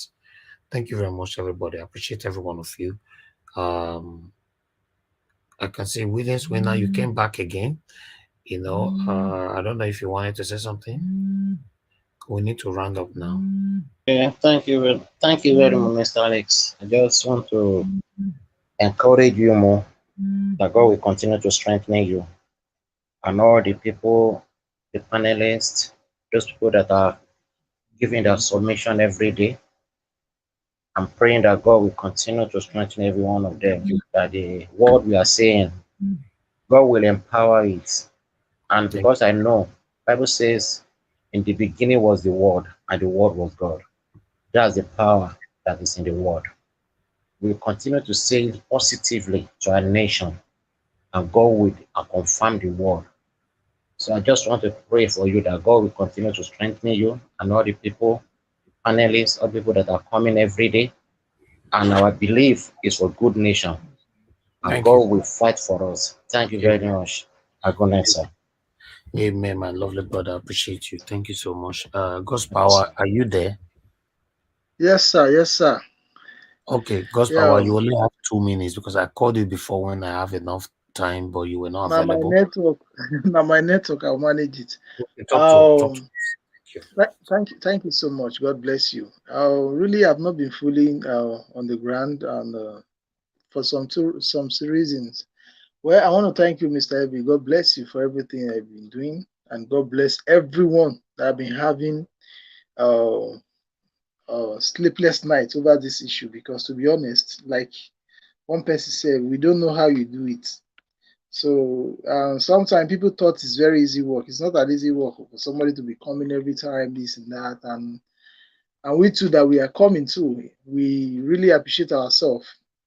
Well, a quick one because I don't have much time. I want to tell the Nigerians, like today in this place now in Kuwait, we are already in 2:31. We are in Sunday already. I want to beg our what is it called? Our clergy people to please, because Nigeria is the only place whereby the people, most of the peoples in Nigeria listen to clergymen than they themselves, than talking to themselves or raising themselves. And I've never seen a country like that, especially Africans. It is what the clergyman tell them they do. And all the clergyman can see openly that these people are not ready to give it up. There's a place of spiritual and there's a place of reality. I'm just urging all the clergy people to please, the same way they talk to the members in the congregation, to, if there's a way they can lead people, because the only place that they do protest for this our mandate, fighting for our mandate, is only Abuja. If other states all over the whole nations in Nigeria can have a place whereby they can come together, because this thing is not that funny. Like today now, you see people who go to church and pray and pray. It's good to pray, but can the clergyman can they do us good? Because it's Nigeria. I see that when things happen, the clergymen, they are busy doing what they like going to crusade and all those things, as if maybe the thing does not consign, them. I want to urge them. The people that come to your church are Nigerians. And if they are not well financed, or maybe they are not well, taken care of as a citizen of the nations, they will be coming to church Tatars. We are tired of praying more, doing less. All this country that bring this religious to us, they don't pray. They don't pray the way we pray. They take their things by themselves, by actions. I want to urge all the churches, all the pastors to please let them tutor and let them try to support this movement that we are doing so that it won't be as if it's only Abuja that they will go. Because if every state in Nigerians come to this, what is it called? Come to this marching and this protest, I think the country I think the government will know that we are serious. We are not saying that people should go on violent, at least peaceful protest in all the states of Nigeria. So that they will know, because it's been obvious, everybody will come out and say that we don't vote for this man. It's been obvious that nobody votes for Tinubu. It's only the satanic people that they are being paid that comes and they don't want Nigerians to be free from this evil and this manipulation. But the real reasonable Nigerians actually choose Peter Obi. So I want to use this medium to urge all the clergymen, all the big daddy GOs, the ones that have fear of God, to please, they should stand up. They should use this, their voice that they use. I don't want to use word controls or direct their member to support this movement of protest if nothing is being done on Monday. Thank you.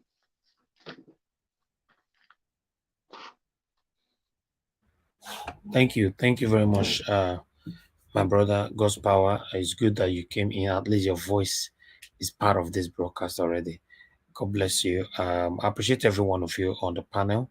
I believe everybody have given their final contribution. So it's time for me to end this show.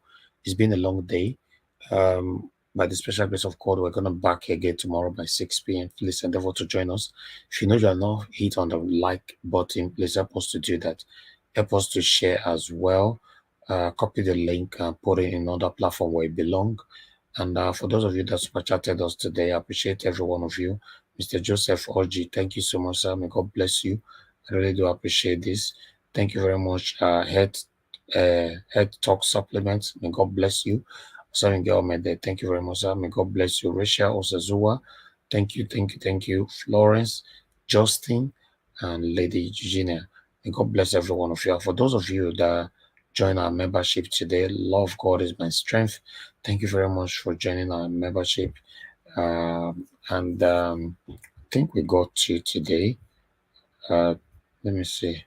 Okay, I think it was two. Maybe I missed out on the other one, but every one of you that joined the membership and super chatted us, thank you. Those of you that like and share, thank you. And those of you that joined our panel, may God bless every one of you. I appreciate you all. It's a collective effort here. Thank you very much. Everybody come here to learn every day, including myself. We all are learning from each other's. Let's continue to talk and do the right thing. Fingers crossed by the special grace of God. I'm very, very hopeful that Tinubu, either they put him there or not, he's not going to be the Nigerian president. I'm very, very certain about that, because I don't know how they are going to do this, how they are going to try to blindfold everybody, not just Nigerians, the whole world. I don't know how they're going to do that, but I'm very, very certain that Tinubu can never be the Nigerian president. Thank you, my people. Now we'll draw the curtain. On the comment section, I'd like to quickly scan through names right there. Mother for all, Mommy Diaspora, thank you very much, Mommy, for what you're doing for us here. We appreciate you always, always, always. Chris Dublin, I can see you right there. Thank you so much. Patience Osasere Orehi, thank you very much. Michael Oganemaro, God bless every one of you. Eternity International Fashion Design, thank you. Etiosa, thank you. Rachel Osazua, thank you. Mr. Joseph Oji, once again, thank you. Peggy Modi, Princess Marcos, thank you, my good people.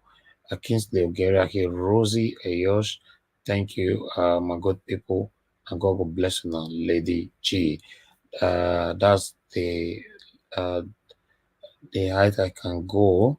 Okay, Peggy Mondi, now God will bless every one of you. Please continue to like and share, continue to support us, continue to encourage us here. I appreciate you all. If you like, our voices will go far. Our video will be recommended for other Nigerians, to watch it, because our voices need to go far. Thank you, my people. Now we'll draw the curtain, and I'll be with you guys again by the special grace of Almighty God, 6 p.m. Nigerian time, UK time, tomorrow. We're already tomorrow. It's already 12:38 here in the UK. Yes, let me say later on 6 p.m. I'm going to be coming back here again. Take care, my people, and bye for now. I know they do competition with anybody. If I offend you, forgive me. Show me love, go there, biza. Kama bara wa lo ninu ife kan akanbi. I know they do competition with anybody. If I offend you, forgive me. Show me love, I go show you love. Kama bara wa lo ninu ife kan. But I know they do competition with anybody.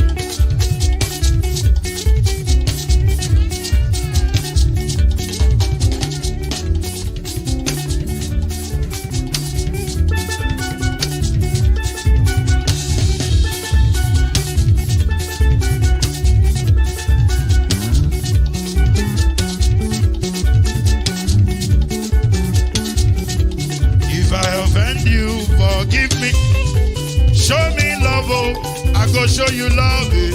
Kama bara wa lo ninu ife kan. I know they do competition with anybody. If I offend you, forgive me. Show me love, I go show you love. Kama bara wa lo ninu ife kan.